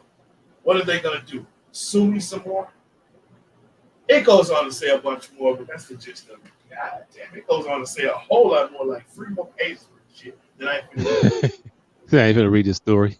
Yeah. Ain't a All right, story. So synopsis is Racism won. Dinner and a Movie, which was a burgeoning spot. It wasn't even popping yet. It had just got off. And like one nigga, it's just like what was the other spot? Kitchen and Cocktails. mm-hmm. The week they opened, the motherfucker got shot in there though. Somebody just got shot out in front of Dinner and a Movie. But the thing about Dinner and a Movie is it's in Lincoln Park. If you know anything about Lincoln Park, they notoriously don't want us over there opening those restaurants because they already have a well-established grandfathering system going on over there. All right, so it was a black-owned restaurant that was starting to bubble, get popular. And some nigglets, niggified. And then one little shooting outside. One little shooting. Little beanie shooting. And now all of a sudden it's no more. Yeah, that is definitely we ain't watch our asses over here in the first place. It wasn't one little shooting. It was a shooting. It was like a fight all the time. They had a big dumbass brawl outside that motherfucker. Like a month, I thought that was 2 the months. shooting. No, the shooting was before that, I think. Well, it was a brawl during the shooting, so they had 2 large brawls and a shooting. Yeah. Yeah. In the area, I guess. No, there. It was there. It was out front.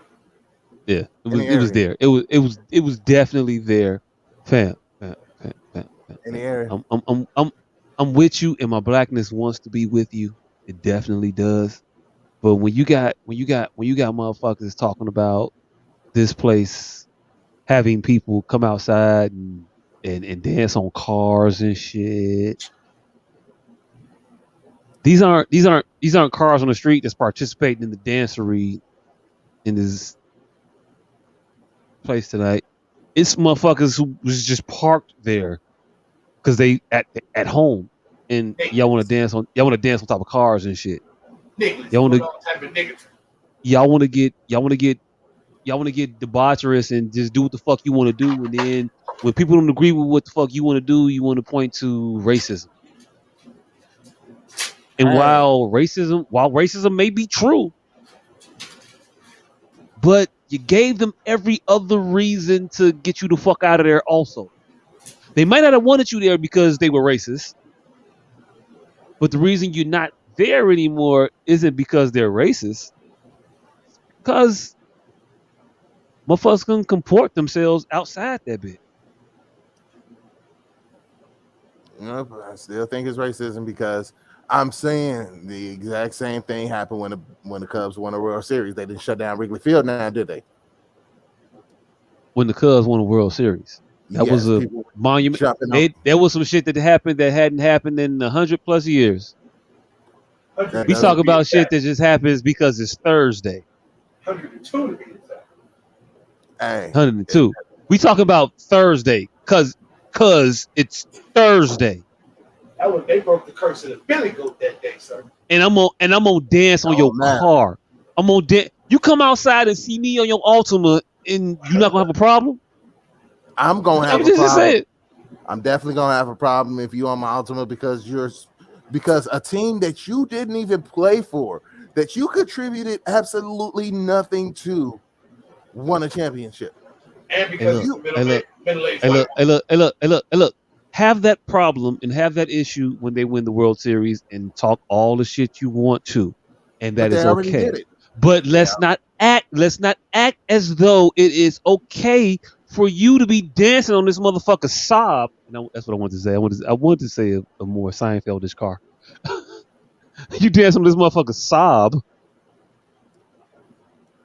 at 2:00 in the morning on the Thursday, and you acting like that's a thing you should be able to do, or it's racism because they don't like that shit. Like that's racism, or like that is the definition. That is the definition of racism when one group of people is allowed to do it, but the other isn't. Hey, look. World Series, one thing. Every Thursday? And it's supposed to be okay? Hey, if Martin Luther King, I'm gonna get extra racist, but it's on ours, so it's okay. If Martin Luther King birthdays haven't fallen on Thursday and we fuck up some cars, all right, cool. But if next Thursday you also fuck up the cars, you can't blame it on King Day and the celebratory nature that you motherfuckers are just in. This is the work day. This is not normal, nor natural, nor should it be acceptable or excusable. I'm just saying. We gotta point out shit that we do and say, look, no, that ain't shit to be done. We do though. We got to. Yep, but I'm of the idea of y'all first because y'all. Yeah, you can say y'all first, but when they in their house, what the fuck they want to do? And they don't want dancing on cars to be okay. Fine, they gotta stop first. And if you don't admonish them for doing if you don't say shit to them for doing it, you can't say shit to me for doing it. Hey, admonish, decry, deride, all of that. But at the end of the day, punish are you defending this bullshit? No, I'm not defending. I'm just saying the restaurant should stay open because Wrigley Field is still open. They don't want it open though. Why do you feel the need to have it open there? See, this is the problem that I have. Why should I have it there? No. Hold on. This is the problem that I have. And I'll explain it to you after I finish it. Shit on it all you want. Kill it. I might be wrong than the motherfucker. Maybe. This is the problem that I have. You want to go to where it's an overwhelming majority of white people into their neighborhoods where we don't live in those areas, and you don't want to open those things over here on shit that say 69th or 71st or Why the fuck 83rd them niggas? or 59th or 55th because it's to a certain thing, because the element there is to a certain thing, it's to something there. And them This is the area that motherfuckers want to go to because what? niggas. Because there's money out there. I'm saying I can be Hey, look, the hey, look, hey, one. look. Hold on, Hey, hold look, on, no. no, You said I can shit on it. I got You said I can shit on it, and then I'm gonna ask you in a plain way. Go ahead, shit on it right now. Go ahead, come on, because give me some. there's money out there, there's opportunity out there. I can be just another restaurant here, or I can be the restaurant up there. So yes, I will be the restaurant up there, in a market where I don't have to compete as much. Is so the issue with opening up a similar restaurant that serves the same function in the Auburn Gresham neighborhood as opposed to the Lincoln Park neighborhood is because I want to get there. I want to get that money. I want that money. But here's the thing. You're opening a club that you're targeting or gearing towards black people, but you're opening that club in a white neighborhood as opposed to a black neighborhood. Why? I'm opening that club up in an area where there isn't many of these there isn't many of them right here. I'm not going to start a food truck with a nigga. No. You got to chill because I'm still talking. Words are still coming out of my mouth. It's my turn. I let you talk. Now you ask me a question. Let me answer it. I'm not going to open up a food truck on a block where there's 4 different other food trucks that sell ribs. No, I'm going to open up this goddamn food truck on this block where there's no food trucks. Because it's easier for me to stake this claim here. That's common fucking sense, is it not? Yes or no question? It is common sense to Okay. diversify. I don't want to operate where there's not an audience or there's too much service to the audience that I'm trying to service. Okay. So, in that same token, then how can you rationalize opening an establishment geared towards black people in an area that doesn't have any black people? same reason Snot Boogie was allowed to play goddamn dice every fucking week. Wait, what? It's America, dog. Snot Boogie. Hold on. I get it. But do you not understand that? Hey, look, you trying to skate past the reason why they want to do this shit where we reside, and it's because there are problems there. Because we can't get the shit off there. We can't get the shit off on 70, 79, 71st, 79th and Stony the way we want to. What makes you think that? There's numerous restaurants like that in the black community.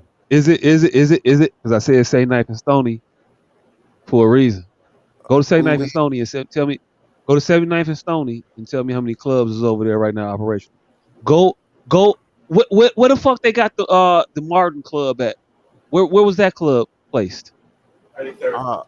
83rd. 83rd and Stony, right? Mm-hmm. And that motherfucker got shut down. 93rd, my bad. Okay, 93rd.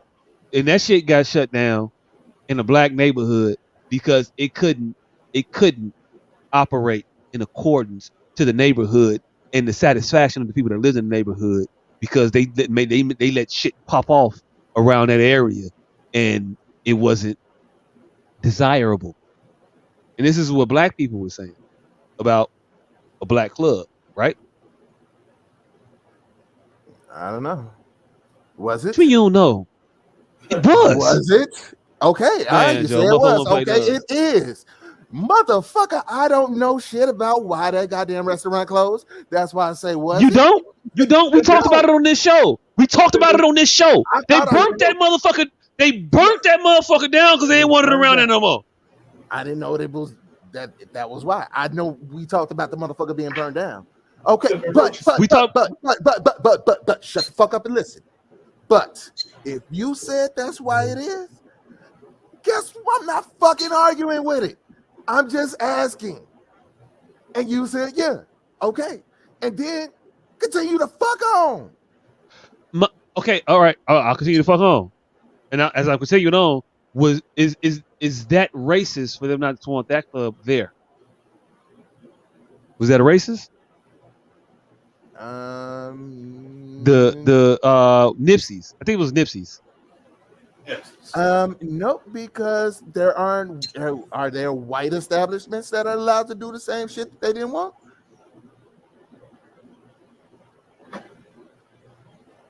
Hey, look. That's Tell me the brawls, and I'm not saying that they don't happen, because they could. Tell me the brawls that are happening, or the shootings that are happening with them in the Wrigleyvilles or the Wicker Parks or their areas where they go to club and go to party. You tell me that there are shootings there on a regular basis, or that there's disturbances there on a regular basis. No shootings, but it's fighters at Cubby Bear every night. All the time. Every night, a fight. Are there brawls? Yes. Are there brawls? No, Are there 30 people brawls at the Cubby Bear every night? No, but there was a brawl at Big Star, which is in Lincoln Park, where this club. Big Star is a taco joint. They don't even sell alcohol. That's all they sell is alcohol. Fucking tiny tacos. I hate this stuff. Hey, real quick. I don't even want to be racist. This was what again? It was all white people at Lincoln Park. It's called Big Star. It's a taco. It was called Big Star? Big Star. Okay. It was a brawl. It was a. No, I didn't hear about it, and hey, look, not for nothing, you're very, very choppy to me hearing you. So that's why I keep asking you to repeat shit, because I can't I can hear bits and pieces. I get it. That's why whenever you say that, I try to talk up. But yeah, it was on Diners, Drive-Ins, and Dives. It's the Others restaurant. It's called Big Star. They don't have no sides. They get these little ass tacos for like $5 a piece. I hate that place. Tacos ain't even that good. They try shit. Dry ass taco. But yeah, it's all Others. And I don't know how many brawls they had there, but I know they had one for sure because I was outside when they had that motherfucker in the rain. Who brawling out there? A bunch of Zoids. Hey, yeah, real quick. I was there. The only reason I was there was because they was on Diners, Drive-Ins, and Dives. So I went up there to get some fucking tacos. Made tacos, like I said, was like the mini tacos. Hey. I mean, if the food's good, the food's good. It wasn't worth $11 for the 3 mini tacos. You thought it was gonna be better than what it was, but it wasn't worth what they was charging. Hell no. Yeah, they fought outside. Okay. It was dinner and the movie. The dinner and the show. The show was the only reason I enjoyed it. Say what? It was dinner and the show. The brawl is the only reason I enjoyed my goddamn tacos. The company. You kept made it. Hey, that's understandable.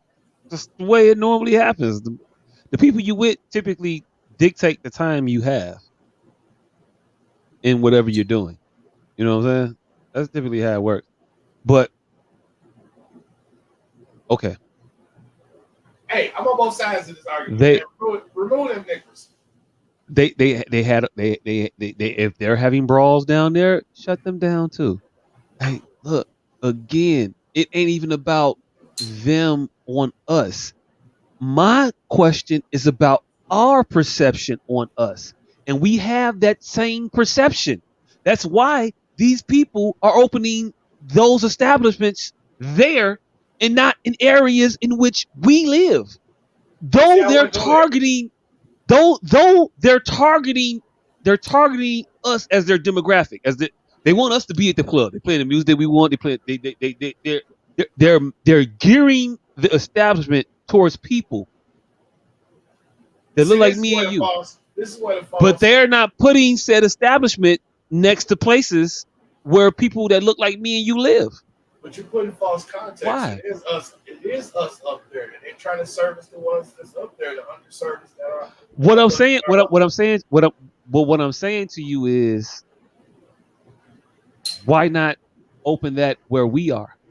Because they trying to service the underserved of us that are up there. Because we don't open. Is that what they're trying to do? Is that what they're trying to do? Yes. All right. Okay, cool. All right, you say so. And hey, look, I'm not even going to argue against it. I'm just not. I don't think it's true. Actually, I ain't going to argue against it. Hey, look. I said it. Actually, I ain't going to argue against it. Because I'm saying, yeah. So, yeah, I am arguing against it. Just because I think it's a reason the motherfuckers do that shit. They open their businesses where they want to open their business because they think it's going to ingratiate them or allow them access to a different clientele. And they do it purposefully because they don't want to be around a bunch of black people. Or and then when they get around, and then when they bring a bunch of black people around some other areas in which motherfuckers get to acting niggardly, and those people don't want you around, you want to acquire racism. But they don't want to be around the very same people you didn't want to be around, which is why you opened that motherfucker up there in the first place. That's my problem with the shit. Just my problem with the shit.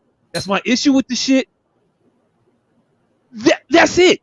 You don't want to be around niggas, but you want to call them racist for not want to be around niggas also.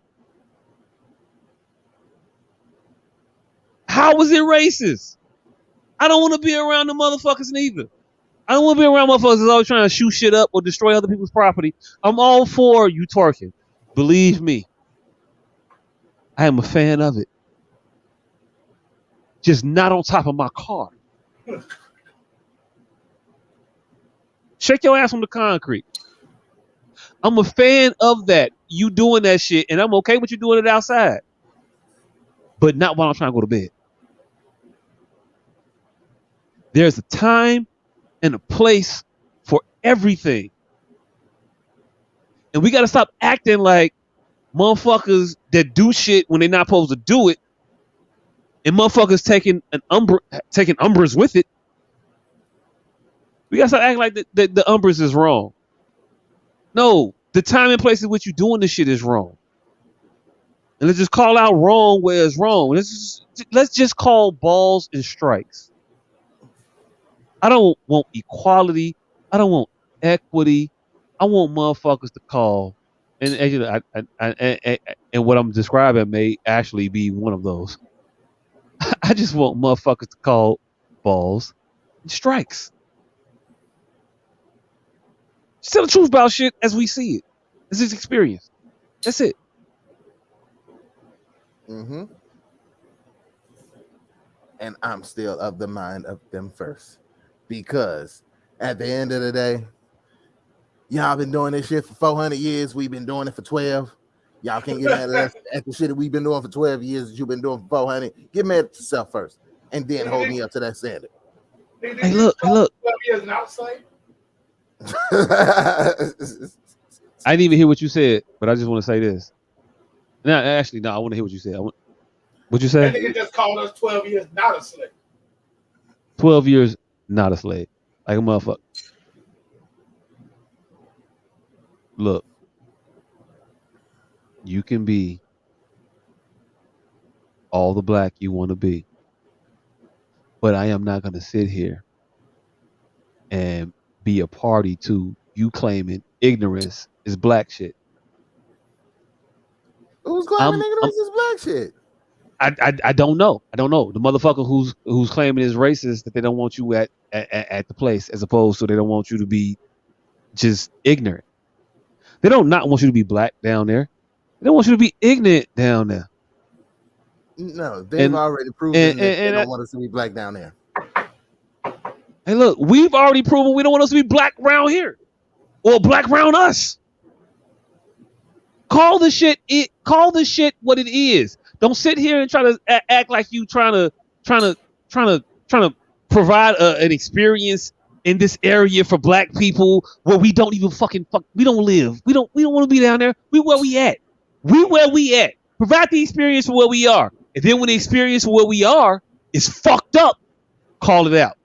Say that shit is fucked up. Say you shouldn't be allowed to act. You're not shouldn't be. You're not allowed to act the way that you want to act in motherfuckers' establishments. You need to accord yourself appropriately in areas where motherfuckers is living their lives. When you leave in the club, be as loud as you want. Yay, yes, it all the fuck up. Then when you walk out the motherfucking club, calm that shit down. Because you outside the club now. And it's time to fucking go home. And there's people that live around this motherfucker. And the answer to somebody holding the mirror up to you can't be saying, well, they're doing it too. No, I'm wrong, and I need to change the wrongness that I am. Acknowledge that shit. If I'm fucking up, I need to say I need to acknowledge my fucking up. Because at the end of the day, who bears the brunt of the consequence for us fucking up? That wasn't rhetorical. Who bears? I'm asking you. Us fucking up? Yes. We do. Exactly. So why do we want to not hold us to the standard of not fucking up? Because the only people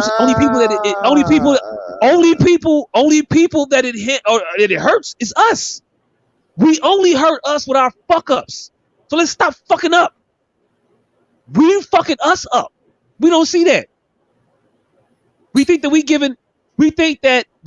them stopping us from coming down there having these big dumbass brawls is an offense to us. We're the victims in those brawls. We understand this, right? We're victimizing us in this. We should stop that. Period. So you are of the idea that I think that we should not be held accountable. No, I think we should be held accountable. No. You're arguing as if I think that we shouldn't be held accountable. Yeah.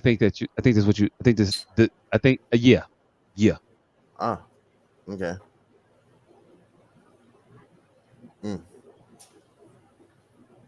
Am I wrong? I mean, let me know. You are incredibly wrong. Okay. All right. No. So where does the accountability happen? Mm-hmm. Or is there or is there an accountability is there accountability fail-safe that has to be triggered before we take accountability? So something else has to happen before we be accountable for ourselves? No, I feel like everybody should be held accountable. Okay. But when you hold me accountable, but not somebody else for the same shit, and I'm gonna wonder why. Why? And racism ain't that hard to find. Racism ain't. It's right there. Okay. No, all right. Yeah. So feel free to hold me accountable. However, you hold everybody accountable. And if you're not gonna hold everybody accountable, don't fucking hold me accountable.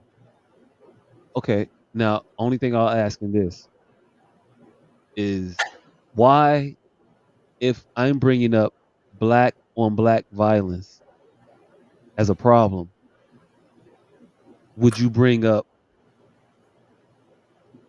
white on white violence as a problem that needs to be solved? I'm trying to solve. I don't give a fuck about their violent issues and the shit they got going on with one another. Let them do that. But as it pertains to us, let us stop that antagonistic behavior, that adversarial stance against one another, against us. I ain't even saying that you gotta stop. Hey, look, go over there and fuck them up all you want. But why you fucking up black people as a black person. I'm holding that as a point of issue, of contention. And let's get that solved. So I'm trying to solve the issues that beleaguer our community, because the preponderance of the shit that happens to us is perpetrated by us. So I'm trying to solve that.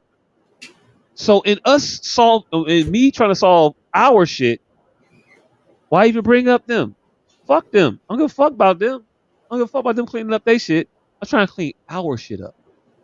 I want our shit to work right. I want our shit to work right.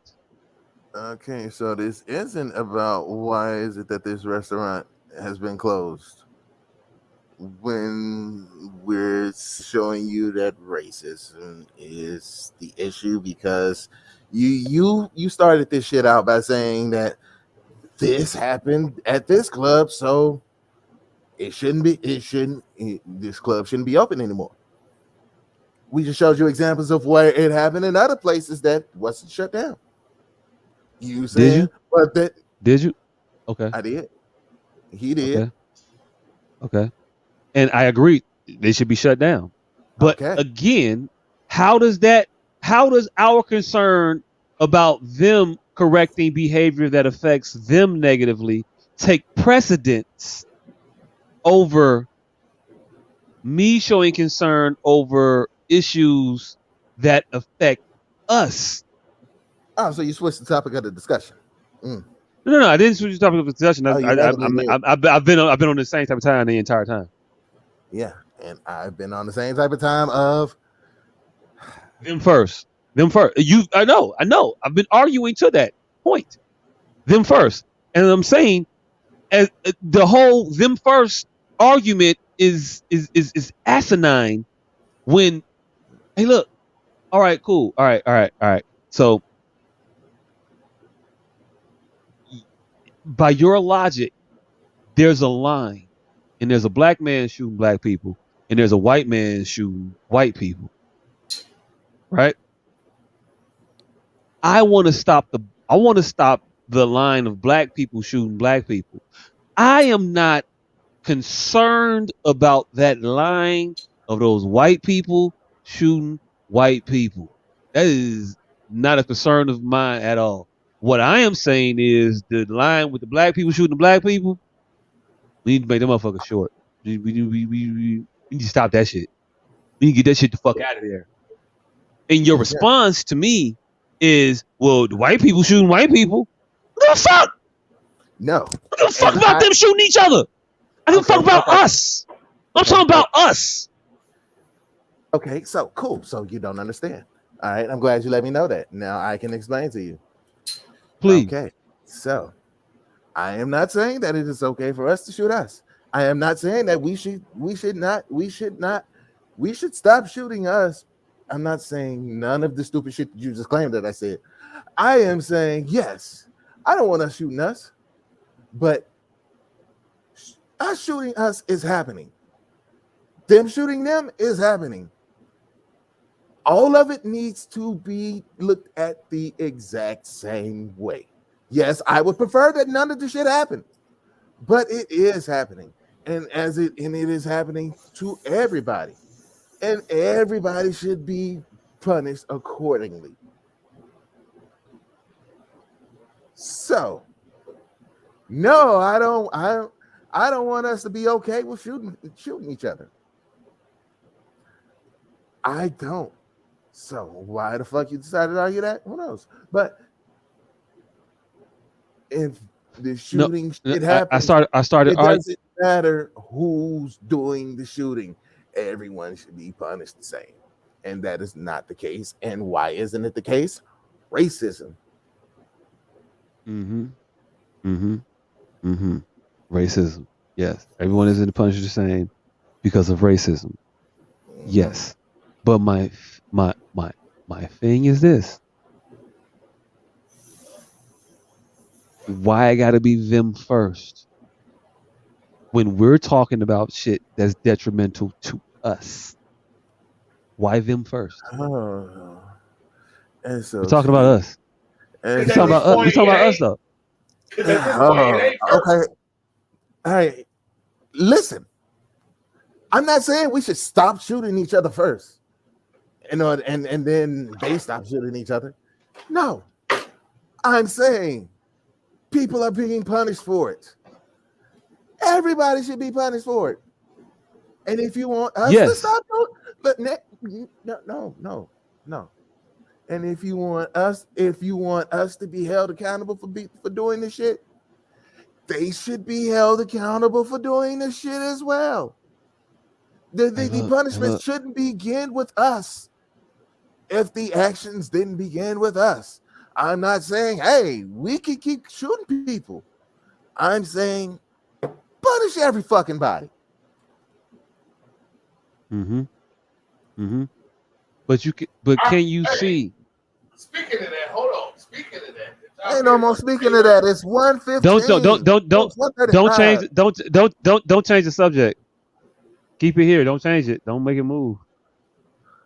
It's the same subject, but it's January 6th. The people who stormed the fucking thing, they got their time. You know who got the most time? One black man. One black man got more time than everybody else. Yep. And I'm not mad at that, right? All right. I'm not mad at that. I don't care. I don't care. Oh, okay. I get you kinda, but it's not the same topic.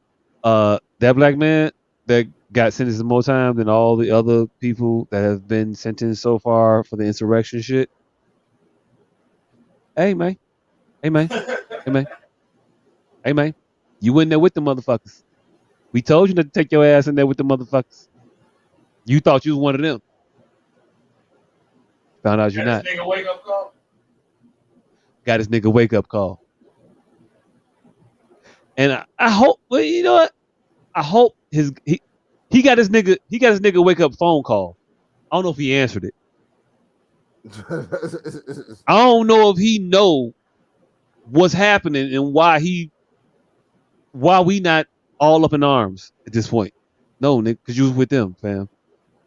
They have a singular objective and is not involving us. You're on their side. You shouldn't be.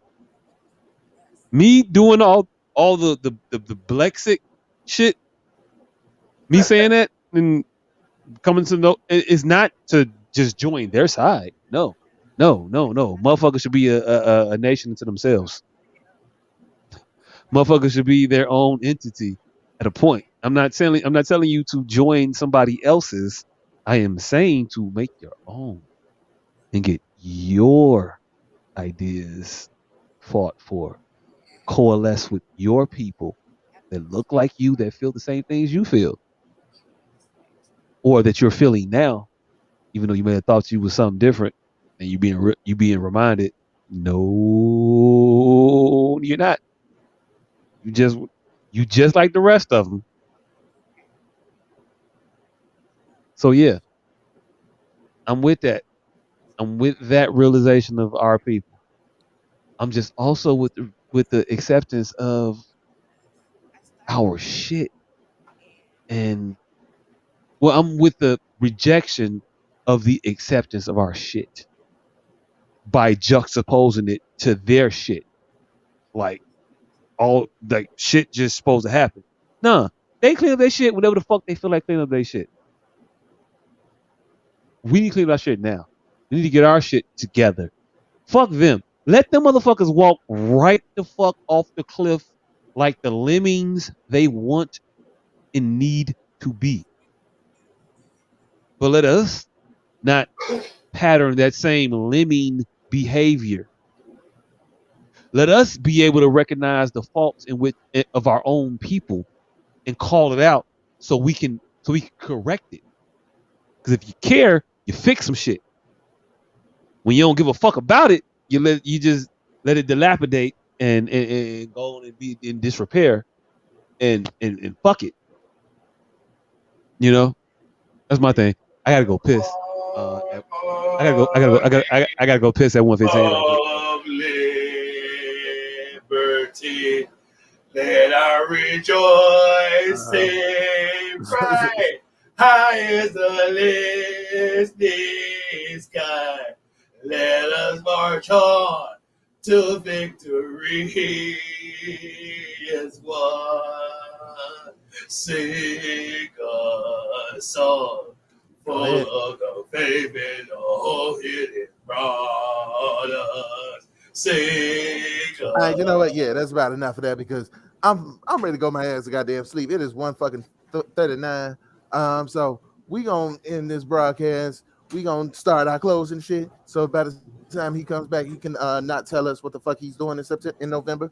But yeah, we finna get the fuck up out of here. We are 4 hours and we are 4:44 in, and we've been dropping jewels, and this goddamn podcast has been going on for 4:44. See, that's symmetry right there. And that nigga just killed that speech, and I resounded it with the Black National Anthem. You can't end up a podcast better than that. That speech, he stood on that, and I'm talking about Brubaker, the Black National Anthem right here. That's gonna come down at some point as Black history. It is Black excellence. God damn it!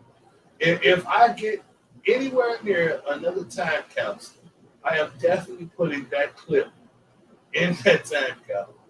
And Big Blitz in the future gonna open that up and wonder what the fuck were we talking about.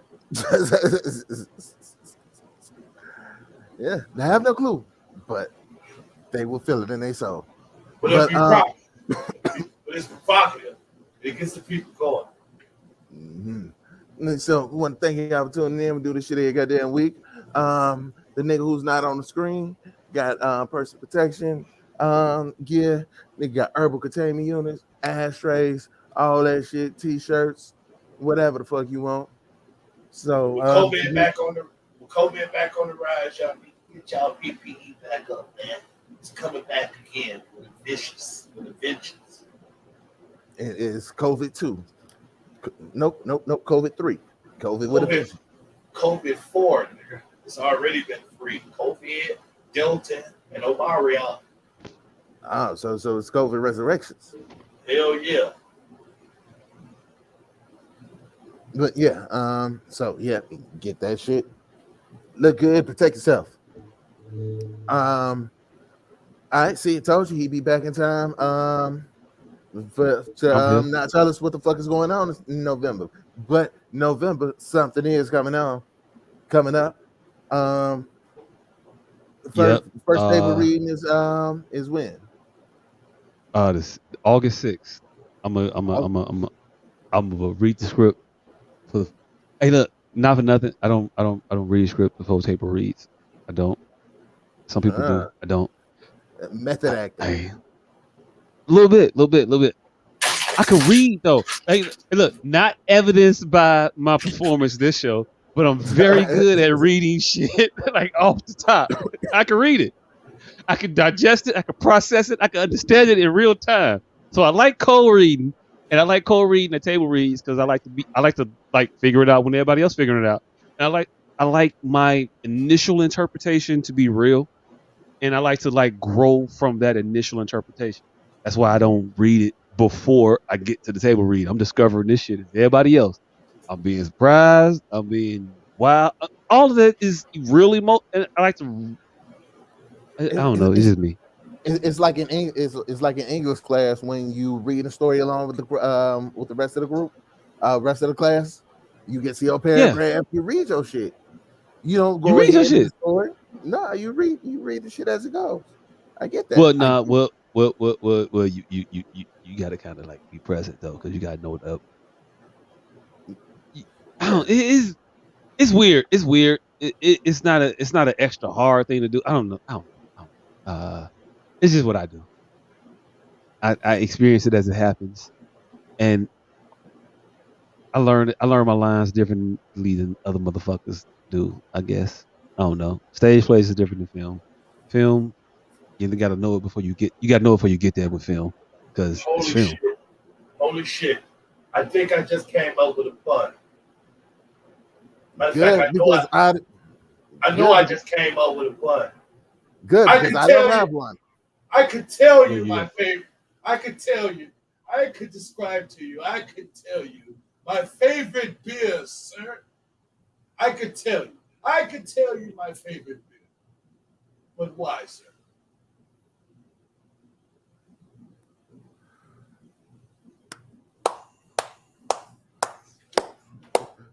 All right, I missed that. I don't know. We want to thank y'all for tuning in.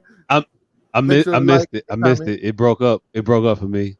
Damn I it. could tell you my favorite beer, but why, sir? Oh, I heard it that time. Hey, look. I just invented See, the fun. that's great. Hey, That look. was a great one. Hey, see, and, Hey, look. and I just invented I ain't mad at that fucking one. pun. I just invented the I ain't mad. I ain't mad at that one. I'm gonna let that one ride. Yep. I ain't even mad at. I ain't got no smart Alec comments behind it. Hey, I just said that and I just realized I got an uncle named Alec, and he's a smart Alec. okay, all right. So y'all dropping puns and I ain't got none. It's cool. You know what? Hey, look. Wasn't he trying to drop fun? That was a realization in the moment. Fuck it. I've got nothing else to say. Make sure y'all like and comment, share the goddamn video. We out.